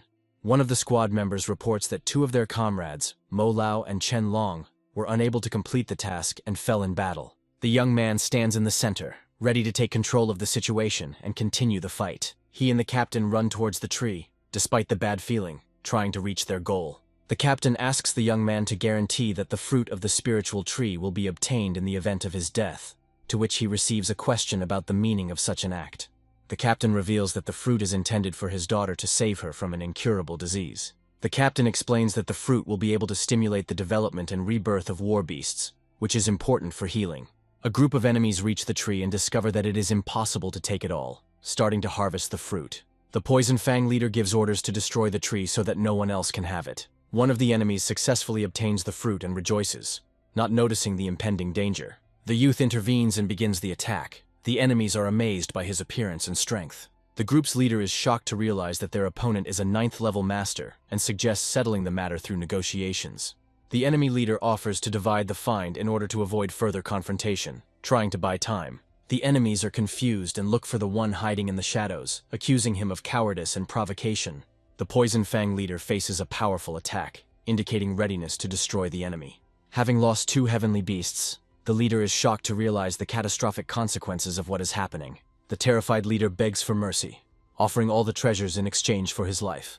The young man approaches and explains that his goal is not treasures at all, but the elimination of the enemy. The leader, in an attempt to find out the name of the young man, wants to know at whose hands he loses and dies. The young man coldly declares that he is not giving the target the slightest chance of resistance, guaranteeing its end. Under the control of the young man, his beast incinerates everything around, destroying traces of the enemy and their presence. The young man folds the spiritual tree, having completed his mission, and prepares to leave this place. He analyzes what happened and concludes that survival in such dangerous places is only possible by adapting and strengthening one's abilities. At night, at the base of the miners, the group's further plans after recent events are discussed. Inside the base, the heroes decide to bury the captain and deal with the consequences of the fate of Mo Lao and Chen Long. One of the companions thanks the young man for saving him, admitting his own weakness and expressing regret for the losses. The young man announces that he has unfinished business and hands over the spirit tree to the captain's daughter. The heroine wonders why the young man refuses such a valuable artifact, and wants to know how he knows about the captain's daughter. The young man says that the details are not important, and asks to fulfill the captain's last wish, to which the group agrees. He points to hidden treasures found in the cave, and offers to give them to the families of his fallen comrades. The heroine asks in surprise why the young man refuses all the treasures, to which he replies that he has already received the most important one. The young man shows the artifact he has found, and explains that he intends to give the treasures he has found to society to help people. At the exit from the base, a warning sounds about the need to hand over fines to the checkpoint, and the obligation to comply with the rules. The young man joins his companions after an emotional conversation, offering to go through the upcoming stage together. The team passes through a checkpoint where rare finds such as crystals and artifacts are recorded and graded. In the adjacent sector, other groups discuss their findings, including poisonous rocks and orders for rare materials. One of the companions explains to the young man that among the inspectors present, there are high-ranking masters who are ready for any surprises. The participating teams discuss the Star Cloud spiritual tree, admiring its rarity and significance. One of the leaders tries to find out the price of the tree's fruits from the heroes' team, clearly showing their interest in buying. One of the young man's companions answers for everyone, firmly declaring that the fruits are not for sale, and suggests discussing other finds. Tensions mount when one of the interested representatives begins to insult his companions, trying to provoke a conflict. Representatives of the other group believe that eating the fruits will give them a huge advantage and increase their rank. The leader of the other group mocks the young man, doubting that he, with his powers, can stop the masters of the highest 8th stage. The young man is outraged by the actions of the federal inspection, suspecting them of exploiting the miners, and decides to complete the inspection. The two opponents react mockingly to the young man's decision to leave, wondering who he thinks he is. They rush at the young man with an attack, declaring that the examination will end only when they say so. The crowd notices the tense situation and wonders why the young man was hit, but he assures them that he is fine. The opponents, referring to the article of the law, believe they have the right to suppress the young man by force and take advantage of the situation for their own strengthening. The crowd begins to discuss what happened, recalling other incidents, and some recognize the young man as the one who had previously challenged the Tang family. A mysterious voice emerges from the shadows, denouncing the pettiness of what is happening and attracting the attention of the crowd. A man is found on the ceiling, who advises the young man to be brave and show his abilities. The mysterious man points out that only the strong will be able to pave their way, leaving a hint of his own strength. The young man considers the advice of the powerful stranger and thanks him, thinking about his future in the new world. Two opponents rush at the young man with threats, full of self-confidence in their strength. The young man uses the ability to knock out opponents with a powerful accumulation of force. Once on the ground, the enemies are horrified to realize that the young man is a master of the title rank. The youth, surrounded by an aura of power, draws the crowd's attention, demonstrating that even a young warrior can reach the highest levels. He subjugates the Star Cloud Spirit Tree with the Spirit Control technique, proving his exceptional skills. The crowd is astonished when the youth disappears, suspecting that he was using a spatial artifact. The opponents discuss the situation without understanding who this person is and complain about their failure. Realizing the strength of the young man, they humbly apologize, admitting their mistake and unpreparedness. However, the young man rejects their apologies, claiming that the blow was for a friend, and demands compensation of 20 million. The opponents argue about the impossibility of compensation, when the appearance of the head of security makes them realize that the situation for them is becoming even more dangerous. The boss sharply remarks that instead of following the rules, the wall was destroyed, and ironically asks if the lesson has been learned. The young man, rejecting a quick solution to the situation with money, sets the payment at 60 million, adding that the funds will go towards improving the pet store.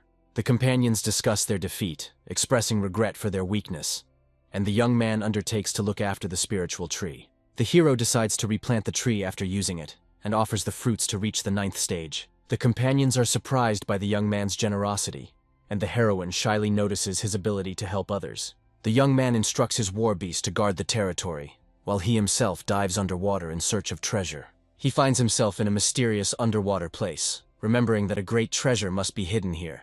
A young man discovers an ancient temple that possesses incredible power, capable of moving mountains and filling the seas. Once inside, he finds a secret scroll hidden in a secluded place and realizes its uniqueness. The scroll turns out to be a tool for creating spatial storage, which impresses the hero despite its limitations compared to system storage. The young man studies the ability of an artifact that can create space and increase its capacity with the growth of stellar power. The hero notices suspicious activity in the sky. A bird is watching what is happening from above. Deep underwater, a guy ponders the undead demon fruit and its unique properties. The hero and the dark dragon dog discuss the location of the bird and the fate of the demonic fruit. The two 8th stage martial beastmasters resent the bird's pursuit, feeling threatened. The hero attacks the guys on the cliff with a powerful blow, which causes them to react with alarm. A mysterious old man with a magical artifact and a bird on his back tracks strangers in the forest. The masters of the fighting beasts are surprised to recognize a representative of the Tang family in front of them and begin a dialogue. A girl in an elegant dress demands the return of the stolen item, reminding him of her status. She warns them not to give in to greed and reveals that the demon fruit was stolen from them. Two martial beastmasters try to escape by activating the so-called 36th plan. The titular old man accumulates star power, demonstrating his might and stopping the fugitives. One of the opponents falls to the ground, trying to protect the artifact, but notices that his plans are ruined. The magician threatens the fugitives, offering to avoid further conflict if they remain silent forever. The old man uses magic to forcibly take possession of the artifact, leaving his opponents no choice. The 9th stage Shadow Asura appears, causing chaos and displaying its fighting power. The hero commands his dragon and allies to use defensive abilities against the Shadow Asura. The guy uses the Dragon Patron technique, breaking the enemy's defense and attacking the Asura. The Shadow Asura is defeated, causing shock and fear among the enemies who realize the hero's power. The old man realizes that the enemy has suppressed the Shadow Asura in just a few blows, and tries to understand how this happened. The old man furiously discusses with his ally the decision to leave the hero no chance to escape. The master uses powerful light attacks, causing a cascade of destruction and demonstrating the power of his title. The hero appears with his ally, a small skeleton preparing for battle. A giant beast appears in front of the heroes, and the guy realizes that the trap has failed. The older opponent is surprised that the young guy has reached the title rank at such an age, and decides to stop him. The enemy releases a demonic beast, accusing the hero of killing his pet. A girl from the enemy camp is amazed by the destructive power of a small skeleton. The eldest of the enemies attacks with swords filled with star power, pointing them towards the hero. The enemy uses the clan's most powerful attack, using a whole barrage of energies. The young man prepares to use his power with an expression of confidence, finally testing his strength. A bright golden attack flashes across the battlefield, causing enemies to be surprised due to its divinity. The senior magician is seriously wounded by the hero, who is struck by the extraordinary strength of the young guy. The Dragon King is commanded to save his mistress by carrying her away from danger. The hero and his ghost animals block the path of those fleeing, preventing them from escaping. The wounded mage launches a secret technique, convinced that the outcome of the battle has not yet been decided. The hero realizes that the enemy is using the secret art of the Tang family, known for its powerful destructive power. The girl finds herself caught in a deadly trap of a magical technique that sacrifices the owner's body. A huge phantom enemy materializes in front of the hero, threatening to take his life. The ghostly spirit begins to laugh, confident in its invulnerability to the hero's attacks. The enemy declares that even after his death he will destroy the hero, threatening him with an incredible curse. The phantom is puzzled as to why he cannot take possession of the hero, suspecting hidden protection. The young man holds in his hands a secret treasure of spiritual protection, causing the enemy to become furious. The girl is worried that the Dragon King of Earth might betray her and attack her. The guy notices the girl's appearance and asks about her presence with slight irony. The heroine, in irritation, forbids calling her young mistress, hinting at contempt for the hero. The girl begins to suspect that the aura of her ally, Old Feng, has disappeared, and expresses confusion.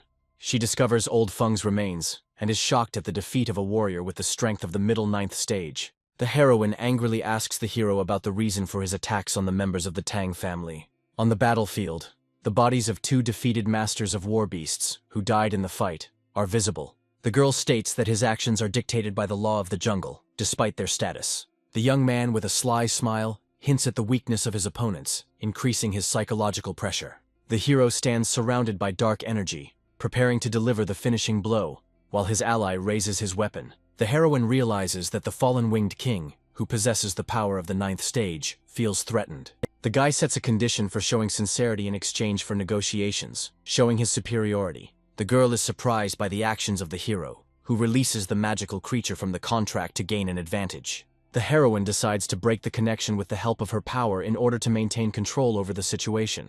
The fallen winged king and the howling wolf appear on the battlefield with the sole purpose of destroying the hero.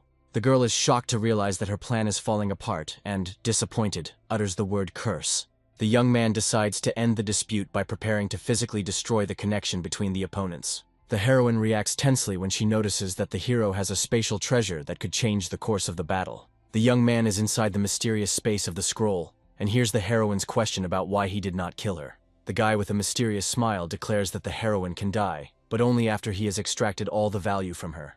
The girl notices the shiny mark of the air on the young man's forehead, which shocks her. The heroine laughs in disbelief, realizing that the hero was able to overcome 9 floors of the column, contrary to all expectations. The girl warns the hero that he is on the verge of death and threatens him with a legendary martial arts master from the Asian region.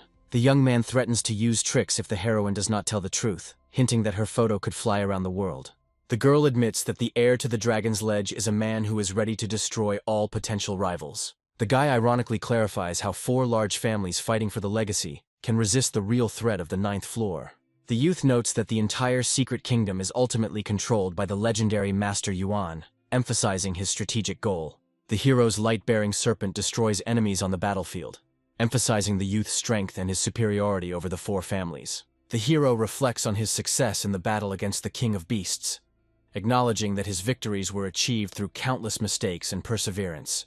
The young man realizes that no one saw his triumph through the Dragon's Ledge column, but prepares himself for a possible investigation by the legendary master. A guy arrives in a town where a crowd of people has gathered outside a store, waiting for its owner. Buyers eagerly discuss the improvement of their pets, showering the hero with requests to upgrade their abilities. The hero tries to calm the visitors, asking them to maintain order and assuring them that everything is under control. While analyzing the earnings from the store, He plans to save up the required amount and find an intermediary to purchase a plot of land. He contacts a virtual assistant to expand his store and purchase a plot of land nearby. The assistant clarifies that the required area is 3,000 square meters, after which she confirms the store address. The hero is amazed by the rising prices of real estate, explained by the beginning of the Global Elite League, which complicates his plans. Thinking about his rare Bloodflame dragon, he considers selling a top 9th stage wild beast to cover his expenses. The virtual assistant reports that a wild beast above the 9th level is rare, and the current market price is 400 million. The guy decides to sell the beast for the proposed 250 million in order to raise the necessary amount for his purposes. The youth discusses with the system the possibility of finding a more difficult cultivation area than the Dragon King's heritage land. He reflects that the price of entry into the Supreme Divine Realm is high, and every death now costs him too much. The hero activates the portal and plans to find the core of the flame Shinya in the new world, which is necessary for leveling up his pet. Aware of the challenges ahead, the young man confidently enters the new zone, preparing to strengthen his physical defense and increase his survivability. The boy notices that the style of the new world is very different from everything he has seen before, and believes that the place was built by the gods. He decides to use the services of an Empire translator for the first time, hoping to avoid senseless deaths in an unknown world. Meanwhile, in another part of the world, a blonde girl senses a strong energy fluctuation and carefully assesses the threat. The young man summons the little skeleton and the Lightbringer Serpent of Purgatory, preparing for another intense battle. The hero's little skeleton activates the Undead Fruits effect, becoming immune to one fatal attack. The youth calls upon the Lightbringer Serpent to resurrect him, but explains that he has little energy and does not intend to fight. The golden-haired elf notices the hero's otherworldly origins and is surprised by his presence. The guy is amazed how the elf found out about his arrival from another world and demands an explanation. The girl arrogantly explains that this is the domain of the gods, and that mortals cannot be here without outside help. The elf clarifies that humanity sometimes contacts the gods and gives birth to offspring. Surprised by the backwardness of the hero's world, she dismissively remarks that even a student of her level is considered superior, even though the hero uses the heavenly beast. The elf begins to suspect that behind the hero's incredible aura, there is something far superior to ordinary mortals. She bows her courtesy and asks demandingly how the young man got to the central lands of the gods. Appearing in all her power, the girl with wings demands to know who is behind the hero, threatening him with her power. The hero, with a slight grin, asks his interlocutor if she is really talking about the central lands of the gods, and notes that this is a semi-divine kingdom. The young man analyzes the girl's reaction, and notices that the name semi-divine kingdom deeply offends her. The guy decides to put aside thoughts about his interlocutor and focus on his current goal, strengthening his own strength.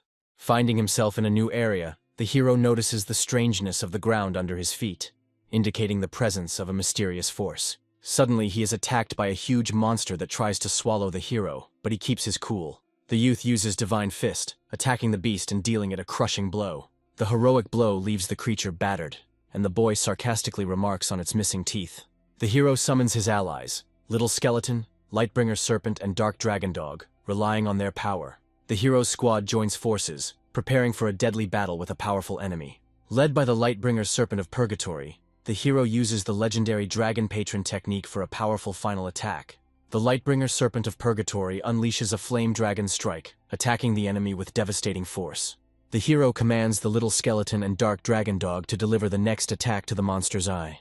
The Dark Dragon Hound sacrifices itself in battle and dies, falling into the enemy's mouth.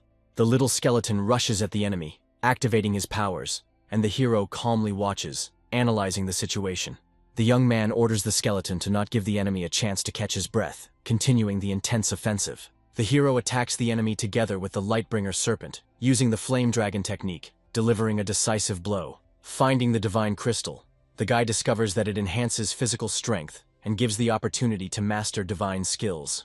The hero decides to give the found crystal to the Dark Dragon Dog, speaking about the importance of strengthening allies. Dark Dragon Dog happily accepts the gift, while Little Skeleton dismissively dismisses its significance. The boy teases Little Skeleton, reminding him of the importance of the Lightbringer Serpent as a powerful ally. The hero notices that the new panel includes a line about divinity, suggesting that it must be completed in order to transform. The boy and his allies hear a sound from below and begin to suspect that someone or something needs their help. They descend to find divine beings fighting giant beasts. A student from the small squad, on the verge of despair, cries out for help, realizing that his own strength is not enough. The young student tries to defend himself from the beast, but his weakness leaves no chance of success. The hero's light-bearing serpent intervenes at the most opportune time and saves the young student from certain death. The young man rises on his dragon with his new allies, asking them how they ended up in such a dangerous place. One of the survivors explains that the star beasts are invading through space-time rifts, which their group is tasked with clearing. The hero examines the damaged nest, and his new comrade is surprised by his presence on the divine lands. The young man indifferently replies that he was passing by, and sarcastically remarks that even gods have problems with aggressive creatures. The demigods explain to the hero the greatness of divine wings, emphasizing the honor of dying for the expulsion of the Zerg-like creatures. The young man realizes that the girl with wings he met could indeed be a pure-blooded goddess. The hero reflects on the incredible power of the goddess, comparing it with the power of his companions and acknowledging her superiority. During the discussion, the hero's companions admit that they have never heard of her because of their life on the outskirts. One of the companions tells of a legend of the supreme divine realm, where one day of cultivation is equal to a year in the real world. The hero is puzzled as to why this place is considered inaccessible, despite its description as a cultivation zone. The young warrior expressed regret that he was unable to enter the supreme divine realm, even for a short time, to strengthen his abilities. The senior companion denies the possibility of the legendary place's existence, claiming that it is better to focus on real skills. Suddenly, the group notices that they are once again being pursued by hostile creatures that threaten their lives. The student, horrified, desperately asks how they can defeat the enemies, foreseeing imminent death. The warrior man takes the initiative with determination and sends his comrades forward, considering this moment his hour of glory. The hero, watching what is happening, ironically notes the warrior's self-confidence, aiming at the divine crystals of their opponents. The youth discusses the inaccessibility of the supreme divine realm, symbolically comparing the struggle with unknown perfection. One of the companions is surprised by the powerful impulse coming from a person of the student's level and begins to doubt his assumptions. The demigod acknowledges the hero's strength, expressing respect for his human nature and passing on the initiative for the coming battle. The moment of battle comes, the star beasts attack, and the young man and his allies mobilize all their forces. The hero notes the resulting chaos with slight mockery and calls the encounter with swarms of insects nostalgia. Remembering the mortal threat, the boy feels his body fill with adrenaline, which only increases his determination in battle. The hero commands his squad to attack at full speed, using the last reserves of energy for a powerful offensive. With a smile, the boy realizes that he only has enough energy for one more resurrection, noting the difficulty of fighting against such strong opponents. As a giant beast-like creature demonstrates its power, the hero ponders the difficulties of defeating a high-level enemy. The hero is pleased with the number of divine crystals collected, but understands that there is practically no time left for further exploration. Deciding to take a risk, the young man selects the random location option, preparing to explore uncharted territory. A snow-white beast with golden crowns on its head receives affection from an unknown person and demonstrates the cutest reaction. A golden-haired elf lies with a white kitten, declaring that she literally cannot resist his charm. The hero's sudden intrusion into the room causes bewilderment among the elf and her beast, and the guy himself tries to joke about the coincidence. The elf is outraged by the hero's intrusion, flares up in anger and accuses the human race of its abomination. With wings of light behind her back, she aggressively points her divine spear at the boy, demanding an explanation of his intentions. The hero, reflexively defending himself, actively asserts that there was a misunderstanding between them and that he is not the enemy. The elf, furious and distrustful, wonders how he was able to withstand her divine spear, which is capable of tearing apart even a soul. The hero understands that resurrection is impossible, so he thinks about how to get to the supreme divine realm to strengthen his abilities. The elf is shocked by the mention of the supreme divine realm and says how many gods dream of returning there to destroy the race of beings. With doubt in her voice, the girl asks how an ordinary person can know about a place that even the gods could not penetrate. The youth claims that his strength is proven by the fact that he freely enters and exits the central divine lands, despite her attempts to kill him. The girl begins to hesitate, thinking that the hero's motives may not be as hostile as she assumed.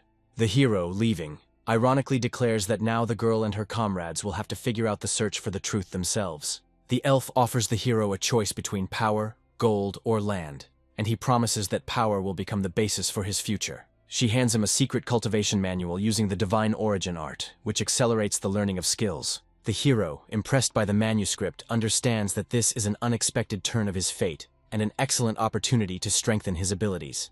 The elf promises to help the hero open the gate to the supreme divine realm if they meet again, which brings him hope for survival. The hero suggests creating a special amulet to avoid space-time chaos on the new journey. The elf agrees with the hero's plan, but slightly sarcastically remarks that she does not have a ladder to sit on to apply the mark.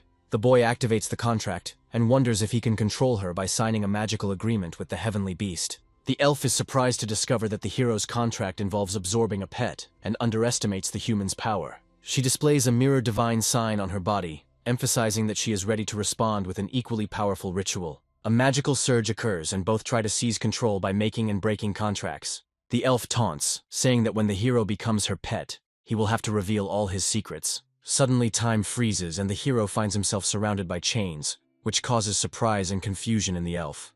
The girl notices dark and threatening eyes in space, wondering at what is happening and the sudden tricks. Shocked, the heroine realizes that she is being overwhelmed by the power hidden in the hero's blood, suggesting that he may be a being from a higher dimension. The hero watches in confusion as the elf is weakened after the contract is broken, trying to understand the reason for her depressed state. The guy calls the system to consult about the current situation and possible ways of interacting with the heroine. He ponders why the standard beast contract didn't work and looks for an alternative way to subjugate her. The hero surprises the elf by handing her an official cooperation contract, which she begins to study with skepticism. The indignant girl scolds the young man for his insolence, but understands that she will have to agree to get out of this situation. Doubts plague her mind, but she decides to trust the hero's strength, assuming that there is something more behind him. The hero realizes that the gap in their powers is too great and tries to find an explanation for the origin of his system. Finding herself in a new place, the elf asks a question about the hero's possessions, looking around in surprise. The young man jokingly draws attention to her short stature, which causes her barely noticeable irritation. The hero warns the elf about the imminent opening of the store and its readiness to receive customers, to which she reacts with bewilderment. The elf asks the hero a question, trying to understand his motivation and intentions in the current situation. A young man notices suspicious movements around his store and assumes that unknown forces are following him. The hero is surprised that the people of Tiantian have tracked his actions so quickly and begins to worry about his safety. As he watches his shop being renovated, the boy realizes that he underestimated the threat posed by the legendary master. Suddenly, a video connection with a mysterious agent is activated, which arouses suspicion and anxiety in the young man. A man appears on the screen, calling the hero by name and listing all of his accomplishments, including owning a pet store. The hero is shocked to realize that the background of the video resembles his own house and begins to worry about his family. The hero's parents and younger sister are shown being held hostage, adding to his anxiety. The young man, with a determined expression, demands an answer from the people who captured his relatives, suspecting them of being unusual kidnappers. The hero makes a confident move, declaring that their real target is himself, while demanding that they free his family first. A man in a suit activates a holographic screen to report the target's location. The man on the holographic screen transmits information to Yuan regarding the location of the object. The legendary Master Yuan decides to find out who dares to claim the dragon legacy. The crowd of people notice the titular masters floating in the sky and discuss their strength. In a remote area of the city, an intense battle begins, shocking passers-by with its scale. 5 servants of the great families discuss the man associated with the column and warn of his possible death. The legendary Master Yuan and the titular warrior Dao Zun prepare for battle without wasting precious time. The young men in yellow uniforms discuss the power of the 2 great masters in awe, feeling their terrifying presence. An adult man orders the young people to leave, emphasizing that it is none of their business. A huge warrior with a crimson aura threatens to destroy the store, challenging the owner to a duel. The masters discuss with surprise why the door does not react to their attacks, assuming the presence of a complex defensive formation. A guy in sports clothes comes out to meet the masters and asks them not to involve his family. The young man confidently asks his opponents who is looking for him and what they want. Dao Zun is surprised that this young man has skills on the level of legendary masters. One of the masters threatens the young man, stating that he is not in a position to set conditions. All the masters present join forces, intending to capture the youth, whom they consider too daring. Suddenly, a powerful burst of energy appears, and someone calls for the fight to be left to high-ranking masters. The legendary Master Yuan emphasizes that the youth's strength is much greater than expected, and suggests that he plan his actions carefully. The girl and the young man are held by spies while the legendary master expresses his admiration for their determination.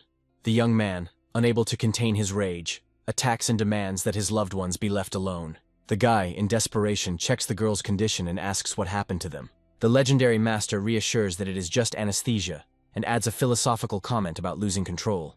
The young man sarcastically asks his opponents if the legacy of the Dragon's Ledge is really in his name. One of the masters indignantly reproaches the boy for his courage, questioning his right to the inheritance. The legendary master warns his allies of the threat coming from the shop and asserts his dominant status in the region.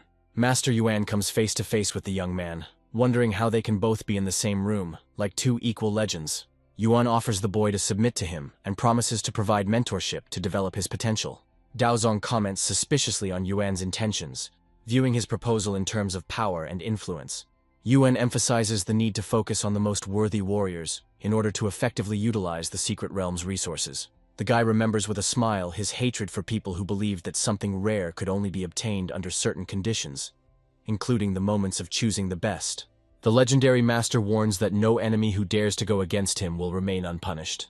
He creates an energy barrier and reminds the young man that he must make a choice: surrender or die. Outside, the masters are stunned that the girl was able to stop a powerful blow with one hand, discussing her legendary rank. Yen notices the girl's hidden star power and sarcastically asks if she is the boy's mentor. The girl asserts her right to defend the store, emphasizing its position in her duties as an employee. She claims that she will punish anyone who breaks the rules inside the store, even the legendary master. An irritated Yuan accuses the girl of deliberately belittling him, but her confidence baffles him. Enraged, Yuan attacks, demanding to know why he is being ignored, and his reaction causes concern among his allies. People on the street scream in confusion as they watch the events unfolding in front of the store and Yuan's condition. The young man and the girl insist that the opponents should only be neutralized, not killed, maintaining the principle of justice. The girl, with an icy expression, tells her opponent that reducing the number of his limbs would suit her completely. The atmosphere becomes tense when a powerful demonic aura materializes from the store, shocking all witnesses.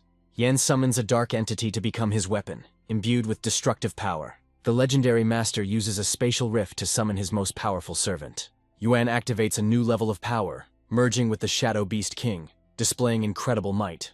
The young man looks at what is happening with disbelief, thinking about the fusion with the heavenly beast and its possibilities. The combined appearance of Yuan and the servant turns into a terrifying warrior with the power of the empty cave realm, ready to destroy anyone. Witnesses, stunned by Yuan's hidden skills, admit that it is impossible to participate in a battle of such a scale. One of Yuan's advisors begs him to calm down, warning that the battle could destroy the entire city of Longjian. Yuan disdainfully states that he will not destroy everything because of two enemies, comparing them to small mice stealing food.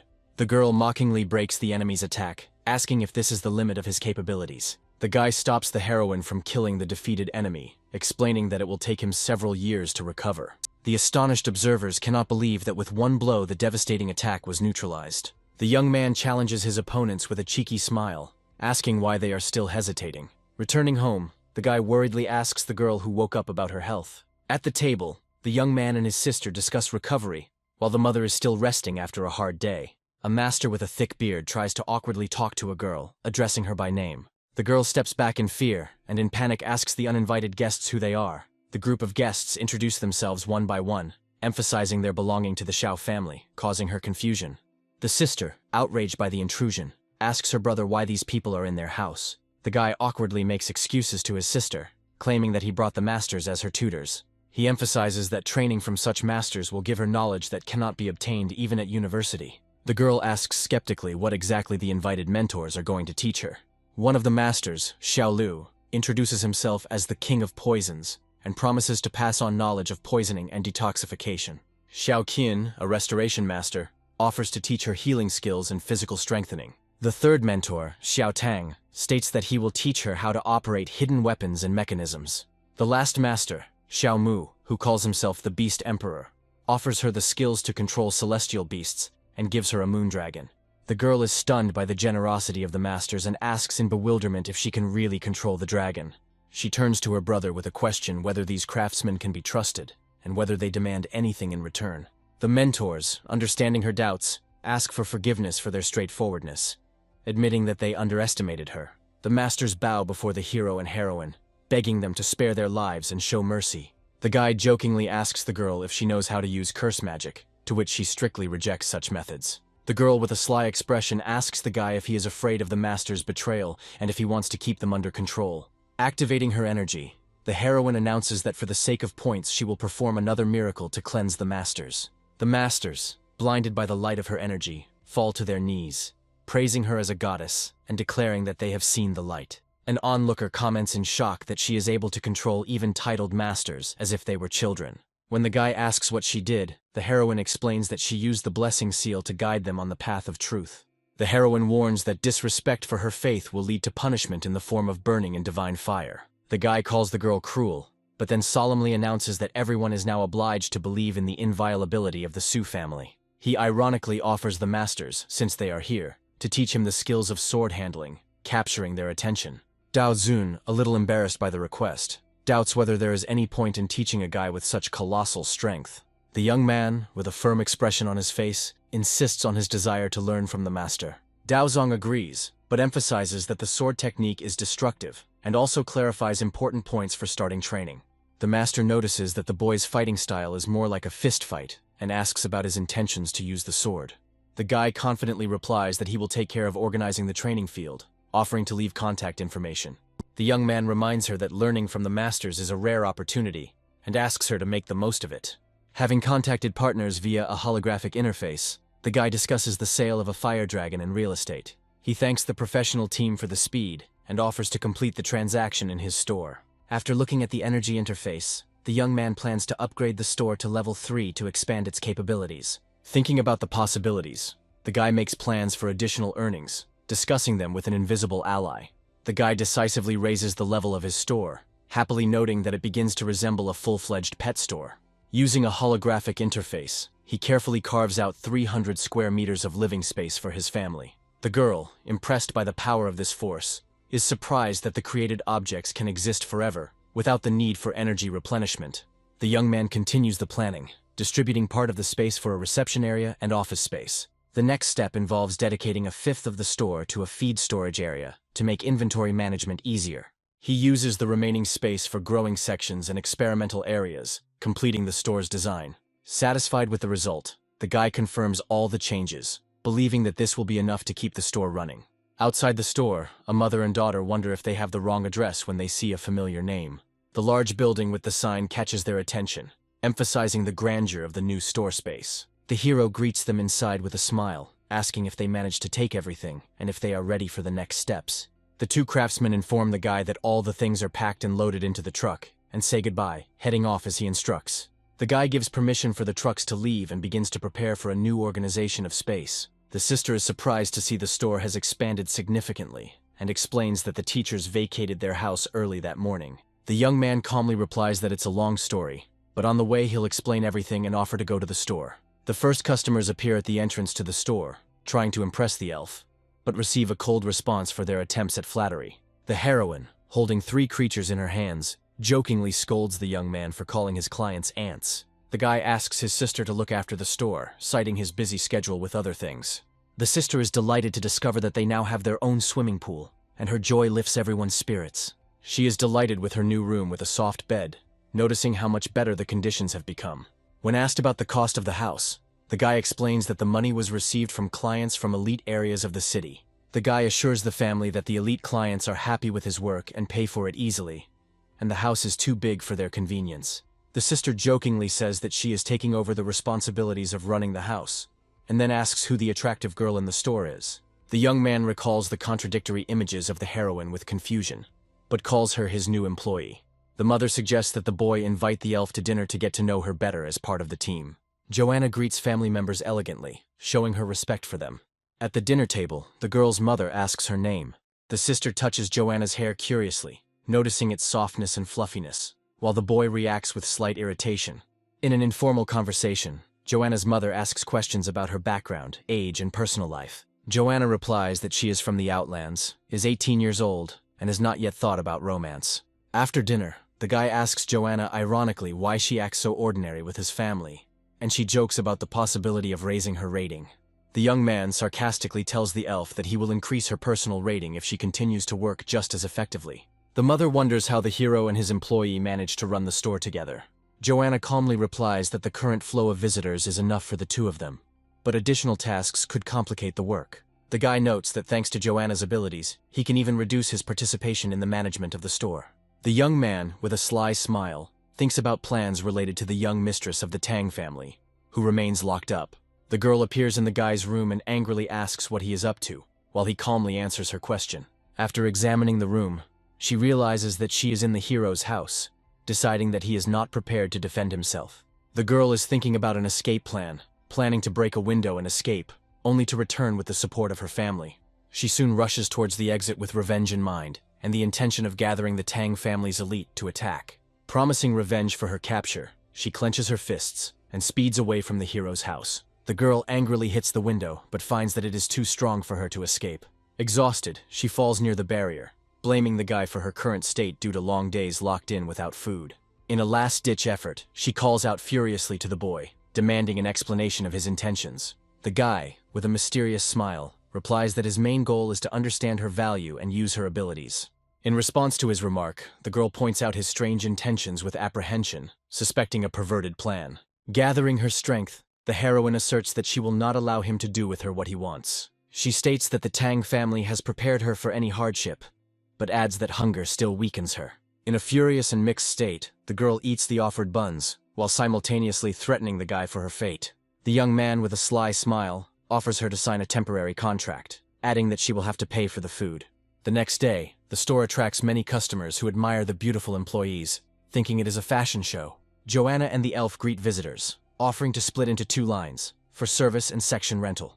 Joanna notices a door in the room and decides to escape, claiming that she cannot be stopped. The guy reminds her of the contract she signed, which prohibits her from leaving the store for a year. The girl, ignoring his words, furiously rushes to the exit with the thought of breaking through at any cost. Realizing that she can't break either the door or the window, Joanna angrily calls the store magical and capitulates. The guy asks the elf to teach Joanna everything so that she can get used to the job faster, which she accepts calmly. Reporters appear at the door, asking which of those present is Mr. Su. The guy confirms his identity and discusses ordering a video shoot to promote the store. During the filming, he demonstrates his power by summoning a 7th-level dragon, which leaves the assembled spectators in shock. One of the reporters asks the guy about the store's slogan, to which he replies that the main thing is the type of dragon and the name, which speak for themselves. The boy's sister says that masters of the title rank followed her even in the most unexpected places, threatening her with their presence. The guy laughingly explains that these masters were hired by him to protect her and cannot harm her. Joanna notices 2 masters, identifying one of them as an elder with the title of Serpent's Heart. Joanna, reflecting on what happened, suggests that her family may still be informed thanks to her skills. The star-titled master transmits a voice message to another elder, who is amazed by what is happening. The heroine tries to explain to the elder that she was captured by the guy and is being held against her will, begging him to release her. The elder asks in surprise if there was anyone else before her who was also caught by this young man. Joanna is relieved to realize that the elder didn't notice her, but his words make her deeply suspicious. The guy instructs the masters to guard the school grounds from the outside, and gives them free access to the training field. Joanna can't believe her eyes when she sees the title masters bowing down to the boy, and wonders how he achieved such influence. The guy records in the system that Joanna received 1 point, justifying her usefulness for training a new employee. He reflects on the slow progress in uncovering the spiritual tree, which has been in the works for thousands of years. The hero discusses the possibilities of the spiritual tree, suggesting that it could turn into a heavenly beast, and is pleased with the prospects. The young man understands that his next step after becoming a master is to become a mature educator, but admits his lack of experience. He activates the panel for further improvements, planning to enhance his combat power and increase his authority. The guy decides to become so strong that no one would dare to interfere in his affairs, ensuring the safety of his family. The elf senses a familiar aura, noticing that the boy's strength continues to grow. Tired from intense training, the hero returns to himself, rejoicing in his victory over a serious opponent. He notes the progress in his training and is proud that his store is also bringing in high profits. They bring him food, and despite his caution, he calmly states that it is impossible to poison him in the store. The guy, sitting in his room, explains to the elf that he used the power of the law of space to reach the divine border. He is surprised by the girl's insight in finding out where he was, and invites her to express her thoughts. The elf states that she wants to accompany him next time to use her power to help him in his training. The guy guesses that she has something else in mind, but agrees to go about her business alone. The hero notices the girl exploring the boundaries of the store, investigating what she is allowed to do, and advises her to be careful. The elf is surprised by the guy's decision to take her with him, against which he jokes about her possible antics. Joanna, tired after a hard day, falls asleep in a chair, and the goddess casts a sleeping spell on her. The guy jokes that even the apocalypse shouldn't interrupt her sleep when she's completely exhausted. The hero suddenly activates the portal and calls the girl to follow him in order to use the moment for important matters. They find themselves at the World Tree, and the elf is amazed by its ability to easily move between dimensions. The guy points out that the elf is not a good employee, and asks her to show him the way to improve his level. He asks in which kingdom the main god is located, and the elf explains how their structure is arranged. The girl talks about the 5 levels of divine realms, and mentions that no one has been able to reach the highest level for a long time.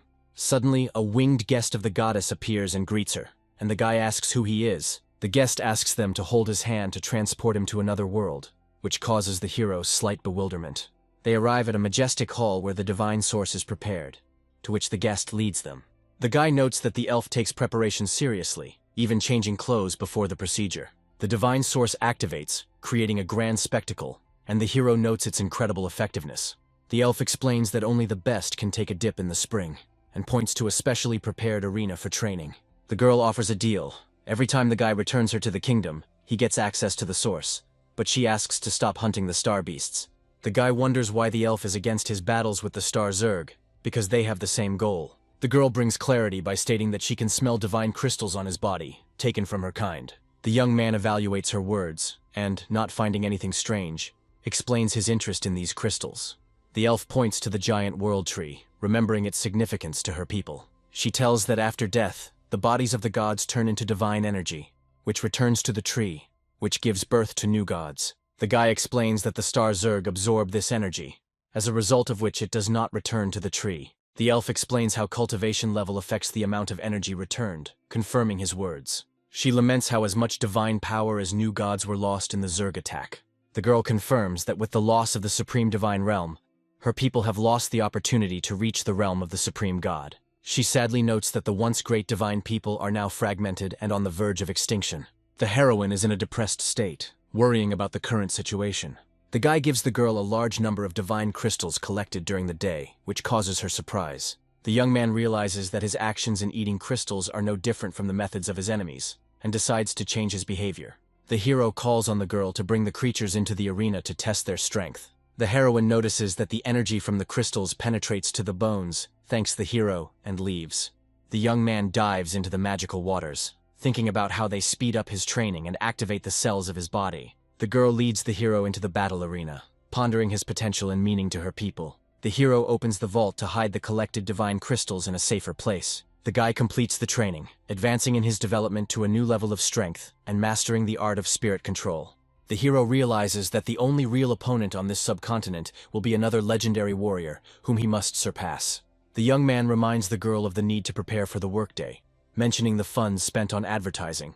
The girl asks the hero about his day off, surprised by his unexpected return from work. The guy explains that the students were released early from classes, telling them about the lesson he is preparing for with his mentor.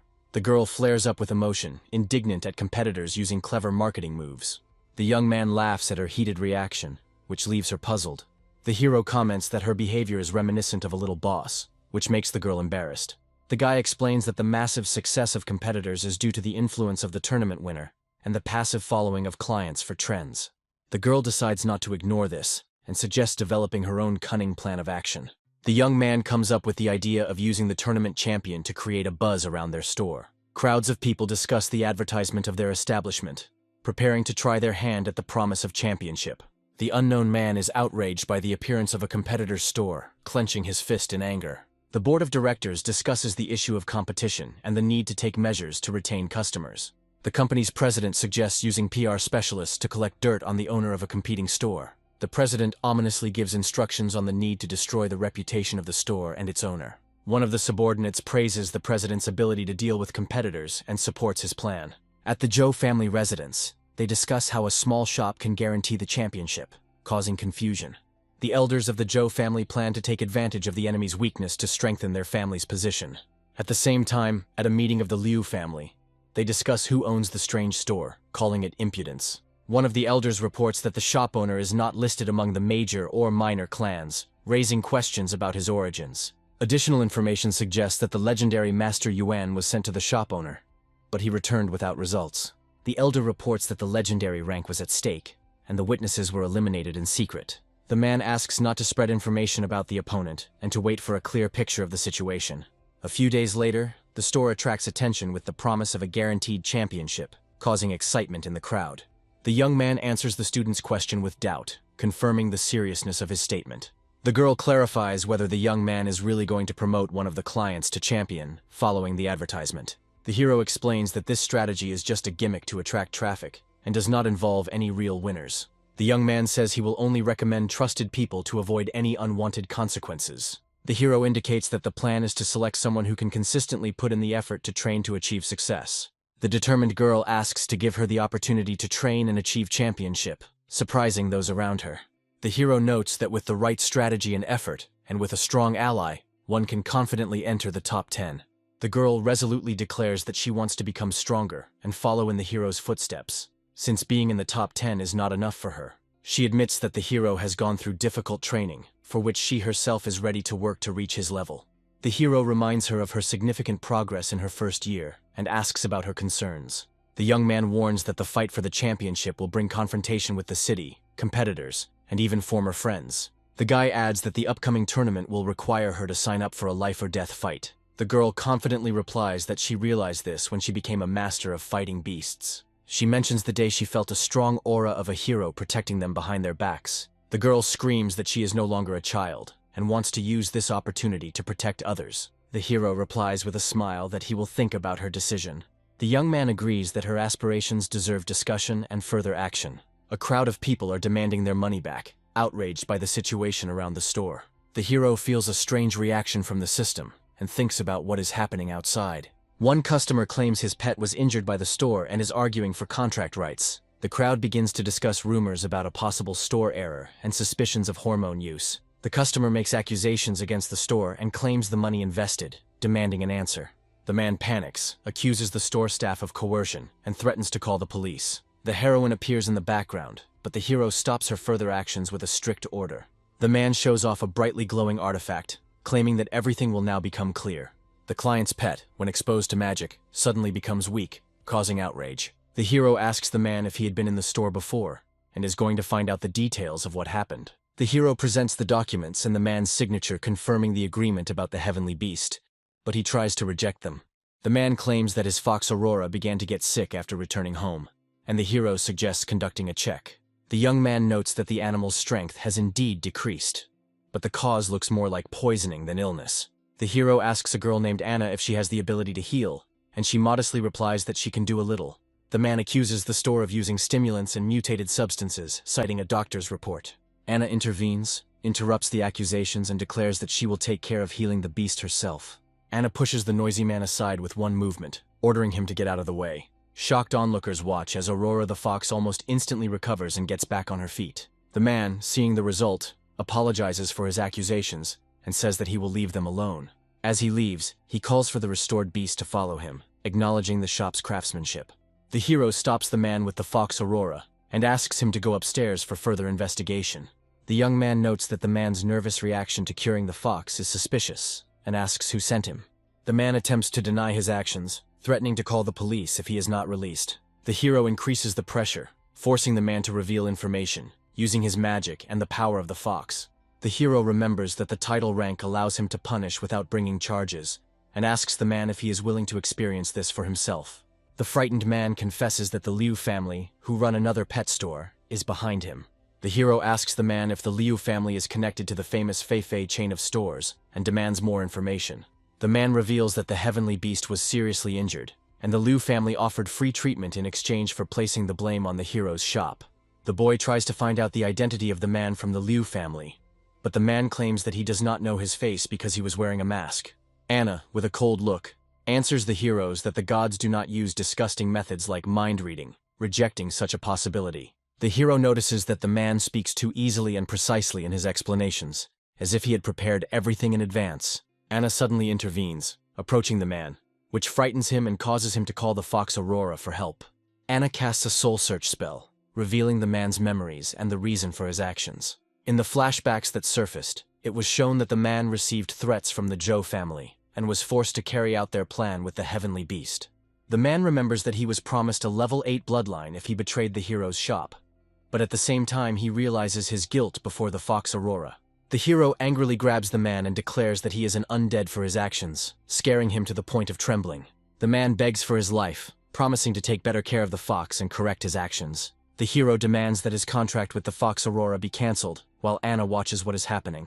The fox does not respond to her former master's order to return, confirming that the man is no longer worthy of her trust. The frightened man finally surrenders, asking the hero not to kill him, and acknowledges his submission. The hero, holding the man, throws himself from a height, emphasizing that he does not like to get his hands dirty. Against the backdrop of the hero's titular rank, a group of accompanying creatures appears, striking the witnesses with their strength.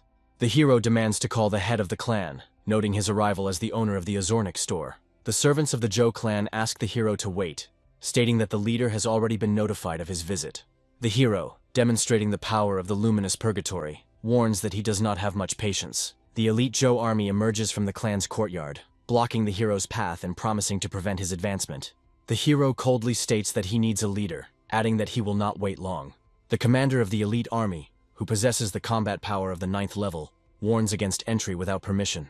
The hero decides that if the head of the clan does not come out himself, he will have to knock on the door. The hero's secret techniques have a stunning effect on the Joe army soldiers, who recognize the unusualness of his fighting style. The commander of the Joe family's elite army orders all might to be used to repel the hero's attack, claiming that the outsider will be killed. The soldiers unite into a powerful defensive barrier, but the hero manages to break their formation, which shocks the army. The army commander is confused by the hero's unabated strength and accuses him of planning to destroy the Joe family. The Joe family protectors enter the fray, declaring that they would rather die standing than live on their knees. The hero uses the Xuanwu burst-style technique, crushing the Joe family's defenders with a powerful blow. The commander, defeated along with his soldiers, thanks the protectors for their attempt at resistance. The head of the Joe clan comes out, notes the strength of his elite army, but reproachfully asks how they became so useless. The clan leader, who possesses the combat power of the highest 9th stage, admits that he had to intervene due to the incompetence of his subordinates. The army commander falls before the clan leader, begging for a second chance to correct his mistakes and catch the hero. The hero, appearing against the backdrop of his powerful beasts, directly addresses the head of the Joe clan, asking if it is true that he is the boss here. The hero demands that the head of the Joe clan hand over the culprits who plan to harm his store. The clan protectors, who possess the combat power of the 9th stage, are outraged by the hero's demands and try to threaten him. The elite Joe army fully mobilizes and begins its attack, intending to crush the hero. The hero contemptuously compares the army to useless creatures, saying that they are of no use. One of the protectors uses a powerful spell, forming a giant energy creature. The hero mockingly comments on the unexpected appearance of the monster, and continues to accuse the head of the clan of harboring criminals. The clan leader sarcastically remarks that the hero is still arrogant in the face of a threat, and highlights the difference between their power levels. He mentions the divine punishment of Qinglong, which is at the limit of the 9th stage, which is insurmountable for the title rank. The chapter's spell manifests a huge green dragon that can rival legendary ranks. The hero summons his strongest beasts, the light serpent of purgatory and the dark dragon, to show the Joe clan that he is ready for battle. The hero calls upon his beasts, ordering them to bring down the enemy, demonstrating the power of the Lightbringer serpent and the dark dragon hound. Standing in the middle of an energy vortex, the young man holds one of the enemies by the head, causing him to scream in fear and call for help. The Joe clan protectors are shocked to realize that Qinglong's 9th stage maximum attack has been completely blocked. The hero responds coldly to the threats by destroying one of the opponents and declaring that he has no intention of negotiating. The head of the Joe clan is horrified to learn of the use of a rare technique called Dragon Execution, which is aimed at dragon-type creatures. He activates his most powerful defensive technique, Joku's Molten Armor, in an attempt to escape. The hero mockingly says that the leader remembered to use the armor too late and warns that it will not save him. With one crushing blow, the hero breaks through the armor, causing the enemy to vomit blood and realize his defeat. The weakened right protector of the Joe clan confesses to his companions that he hoped to lure the hero to harm the Liu family. The hero, with a menacing look, asks the head of the clan if he intends to continue to cover up for the guilty, demanding an immediate answer. The hero demands that the head of the clan bring all those responsible for the attack, and emphasizes that he does not intend to wait any longer. The head of the clan, reflecting on the situation, understands that the hero turned out to be much more dangerous than he expected, comparing him to the god of death himself. Those involved in the plot are let out under guard, begging for mercy, while the clan leader watches over their condition. Chief Joe states that these people are willing to be punished for their misdeeds, and suggests that the hero do so. The hero watches the prisoners, giving the order to check if all the culprits are there. One of the captives cowardly declares that he does not know the others, denies knowing them, and tries to escape punishment. The hero realizes that the memories of these people were probably erased to hide the real customer. In the background, the Right Protector admits that key parts of the memories were removed, preventing the truth from being revealed. The hero categorically declares that he will not allow the head of the clan to hide behind deception, and demands that the real culprits be handed over to him. With a menacing look, the young man finally warns that the insult to his store must be washed away with blood. The head of the clan is shocked by the hero's confidence, and tries to understand where he gets such power from. One of the guards reports that several more people involved in the conspiracy have been brought in for questioning, reassuring the chief. The arrested, kneeling, beg for mercy, admit their mistakes, and beg not to take their lives. The head of the clan officially hands over all the culprits to the hero, emphasizing that they are ready to be punished. The hero rightly says that those who were not the main instigators should not be executed, but he has a higher goal. In a serious tone, the hero reflects on the need to strengthen his authority in order to prevent a repetition of such events. One of the observers mockingly states that after so many murders, the hero might calm down. The hero calmly speaks the words, mentioning the small skeleton, which causes tension among everyone present. The left protector of the clan indignantly asks why the destruction of the ancestral home continues if all the culprits have already been handed over. He responds coldly, questioning the justice of his actions and warning that he will find out the truth by the process of elimination if the organizer is not given up. The hero threatens to start with the head of the clan, calling upon the light-bearing serpent of purgatory to force him to answer. The clan leader realizes the criticality of the situation, deciding to call upon his right protector to try to turn the situation around. The hero turns coldly to the protector, suspecting him of organizing the crimes, and demands an explanation. The right protector, losing his composure, laughs at the situation, not believing that the Joe family could be on the verge of destruction due to a conflict with the store. In a fit of rage, the protector accuses the group's leader of incompetence, which led to the discovery of his perfect plan. The protector declares that if he dies, he will take with him the one who exposed his plans, launching a desperate attack. The hero orders his beast to deal with the remaining aftermath of the battle, restoring order. The left protector watches the horror of what happened and admits that he is glad that he was not involved in this conspiracy. The clan leader, shocked by the destruction, decides to forbid his family from approaching the hero's store in order to avoid further conflicts. Bowing before the hero, the head of Joe hands over all the culprits to him, begging him to spare his family and not to be angry anymore. The hero explains that eliminating the villains is not the end, and demands a public apology and compensation from the Joe family for the damage caused. The clan leader agrees, promising to personally handle the announcements while rumors about the store owner's strength are already circulating in society. The youth clarifies the terms of compensation, asking what kind of resources the Joe family lacks, but states that he needs a certain set of heavenly treasures to train the martial beastmasters. The hero demands a set of treasures of the same level that are taught to the most important heirs of the Joe family. The head of the family is shocked, because the transfer of these resources will deprive Joe of the opportunity to ever become stronger, and sees this as a threat to the future of the clan. The hero calmly replies that even if he compares them to lesser creatures, he is able to make a worthy opponent out of anyone. The hero confidently adds that even a pig can be brought to the level of a real clan leader if he has real talent. The clan members are outraged by the comparison of the patriarch to a pig, and are ready to start a fight to defend the honor of the family. The head of the family wonders if the hero is really capable of raising anyone to the top, recalling the past development of the little skeleton. The clan leader is frightened, realizing that the hero's words are not a metaphor, because the skeleton was once a beast with the lowest pedigree, and now has become incredibly strong. The hero notes that the leader of Joe is worthy of his position, and offers cooperation for the benefit of both parties, promising rare food and the cultivation of super-strong beasts at low prices. The young man reminds the leader that the Joe family has long dreamed of entering the Major League, and hints that his help could become a nuclear weapon in their confrontation with the 4 major clans. The head of the clan is surprised by the scale of the hero's plans, and suspects that he also intends to subjugate all the strongest families. The hero advises to look at the situation more broadly, hinting to the elder about new strategies for the sake of the family's survival. The city is discussing the latest events, surprised by Joe's exposure, and now praising the owner Sue's store. Shoppers inside the store share the news with each other, noting that the rumors about the amazing store turned out to be true. The hero unexpectedly receives a mysterious reward, a bright energy core, and wonders about its purpose. He is surprised to discover that this artifact allows him to obtain the ability of fusion, a rare gift available only to legendary beastmasters. The young man is puzzled about which of his pets to entrust with such a powerful skill book, because it is truly dangerous. In his imagination, the hero tries on the power of merging with the dragon, imagining how he will breathe fire and fly on the wings of the light-bearing serpent of purgatory. The guy thinks that using a dragon to merge is too banal and familiar, because he likes spirit control more. The hero considers the option of merging with the dark dragon dog, and, imagining its abilities, notes that it would be useful to see souls at a great distance.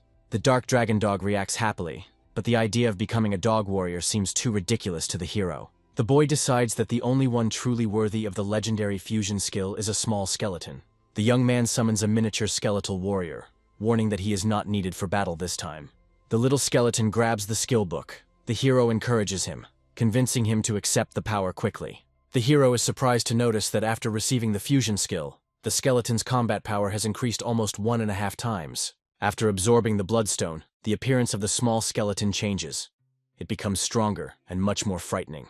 The guy realizes that for a long time, battles and experience did not give a noticeable increase in strength, but now even a small increase is significantly valuable. The young man rejoices that after many battles with divine beasts and obtaining a new skill, the little skeleton's combat power has finally reached 11, confirming the effectiveness of the fusion. The hero's shop finally finds peace, and he decides to start training newcomers for the sake of future victories. The girl and the boy discuss the unexpected appearance of a strong fighter who is now in contact with Su's boss. The hero greets the elder Dao Zun, a swordmaster who can kill 9th stage beasts with his own power. The swordmaster is surprised by the changes in the store, and offers the hero to finally begin training in the art of the sword, specifying his wishes regarding the location of the training. The young man chooses an open and safe area with mountains and sea for training, emphasizing the danger of the master's art. The elder was amazed at the realism of the chosen hologram, and the hero assures him of its reliability for a training duel. Dao Zun agrees to reveal the secret techniques and asks the hero to show himself in action, expecting a real sword fight. A tense duel begins. The guy announces the beginning of the battle with the senior swordsman. The hero warns that learning the sword will come at a price, and shows his opponent a mysterious shining fruit.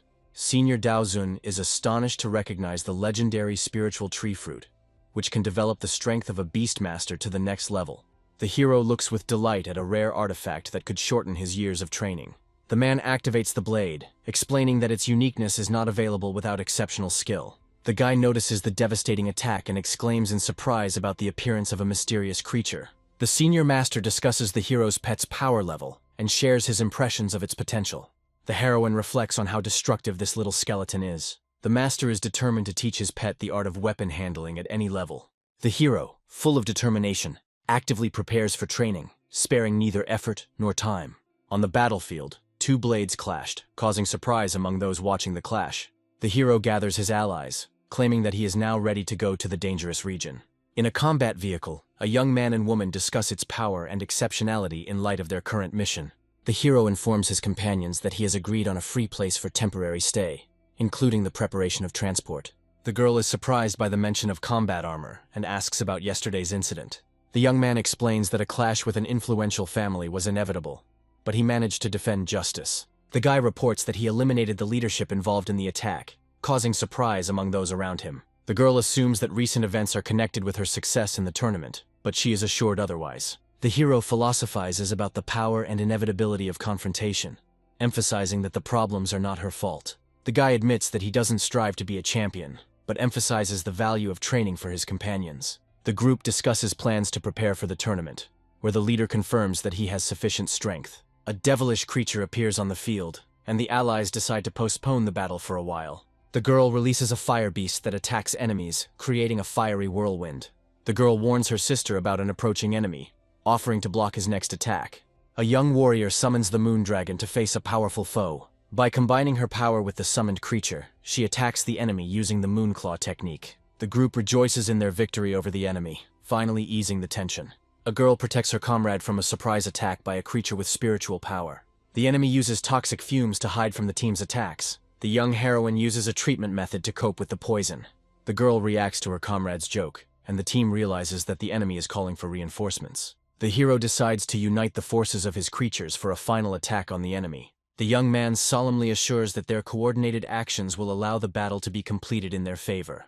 The girl suggests that the guy coordinate for the attack, confirming his ability to work in a team. The hero decides to contain the hostile couples and builds a strategy for the future, thinking about his plans. The young man gives the girl an expensive drug, emphasizing her contribution to their survival. The master announces the end of the training day and suggests that everyone rest, but the heroine wants to continue fighting. The girl shares her enthusiasm for the battle, and the guy explains that he is raising money to promote his dragon. Based on the merit calculation, the operator announces the results, registering the achievements in the system. The man happily accepts the challenge of counting his merits and asks about his results. The hero is explained the scoring system, detailing the difference in value of killed animals of different levels. The base workers remind us of previous records and joke about the hunter's gradual progress. A group of competitors called the Night Wolves demonstrate their results with an impressive amount of points. The Night Wolves group discusses the distribution of over 1 million merits among the members, causing envy among those around them. The boy is outraged by the low credit for his efforts in solo hunting and decides to join a group. The operator calls the next team, representing 3 registered participants. The hero and his 2 companions collect a record-breaking 2 million merits, stunning the other participants. Observers are amazed at the number of points received, calculating how much each team member earned on average. The hero renounces his share of the credit, allowing his comrades to share it among themselves. The guy suggests that the heroine take a little more credit, but she insists on an equal distribution. Other participants express dissatisfaction with the unfairness of the merit system. The girl silently listens to the arguments of her group, who accuse her of inaction and unwillingness to fight for points. The boy explains to the girl the importance of effectively using the merits received to improve future opportunities. The senior participant, addressing the newcomers, emphasizes that they should be grateful for the opportunity to intern. Young hunters admit their mistakes, but justify their failures by their inexperience in difficult battles. A group of students are outraged that the work they've done, including killing high-level beasts, is being rated so low. The girl notices the tension in the room, but the young man asks her not to rush to conclusions and to remain calm. Senior hunters point out to newcomers that their success is routine and a natural consequence of well-deserved work. The leader of the experienced hunters concludes that participating in battles gave the youth useful experience. He reminds us that we need to focus not only on the results, but also on what was done to achieve them. A group of students is told that joining a team means sharing all risks and rewards collectively. Experienced hunters emphasize the importance of the value of each action and suggest that those who are dissatisfied act independently. Young people are thinking about the fairness of the system, realizing the importance of experience and teamwork for further growth. The boy reflects on the girl's resilience, admitting that she hates injustice, but she needs to become stronger. The hero motivates his companions by offering to exchange their merits for currency and continue training in the desert areas. The day before the tournament opens, the ranking of the top participants is temporarily suspended. The mysterious man rejoices at the opportunity to spread the hero's name throughout the city, planning his moves. In a darkened room, mysterious figures discuss a young opponent who is ready to fight for first place. On the customer rating screen, the hero's name and his comrades occupy the top positions, attracting the attention of rivals. Huge screens on the airships announce the start of the long-awaited 50-second global epic tournament. The huge stadium is filling up with people eagerly awaiting the start of the preliminary rounds. The crowd of spectators erupts in shouts of enthusiasm, eager to see the exciting spectacle of the tournament. Tournament organizers encourage participants to demonstrate their skills by launching the competition. A girl from Fengshan University is preparing for the qualifying round of the tournament, aiming for high achievements. Participants from different universities and families take their places, emphasizing the scale of the tournament with 1,000 participants. The arena gates close, the force field is activated, and the name of the round is announced. The first elimination round, called Insect Swarm, is filled with dangerous fantasy creatures. Participants will learn that they will have to confront a swarm of wild level 5 bees whose stings can paralyze. According to the rules of the round, participants must last 6 hours, which causes panic among the unprepared. A university professor watches the tournament, noticing how much more difficult this level has become compared to previous ones. The young man finds himself in the spotlight, sitting next to renowned teachers backstage at the competition.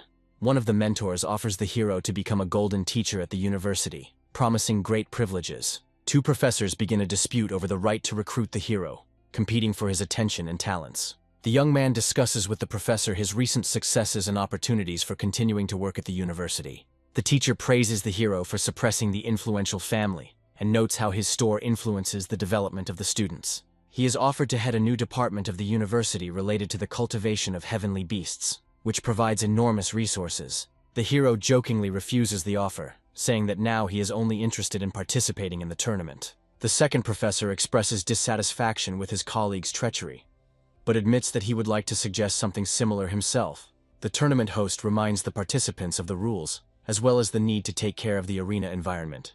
The tournament begins, and the participants are faced with paralyzing poisonous insects that pose a deadly threat. Many players are eliminated from the round due to the swarms of bees attracted to the arena. A girl finds herself in the spotlight after becoming the target of a swarm of insects due to an unsuccessful maneuver. She displays amazing agility and elegant movement while resisting attacks, which causes delight among the spectators. The girl reflects on the strange activity of the swarm of insects that avoid attacking the grass flowers. On the other side of the arena, one of the participants easily deals with insects using his strength. The guy unleashes power, destroying many fantasy bees, hoping to end the round faster. The host admires the tactics of the participant, who hides his real strength, showing only a part. The contestant is suddenly faced with a massive attack of bees, causing him to lose his advantage. The commentator points out the participant's mistake, as he underestimated the reproduction rate of the ghost bee swarms. The girl analyzes the situation, realizing that even high-level masters would not have lasted so long against the swarm. She comes to the conclusion that the key to passing the round is not in fighting strength, but in unconventional solutions. The younger generation of the Tang family criticizes the girl for her ambitions, preparing for battle with disdain. The heroine comes up with an experimental plan to lure bees to herbal flowers to reduce their pressure. The insects continue to ignore the grass flowers, which increases the girl's suspicions about the swarm's bizarre behavior. The heroine comes to two possible reasons. Either the swarm is being controlled, or the flowers are somehow scaring them away. The girl guesses that special rules for protecting flowers may explain the current situation in the arena. Behind the scenes, the teachers learn about the Tang family's weapon, which is capable of fatally wounding even strong opponents. The girl successfully repels the attack, unexpectedly wounding the opponents, which causes them shock and confusion. The announcer reports the defeat of 3 strong members from the Tang family, who were attacked by a swarm of bees. One of the participants calls upon his fire frog to create a wall of fire to protect himself from insects. The group of participants uses the fire barrier for cover, but begin to argue about what to do next. The heroine understands that the secret artifacts that repel insects have not been found, and looks for them among the bees. She continues to move around the arena in search of a possible treasure that holds the key to victory. The girl decides to use star power to determine if secret artifacts are hidden inside fantasy bees. She quickly catches one of the bees and begins to examine it to confirm her guess. While examining the captured insect, she discovers a hidden treasure inside it, confirming her suspicions. The commentator happily announces that the contestant has found the correct way to complete the round in just 1 hour. The girl stands proudly in the arena, having won the first round, which causes admiration of the spectators. The other participants begin to realize that the treasure is hidden in the bees, but regret their failure. Backstage, teachers discuss how Su Linyu's skillful technique helped her defeat difficult opponents.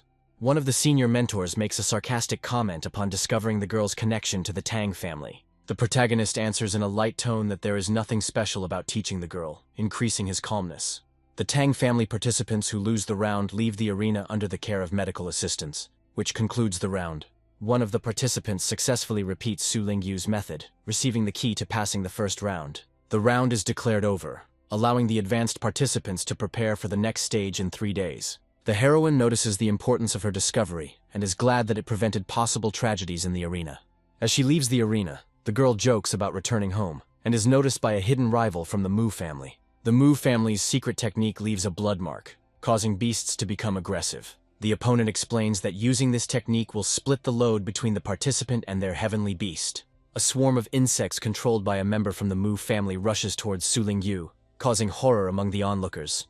Viewers are outraged by the injustice of what is happening, assuming that the heroine was deliberately attacked. The commentator explains that there is no direct rule against attacking other participants, leaving the situation open to condemnation. The Mu family member, ostentatiously declaring himself to be the future champion, directs his full power at the heroine. The girl activates the summoning rift, summoning her powerful celestial beast to confront the enemies surrounding her. A fantasy fire beast appears, possessing high speed and destructive power, causing confusion to the opponents. The enemy is shocked that the heroine was hiding such a powerful battle beast. The enemy attempts to regain control of the battle situation by using the 8th stage demonic claw. The fire beast activates the nightmare paralysis ability, immobilizing the enemy and depriving them of control over themselves. The heroine explains the weakness of the blood mark, pointing out the decrease in the owner's concentration, due to sharing the load with the heavenly beast. She disarms the enemy and destroys the source of his power, avoiding unnecessary violence. Leaving the arena, the heroine easily and confidently declares that she does not kill enemies, following her brother's instructions.